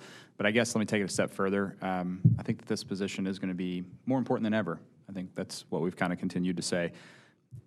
If given the opportunity to weigh in on certain things that are going on at the legislature, we've used the term wish list. What ideas or what things would you like for the IURC to maybe have the authority to do or be able to do in the future if given that opportunity through the General Assembly? That's a great question, and I have to tell you, my instinct as a legislator at the time was, I'd think about the formal power given through statute and code to the IURC, and then also what power was left on the table. What hadn't they been? These braces sometimes are very difficult to speak with. Forgive me. What powers have they left on the table? And number one for me was the power to investigate.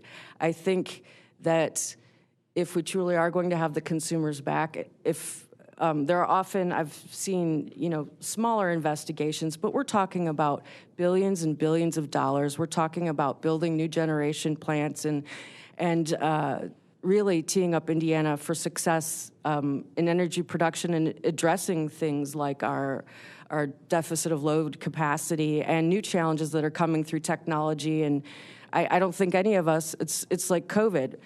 Not many people really saw that pandemic around the corner, but I don't think many people really saw the data center issue around the corner either. But for those people empowered to make decisions at this time, I think that investigatory power is going to be more important than ever, and I hope put to better use.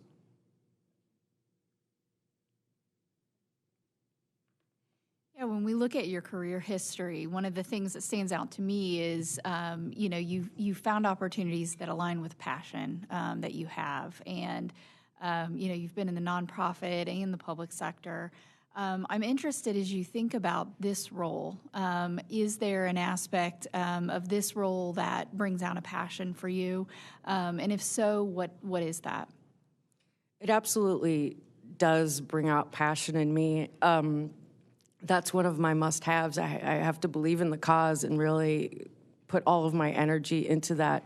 And I mentioned earlier, too, the stakes have never been higher for Indiana. And when I served in the General Assembly, I think we were at the 12th least expensive place to do business when it comes to energy costs, and we're now at something like the 38th most expensive. And I grew up in Northwest Indiana, so when I was a kid driving from Michigan City into Chicago, I knew what those neighborhoods looked like, and they were vital. People lived in those houses. There were nice communities of everyday Hoosiers, and you can just see since that time how people's opportunity and access to success is not what it was. I grew up on Lake Michigan, water, and Superfund sites, and the earth, all of these things I thought of as a private citizen, but having served in the General Assembly and really been in the position of a decision maker on behalf of the state and my constituents, brought home to me just, we can't get it wrong now. We're in a difficult spot, and we have aging plants, expensive needs for retrofitting. We have huge opportunity in new technologies. Electrification is coming. There's opportunity, too, for to be better stewards of the energy we have. I believe someone has said often that the cheapest energy we have is the energy never used. There's just so much going on in this field that it's extremely interesting, and I think that's one of the reasons why you've had such a robust response to the call for applications. But I think you also need people of integrity, people who care, who are intellectually curious, but also really appreciate the human side of what's happening. And I'm just ready to jump in with both feet.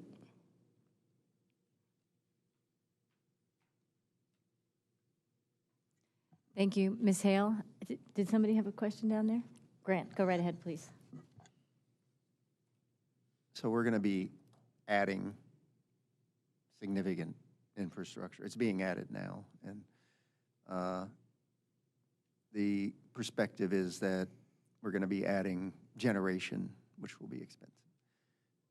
So how, in the near term, and given the statutory authority, how do we work towards, as quickly as we can, affordability of utility bills? And you have low-income families. It's been mentioned here that 40% of their income might be to utility bills. Even at 150% of poverty, that can still be substantial. So in your mind, how do we address that? How do we quickly try to relieve that strain on these families? Well, first, I appreciate that, and I have felt that strain as a single mom with a little kid, working about 3 jobs and having to pay for that hour of childcare for every hour I was in class. So I faced, on a weekly basis, I didn't have to worry about paying to keep the heat on, but I always worried about how I was going to fill up my gas tank, because I had to get to his childcare before 6 p.m. or pay $10 a minute for every minute I was late, and I didn't have that money.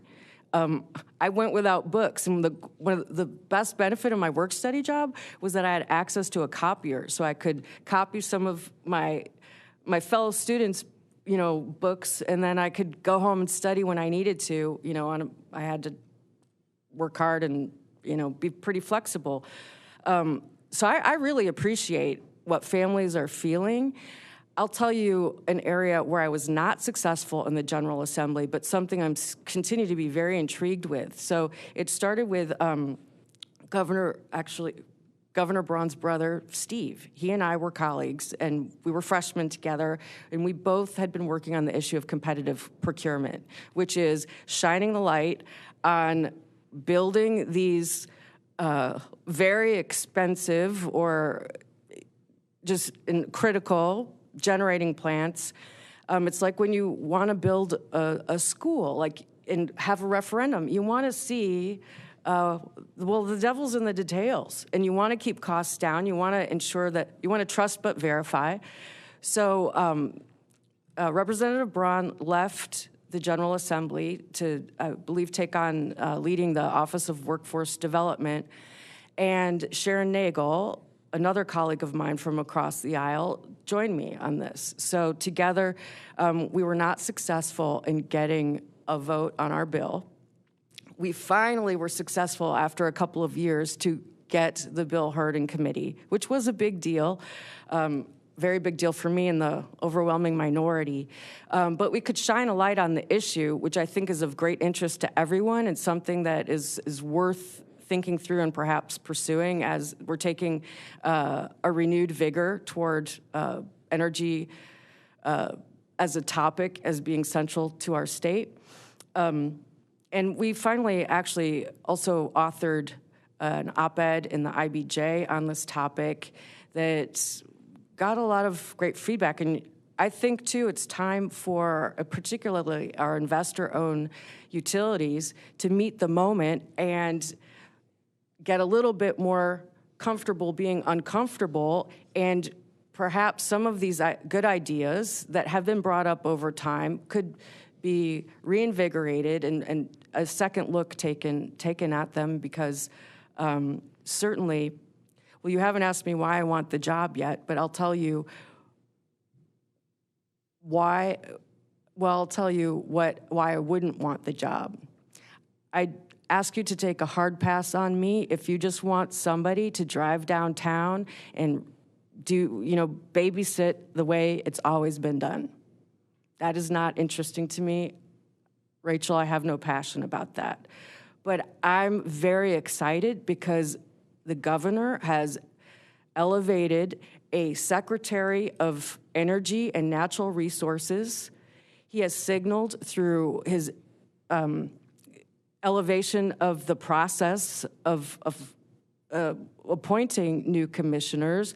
He has instigated a strategic task force that has a very intriguing first assignment, to look at not only the near term of the coming 5 years of what Indiana should be looking at in terms of energy and production and the state of energy here, but also the next 20. And to me, that it's a strategic committee that's looking far out, signals that there's great opportunity here to bring back some of these good ideas that perhaps were left on the shelf in the past, like competitive procurement. And, I'm just excited about this new day.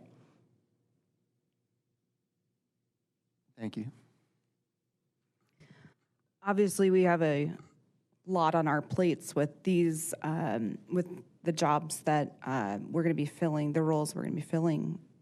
The governor has clearly stated his preference for someone interested in affordability like him. But there are 5 pillars, as you've noted, at the legislature, or in statute that the legislature implemented to be weighed evenly. I'm curious how you will attempt to do just that while carrying out those goals that the governor has stated, only because you have more on your plate than just affordability. You have to balance the interests of the utilities and ratepayers and all interveners. So I'm curious how you will attempt to do so.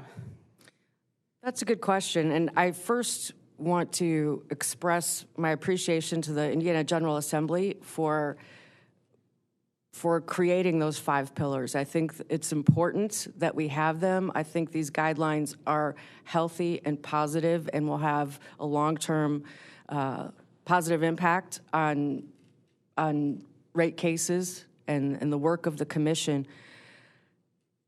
It's a very difficult job, Lindsay, as you pointed out, and there's a lot to juggle. I've learned through my career that I prefer to drink from the fire hose. And I prefer to work on complicated projects of general concern. And I prefer to work on things where there are high stakes. I'm known to be a person who does her homework and shows up prepared. And I certainly know how to multitask, but you're also asking how to approach this in terms of how you think and problem solve. And I also believe that with prior comments that I've heard expressed by some members of this committee, that most states really do have the same advantages and disadvantages generally, but so much comes down to the commission, the governing language, and the people who are in those positions. And I think what you need is somebody with intellectual ability, intellectual curiosity, a real hunger for this work, who's energized by it, but also, certainly people of integrity. And I'm very much battle-tested in this way. I've earned a reputation of doing right by people because I've been working hard at this for a really long time. And I appreciate the person, too, who Grant also mentioned, the people out in the state, people around the state, like Mrs. Pentis, or anybody who really can't afford these rising bills, but also the employers who had traditionally enjoyed that competitive advantage of low energy costs here in Indiana and want to keep their doors open and keep manufacturing. It's a lot to juggle, I agree. But I think that with a studied approach, with a sense of the importance of the questions at hand, and with a real dedication to the work, it can be done. And finally, I'll just say, my mom has always called me her flop and read girl because I love to flop and read. And that's actually just an attribute of the job that I think I'll really enjoy. And it's certainly what I enjoyed most about any of the positions is that opportunity to be a lifelong learner and to continuously not only work on balancing those 5 pillars, but also keeping the saw, I'm going to try to say, keeping the saw sharp, because this is going as fast as the pace of technology.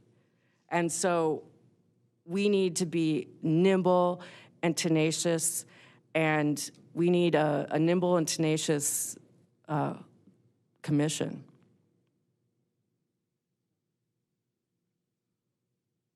I'd like to go back to what you were talking about your efforts to try to get is competitive construction? Procurement into, I assume, Title VIII? We had a bill drafted. I have not read that bill for some time, to be perfectly honest. So it's probably been about 10 years since I read the language. We worked on so many versions of it. I'm uncertain if that was the title. I imagine it was. Well, yeah, that's the utility. I'm assuming that's part of the authority that is given to the IURC from the general. Yes, it was. Mm-hmm. But along those same lines, I'm wondering if you think that additional language is needed in the utility statutes, sort of that require the IURC to keep rates at a certain percentage, or should be more prescriptive than it is right now. This is a crude analysis, crude comparison, but the public got fed up with property taxes. The General Assembly instituted property tax caps. that's what, it came to that. And I'm just wondering if we're reaching a point in time where it'll come to that, where caps would actually have to be instituted. What do we do to prevent that in the meantime? I'd love your thoughts on that. Sure, and I think that's an interesting parallel that you bring up, and I don't have an opinion on that now, but I think it's very worthy of additional study, and I think that there are two kinds of power, too. Formal power that comes through the statute, and then you could have all of the, you could have a very active and permissive set of powers for the commission. If they don't take up that power, then it's just sitting on the shelf. And I think what we need is more attitudinal, and that is in the body of the commissioners who will rise up and meet this moment. We do have a generation deficit. We can see down the road that we're going to have any number of challenges, including environmental. So we need people who are extremely engaged. And as I said earlier, it's time for people who have traditionally dominated, I think, or organizations, and particularly the investor-owned utilities, to get comfortable with being uncomfortable. We've been doing energy the same way for some time. I am not certain, Madam Representative, if that comes down to the language or if it comes from the approach to the role of a commissioner. But I think both should be looked at, and I think that this governor, who has elevated the role of a Secretary of Energy, who has already composed a strategic task force with empowered people. These are positional leaders who have the power to actually get things done, and to draft some plans in a uniting, convening opportunity to bring everyone who has a piece of this, whether it's the General Assembly, the Commission, the Office of the Governor, the Office of Energy and Natural, thank you, resources. So I feel like this signal is for a new day, and that's why I'm so enthusiastic about the opportunity to be part of it.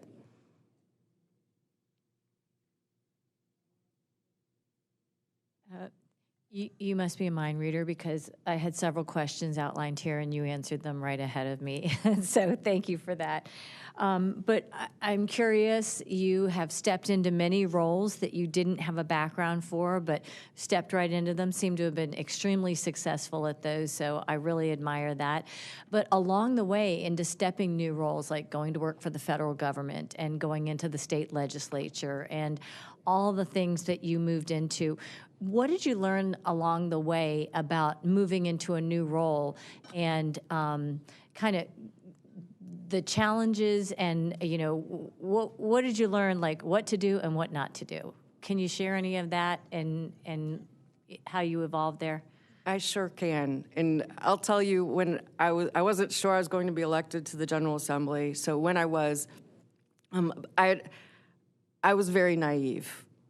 And I had told myself, I'm going to read every bill that comes to the General Assembly. And I knew how a bill became law, like everybody does, but I didn't really understand the details necessarily. And sometimes the devil is in the details. So I did not have an appreciation that thousands of bills get filed. So that was easy, you know.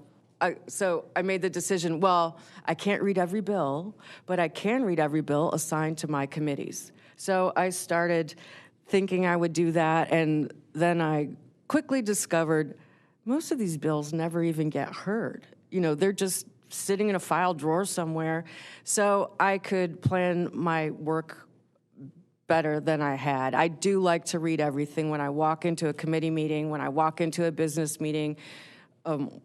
I want to be prepared and know what I'm talking about and be prepared with good questions, and to make the process better. And sometimes when you are while I can only speak from having served in the minority, I also had to take a look at where's my real power. It was the first year of the overwhelming minority. So not one person of my party needed to be in the room for there to be quorum. So that really changed the dynamics of things too. So I did an analysis of where is my power and how can I be effective in this role. I was just elected to represent these people, and I wanted to do the job. And I realized that it was not sexy, and actually people would get pretty angry at you sometimes, but I believe in the role of the minority, sometimes you're just there to make a bad bill better. And it's through two things: building personal and professional trust so that people will want to work with you, that you have a seat at the table. So when you're working on legislation with somebody, they trust what you're saying from the point of view that you know what you're talking about, you've done your homework, and you're prepared, but also that you're a good actor and that you're I shouldn't say good actor, you're a good person.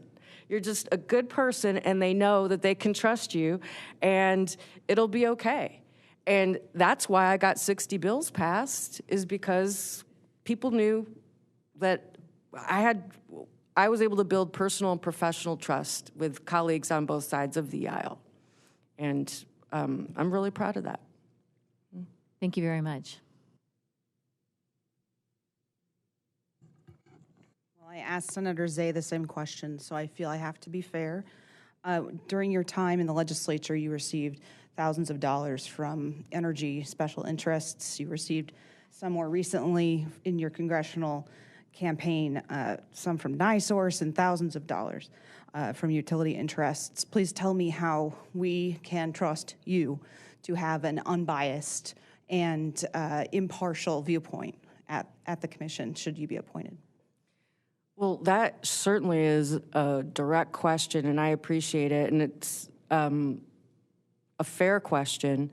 I received I was actually a very prodigious fundraiser and was pretty successful in that. So I would also say, please note that I was endorsed by many environmental groups. I was endorsed by, including Sierra Club, Citizens United, to keep big money out of politics. I've earned my reputation for being an honest person and a person of integrity the hard way. And I think there are many people who run for office. I know that I had more than 14,000 donors when I was running for Congress. And I have to say, with some of the numbers that you've just dropped, I don't have that information in front of me to see exactly what you're talking about. But I also I'd also emphasize how important all the individual donations were to me over time. And, you know, I am proud of my record. I'm proud of my service when I was in office. And I'm also proud of the races that I've run when I wasn't elected, because I was able to maintain my integrity, and I was also able to earn my FBI top secret clearance as well. I will say I'm tested, and there will be no surprises for me. Ms. Hale, looking at your resume, having known you, you're qualified for this position. Like others that have sat where you're sitting, I personally have kind of been scratching my head as to why. And not in a bad way, but it's just, why do you want this position? And I think I'd really just like for you to answer that. I know you've shared your interests and things like that, but what is it that really draws you to this position at this stage of life? Well, certainly it's the topic of energy and what our state is facing. I've mentioned it before, but the stakes have really never been higher for our state. We have technology driving massive change. We need good people in charge who are making the right decisions for the right reasons and having the backs of Hoosiers.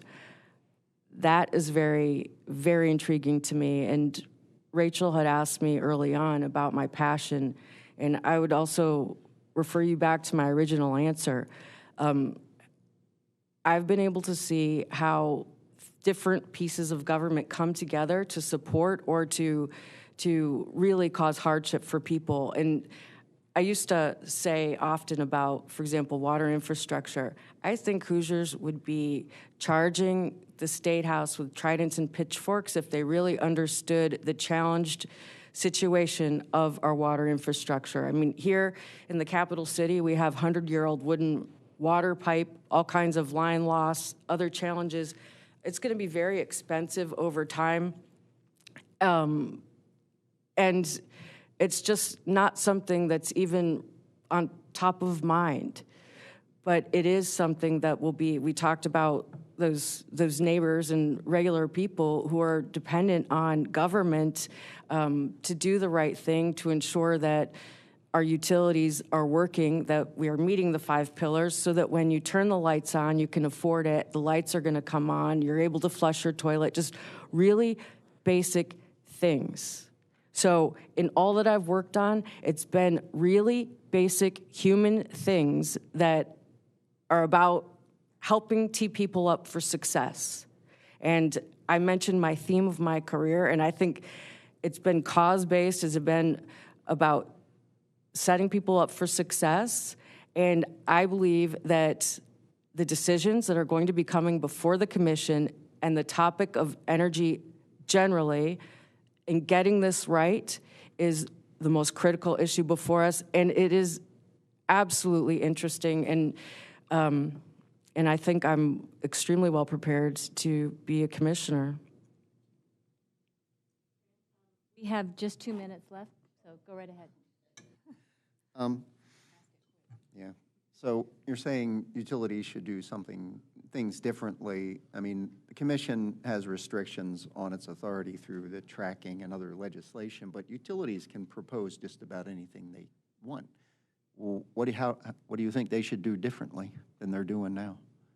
Well, I mentioned competitive procurement. I still think that is I think bringing transparency to the process when they, and they could voluntarily do this. It doesn't even require a change of law. They could voluntarily be much more transparent about the costs and the project and everything that they're pricing out. I mean, I am sure, and we didn't get to talk much about the public trust, which I think is key to the role of a commissioner as well, is ensuring that the public has trust in the process. I think that is something that our investor-owned utilities could do now very easily to also help support public trust and to see where their rate dollars are getting spent. And everyone wants to ensure that it's not just going to the utility construction manager's cousin Dwayne, who's overcharging for whatever parts are being. Anything else that they should be doing? You think? I think there are lots of things to be done, yeah.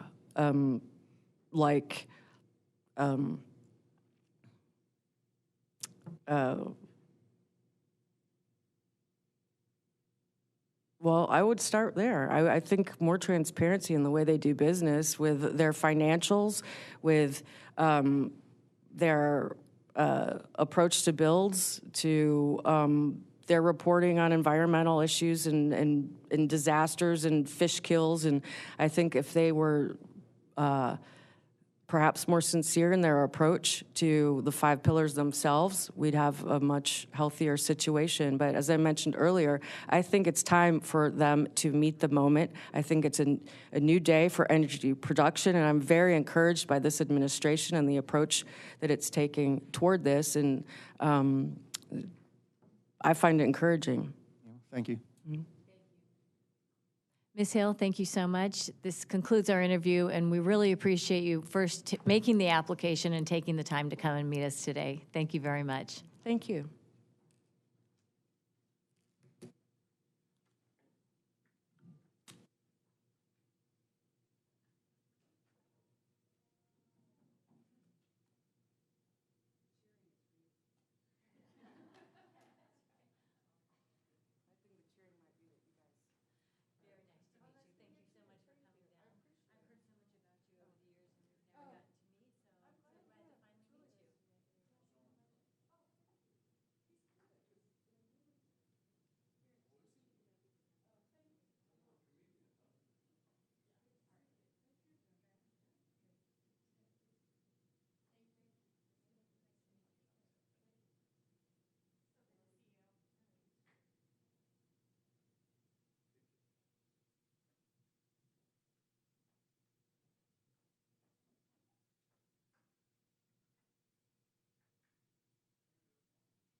Good afternoon.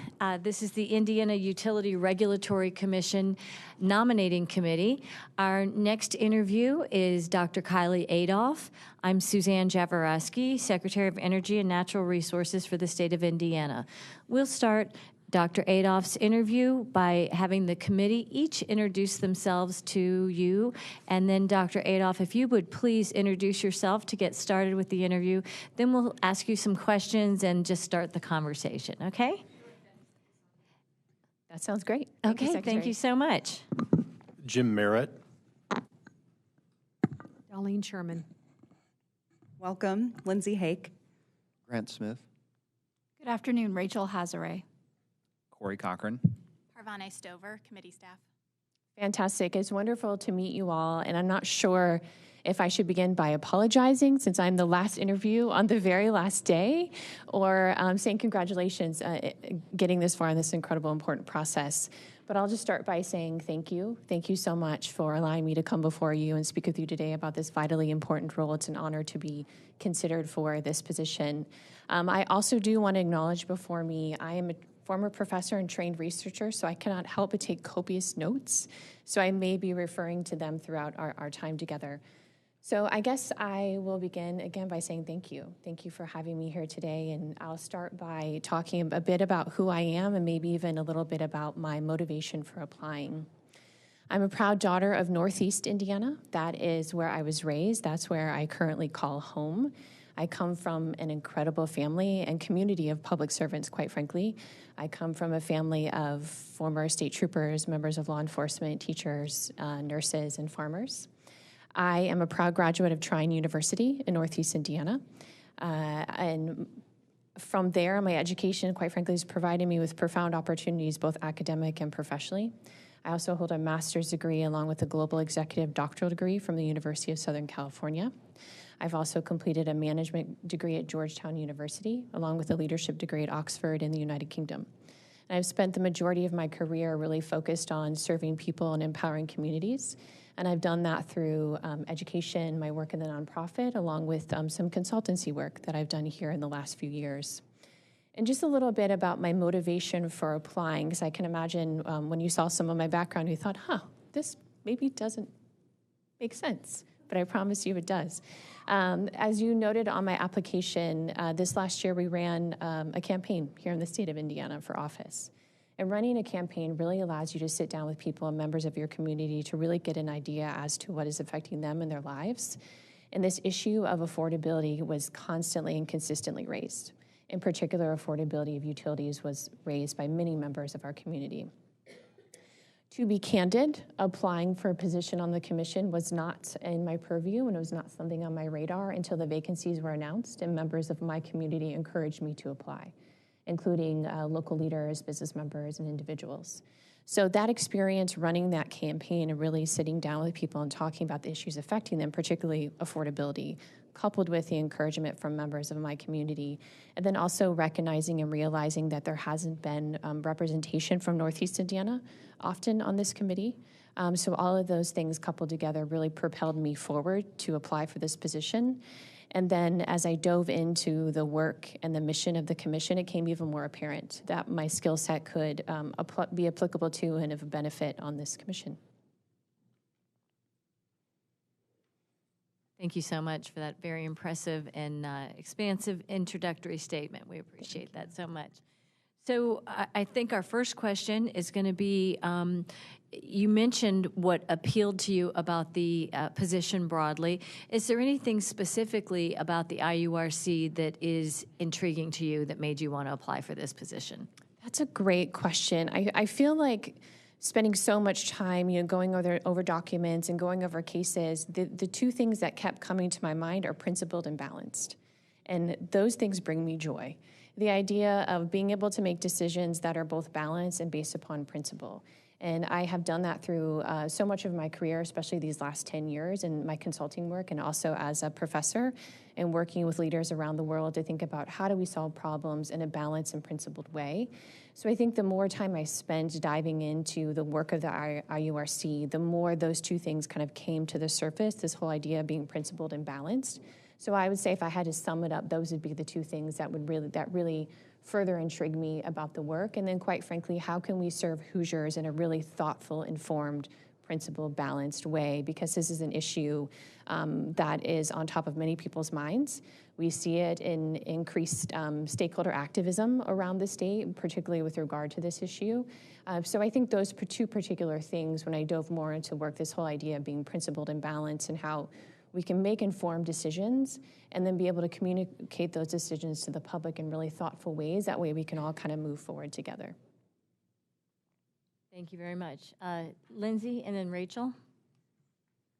I appreciate the principled and balanced viewpoint for this. Are you familiar with the requirement in state statute of just and reasonable? Yes. Can you tell me how you plan on, because the governor has implored us to consider affordability, the entire public, not just us, although I think we feel it expressly. At least most candidates have as well. How do you balance affordability with all the other 4 pillars, or 5 pillars total? As a commissioner, how will you attempt to broach that? Because you're balancing a lot. Needs of ratepayers, needs of utilities, needs of other interveners. Give us your thoughts. That's a great question. I think there's a couple things I want to address in that particular question, the whole idea of balancing interests and balancing those 5 pillars.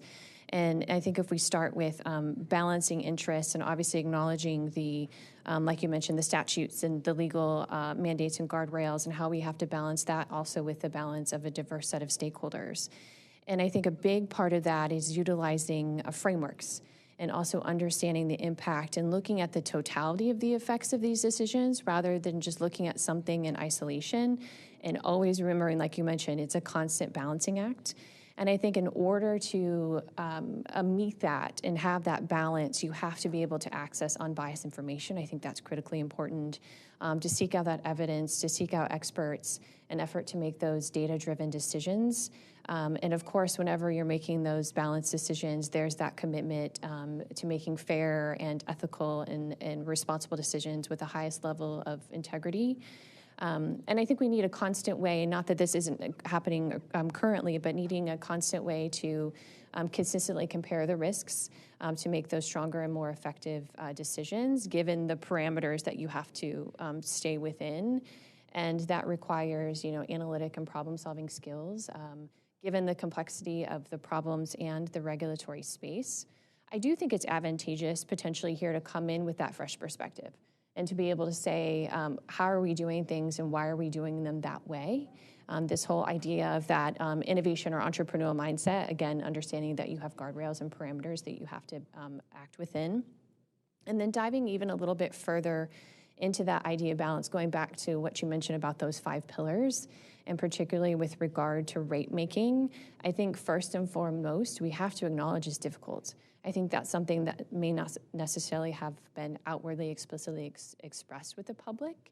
So first and foremost, acknowledging that it is a challenge, but we're here to give it all we can, and that requires both sound judgment and good analytics, and understanding that there are inevitable trade-offs. Whenever we're making decisions, particularly with these really important issues, that there are inevitable trade-offs.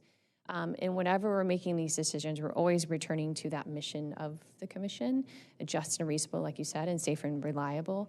But I think before anything, especially with 3 people, new people coming in, there's an opportunity to kind of level set and talk about, as a commission, how are we defining those things? How are we defining public interest?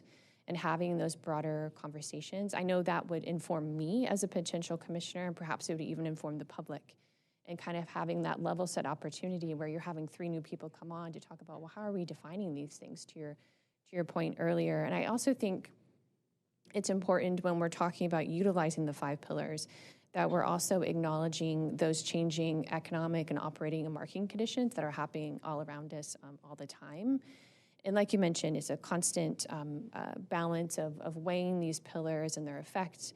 And it, again, and I will say this over and over again, so I think it's a curse of my prior profession, is just having access to that unbiased data and that evidence and that information in order to make those sound and effective decisions. And so, like you mentioned before, it requires that paying attention to those statutes and those legal rules, the precedent, the economic principles, then also the public acceptability. I think the public feels that perhaps that's not paid great attention to. So you're constantly asking those questions. Is it reliable? Is it affordable? Is it resilient? Is it stable and sustainable? So I see the 5 pillars, again, really helping the commission look at these decisions in totality and looking at their effects of each of them rather than looking at one thing in isolation. And again, it's that balancing act, it's that case-by-case basis. But I do think it's noting, and this kind of gets to that crux of your earlier part of the question, talking about things like just and reasonable. I think it's worth noting a few things about the framework and understanding that I think it's a valid and valuable framework, but no framework is perfect. And the one thing I think we have to acknowledge is this subjectivity of affordability and this whole idea that reliability can be more easily measured. There are tests or metrics for things like stability and sustainability and resiliency that can be measured more easily. However, affordability is subjective because it's personal. It varies by individual. And so as it stands, that concept of affordability is based upon perception and interpretation, although we can look at standard definitions in this space, for example, the definition of energy burden to give us an idea. But people would argue that that's being exceeded today, right? If we're looking at those averages of energy burden, I think if you were to talk with the public, they would talk about how that is being exceeded currently. And so I think it may be prudent of us to ask the questions and consider how are we defining things like affordability as an institution? Is that something we should be defining? Is that something that the legislature should define? And it's also worth considering, like you were talking about, when we're thinking about just and reasonable rates and how different that is from affordability. And when we're looking at just and reasonable rates, that standard is looking at both the provider and the ratepayer, but affordability is looking at an individual's ability to pay. So being able to maybe have that conversation as well and make those delineations. And then also perhaps it's prudent of us to start to think about with regards to affordability and just and reasonable rates and ask the question, as an exercise, is enough being done? You look at other states and some things that they're doing. Is that worth looking at? Is that worth considering? Obviously, this is with the understanding that the commission does not make policy, but just more as of a collective, reflective exercise to think about those concepts that you asked about and how we use those 5 pillars and how we're defining this as an agency. So I see the 5 pillars as a decision-making framework, but also an opportunity because of those questions and how we're using it, an opportunity for reflection and introspection of how we're defining those concepts. Sorry, Lindsay, that was a very long answer. Thank you. Yeah, I wanted to follow up. I really enjoyed reading your application. I could tell you put a lot of thought and thoughtful analysis, and you did something that I always appreciate, which is you were asked for a SWOT analysis, and you even questioned if the SWOT analysis was going to be effective. One of the towards the end of that section, one of the questions that you asked, I think, is pretty critical. I appreciate it as a business person. You noted that a key to success is to start with a tightly defined problem. The clarity of problem definition leads to the acceleration of appropriate solution development. So I wanted to follow up on that and understand from you, do you think that we've defined our problem effectively? And if not, what methods do you think we need to take to better define what the problem is?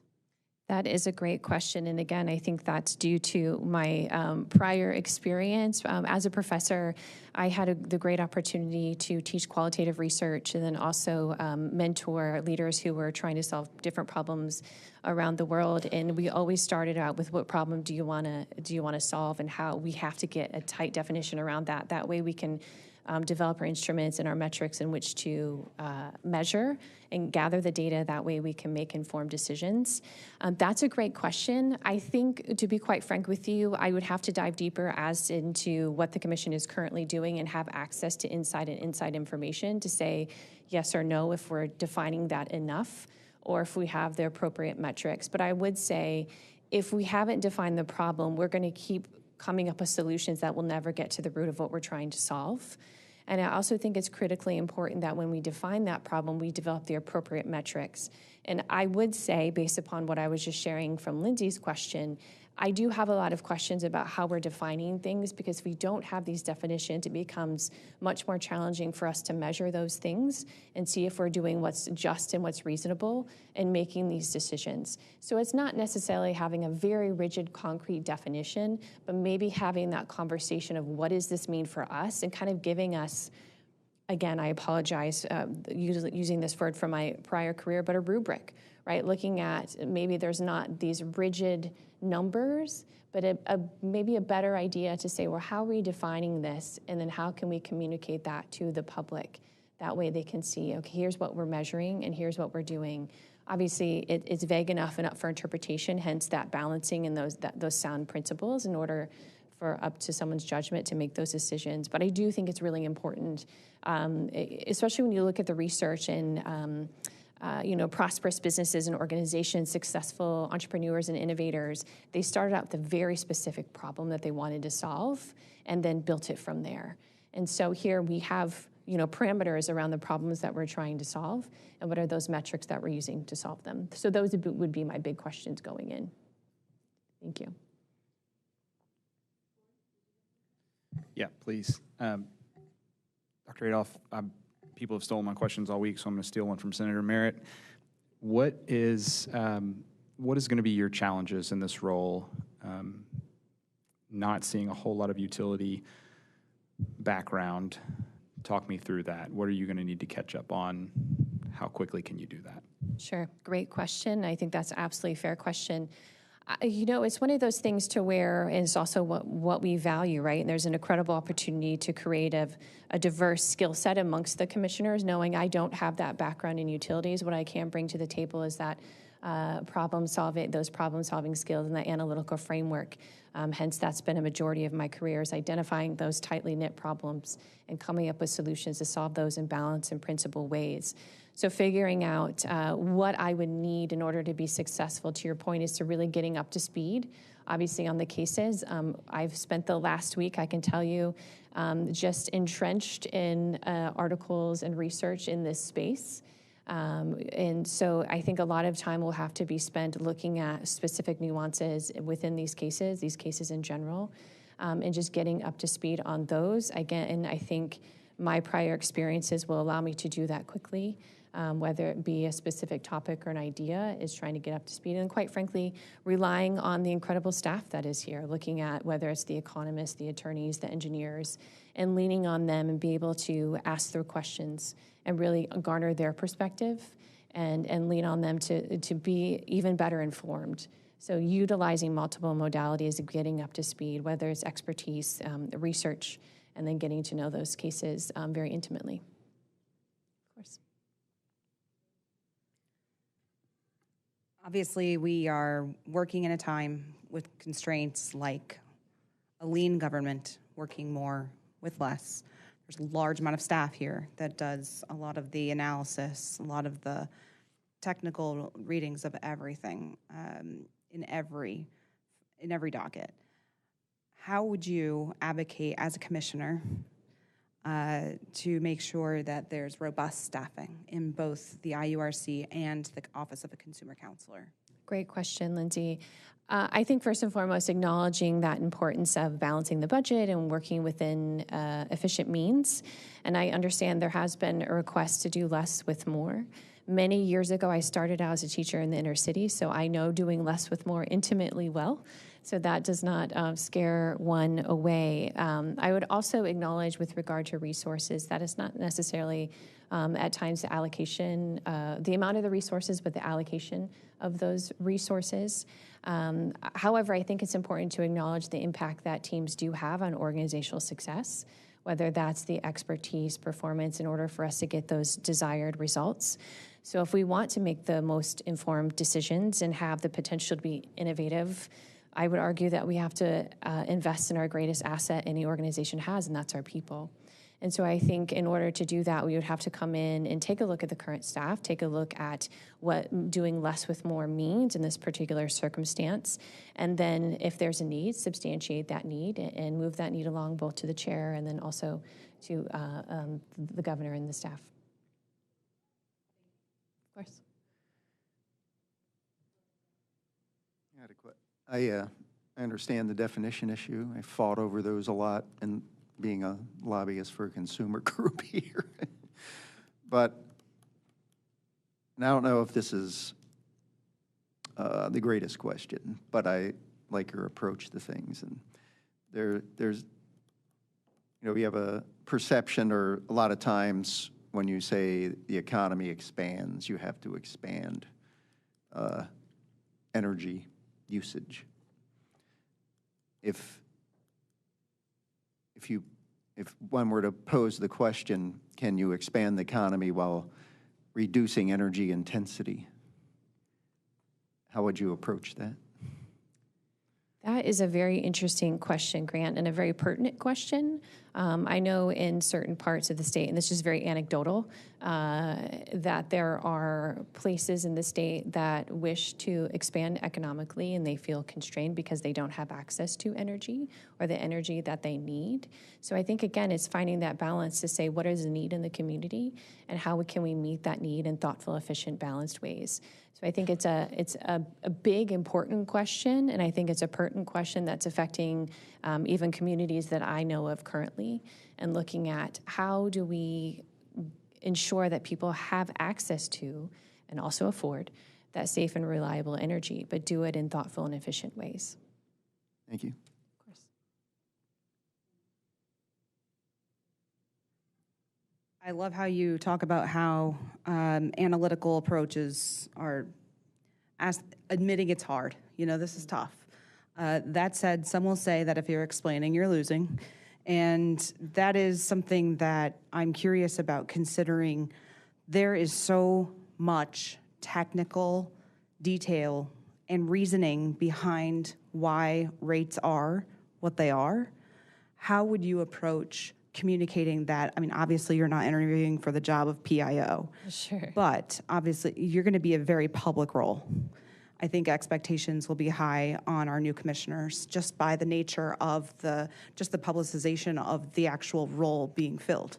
So how do you, first of all, how would you attempt to do so? And then second of all, would you be comfortable with that being in such a public role as a decision maker? Sure, great question. So I will kind of tackle that first part of the question with regard to communication. There was a quote that I read once, and I'm probably getting this completely incorrect, but it said one of the greatest mistakes that you can make with your communication is the illusion it has taken place. And I think that's also a big issue, is perhaps that things aren't being communicated to the public, and there's assumption that they understand or that they know what's going on. So I think it's important to be explicit and clear with that communication. I think also it was interesting when you said, if you're explaining, you're losing, and then I might have been losing all my career then, because I feel like my career has been constantly explaining, whether as a professor or a consultant, you're always explaining. You're always making a decision. You're always sharing that rationale of your decision, and you're always backing up with facts and evidence. And so I feel like I feel absolutely comfortable in that. I also recognize, back to what we were talking about earlier with this, people are feeling this intimately. This is really important, and this is affecting a lot of people, many Hoosiers around the state. And so I think it's an interesting time in that a lot more people are paying attention to this space. And I think that's an incredible opportunity for the commission to be able to educate the public and inform them on those decisions, and to be able to break it down in a way in which they understand, right? And we're looking at, okay, here's what we're doing, here's how we're doing it, and here's why we did it. And just be able to stand firm in that. And also know that there's going to be pushback, that you cannot please everyone 100% of the time. These are decisions based upon principle. They're based upon the statutes. So obviously you're working within those parameters, and just be able to share that in thoughtful, explicit, and clear ways, I think is vitally important, in a way in which the public not just hears it, but also they understand it. And they can say, okay. And I just think about, for example, personally, I think about, looking at my energy bill. So I built a home, it feels 5 or 6 years ago now at this point, and I put in, for example, geothermal. And I'm looking at my bills, and I think, am I getting a good return on my investment? What does this mean? What does this look like? And I didn't have anything to benchmark it against, right? So then I start asking my family, well, what are you paying for your utility bill? And start to benchmark those things. So be able to put it in a way in which people not just understand it, but they have some sort of comparison that they feel like there's work being done on their behalf. So yes, I think it's vitally important to be able to break those down in ways in which the public understands, but also to make those decisions in clear and principled ways and share that in thoughtful, explicit ways as well, of course. I have a great question. Great. Wonderful. AI is surrounding us. It's going everywhere, and it's just becoming more and more evident. It's going to be in the center of everyone's lives. And how do you think AI will affect the future of energy as well as the IURC? That is a great question.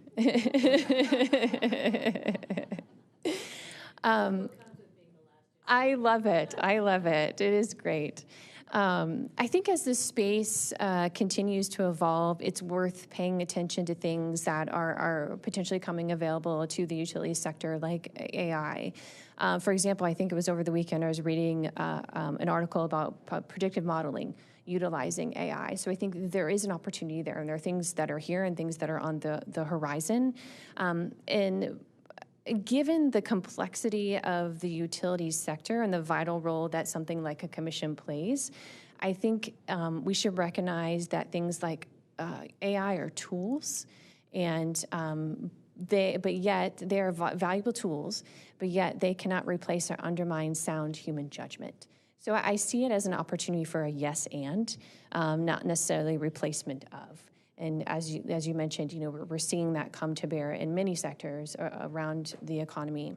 As for the commission, it's a really interesting question. I hesitate a bit more here when it comes to AI, given, again, the complexity of the space, these perhaps not tightly knit, defined problems, these questions we're talking about with regard to how are we defining things. I hesitate a bit more with the actual utilization in the space of AI and with the commission, just knowing the need for sound judgment and good analytical practices. I would hesitate implementing it here currently, but looking at things like predictive modeling in the actual utility sector. So, great question. Excuse me, just took a drink there. Just going back to on a personal level, can you explain a little bit more about your current work, the kind of clients you work with, and what kind of work you do to go into an organization, and just explain your consulting work a little bit. And also, I'd be curious to know what you did with Project Lead the Way. Sure, absolutely. So I'll start with the consulting. So I actually took a break from that this year, and we can get into that as well. But my last client, I was working with a college in the United Kingdom, a phenomenal university, a top 5 in the world, and I had the opportunity to go into their Institute of Global Health and Innovation. And they had been working with the government to institute a new program where practitioners could come in and get a graduate level degree. So my role was I would go in and work with these practitioners, and again, to say, what is the problem you want to solve? So that tightly defined problem. And then I would help them develop instruments and really guide them through that process. So for example, we had practitioners who were coming in with these big, beautiful, lofty ideas of wanting to cure cancer or wanting to set up medical clinics for refugees around the Commonwealth. So really kind of narrowing those down to specific problems that they could solve with their partners, whether it be the government or nonprofits or other NGOs. So I was really going in. It was a phenomenal job because I got to ask really smart people questions. And so just really guiding them to get an understanding of how they're going to solve these problems. So that was really my role there. And with Project Lead the Way, I spent nearly a decade there where I was a vice president of engagement. And one of my last roles there was overseeing the potential international expansion. We were contemplating potentially going internationally. It was a wonderful almost 10 years of working there. I just had a quick follow-up. Other than running for Congress, which is kind of the very definition of operating in a fishbowl, much of your work has been, on the private side. It has not been under public scrutiny. And what experiences maybe did you gain during your campaign that make you prepared for, being in a position where you're going to have a lot of eyes on you and watching what you're doing, how you're doing it, what's included in your orders and how you got there? Sure. Sure. Running for office taught me a lot, good and bad. I think more than anything, it was the most beautiful reminder that I truly believe that everyone just wants what's best for them and their families. And so I think that's important in just thinking about the human aspect of all of this and how that's critically important. I think, like you said, you're in a fishbowl, and the amount of scrutiny that you receive on a daily basis is intense. And you have to just realize that you're here because you want to do the right things for the right reasons, the right way, and just standing firm in that. You were constantly scrutinized every day of the week, no matter what you did, and even if you felt like you were doing the right thing. And I think understanding that the decisions that you're trying to make, again, is going back to that human side of things, is you're just trying to do the best for your community, and just standing firm in that. So it was definitely an exercise in constant scrutiny, but also understanding and constantly revisiting that whole idea of we're doing the right thing for the right reasons. And you're always going to be up against pushback. And I think it's really important when you go into situations like that, you recognize that. And in running for a campaign, which is different than here, is you're trying to convince someone. Here we're trying to inform people about the decisions that are being made. So I think those are two different distinctions. However, I think the lessons learned from that would apply here with regard to public scrutiny. Great question. I wanted to note for the record that I've asked every other candidate about their contributions from special interests dealing with utilities. I was not able to locate any for you. Did you have any type of commitment to, when you were running that campaign, to not take special interest money or anything, or is that just how it kind of worked out? We decided as a campaign that we would not. That was a principle that we ran on. Okay, thank you. So I think it's great to hear perspective from Northeast Indiana. I think the commission could really gain from having that perspective. One of the countervailing considerations is that it would likely require a relocation or a commute for you. So I'm interested in your perspective on how you would manage that. Great question. I obviously, if offered the position, I would be here and I would do my work here. I think it's critically important to remain a part of my community. My community means so much to me. So I would be here Monday through Friday, and if needed on the weekends, and then I would keep my home in Northeast Indiana. And also on a personal level, I built a home on land that's been in my family for years. And so I just can't give that up. And then my nieces and nephews are my neighbors, and so are my parents. So I don't think that would slide very well with them if I decided to sell that. So I would make that commute and make that commitment to be here for the work, and then when available, be able to go back on the weekends, because I think it's important to continue to be a part of my community. Yeah, great question. I have two questions. One, in your application, you note that the cost of electricity is increased in our state by 29% from 2015 through 2023. What do you think the main contributing factors of that have been? That's a great question. I think there are a multitude of things. It was interesting to look at those stats because they varied obviously from state to state, and even from peak hours to off-peak hours and things of that nature. You know, you can look at the supply side, you can look at the demand side and how they're driving those costs. You can also look at the energy intensiveness of our state, for example, manufacturing, and how that pulls a large percentage of our energy, and also looking at things that are coming on board, whether that be data centers and things of that sort. And so, and I think a lot of that has to also do with, again, going back to this whole idea of we know energy costs are rising. They're rising at a rate that ratepayers, a lot of them will share they're not comfortable with, and they just simply don't understand at the rate in which they're rising. But again, they have no benchmark, right, too, when we're looking at, well, if it's raising if it's been raised 29% in Indiana, what does that look like in comparison to other states? And so I think it's a multitude of things affecting that increase. But wouldn't you say their benchmark is what they've been paying for the last 10 years, what they've been paying recently? Yes, and I also would think that when things increase so rapidly, I think it's harder for the ratepayer to wrap their head around, okay, well, what is the rationale for this 29%? And what is that gap, or what does that difference look like compared to my neighbors in, say, Illinois or Ohio? Fair enough. So then I'm curious, how's the geothermal going? Like, is that doing well for you? Is it less expensive than the benchmarks you found? It is. I'm grateful. I have to say that upfront cost was a bit hard to swallow, but I, after doing a ton of research and looking into that, it was a really good investment. The only thing that I would say with regard to that, living in a rural community, it's hard to. I wouldn't say it's hard to find a technician, but because there are so few, you may have to wait, an extended period of time in order to get your system serviced. So that's the only thing I think I would say that would, I don't know if necessarily be it a hindrance or an issue, but just finding a technician and be able to get on their schedule has been a bit more difficult than anticipated, just because we're in a rural community. Of course. Other questions from the nominating committee? Anybody? Dr. Adolph, is there anything else that you'd like to leave us with, or questions for the committee? Sure. I have found combing through pages and pages of documents and research, I have so many questions. If I had more time, I would love the opportunity to ask each of you about your perspective and what you believe are the most pressing issues or greatest opportunities in this space. But given our limited amount of time, I'll table that. And if chosen as an honor to be a commissioner, I would love to revisit that and have the opportunity to sit with each of you and ask that question about what you think are those most pressing issues or greatest opportunities in this space. I guess I'll end the same way I started, simply by saying thank you.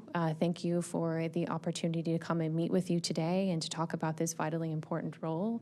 It is an honor to be here and to even be considered.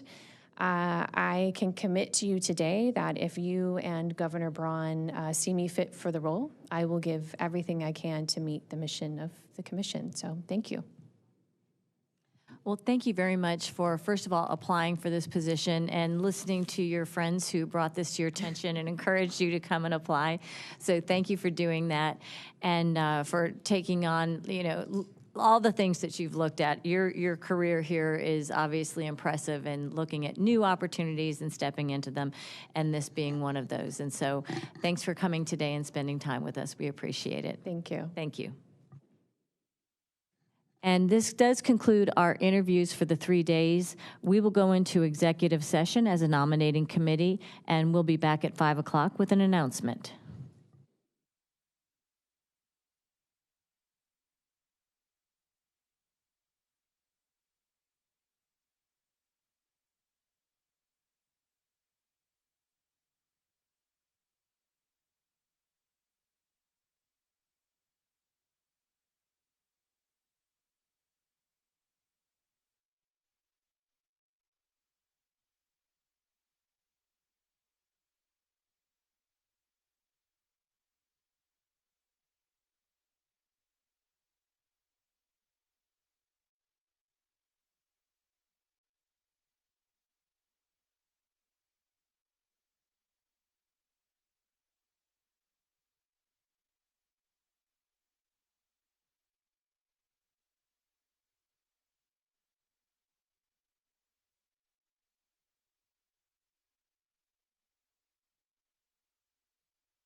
Good afternoon. This is Suzanne Jaworowski, Secretary of Energy and Natural Resources for the state of Indiana. Following 3 days of deliberations and interviews with 22 applicants for the Indiana Utility Regulatory Commission, our committee has convened with support from the governor, with permission from the governor, and support from the nominating committee. We have decided to extend our deliberations. The reason for this is because we have had an extraordinary number of highly qualified applications for these 3 positions. We will continue to deliberate. We'll make a public notice of when we will reconvene. That will be coming in the very near future. We are very appreciative of all those who have applied for this position. We feel very grateful that we had so many extremely qualified applicants. This is a wonderful problem to have, that we have so many great people that have applied for this. We want to do what is best for Indiana, and we look forward to the future of the Utility Regulatory Commission because of the talent that we have before us this week. So we'll have a public meeting next week. We'll be announcing the new commissioners at that time. Thank you.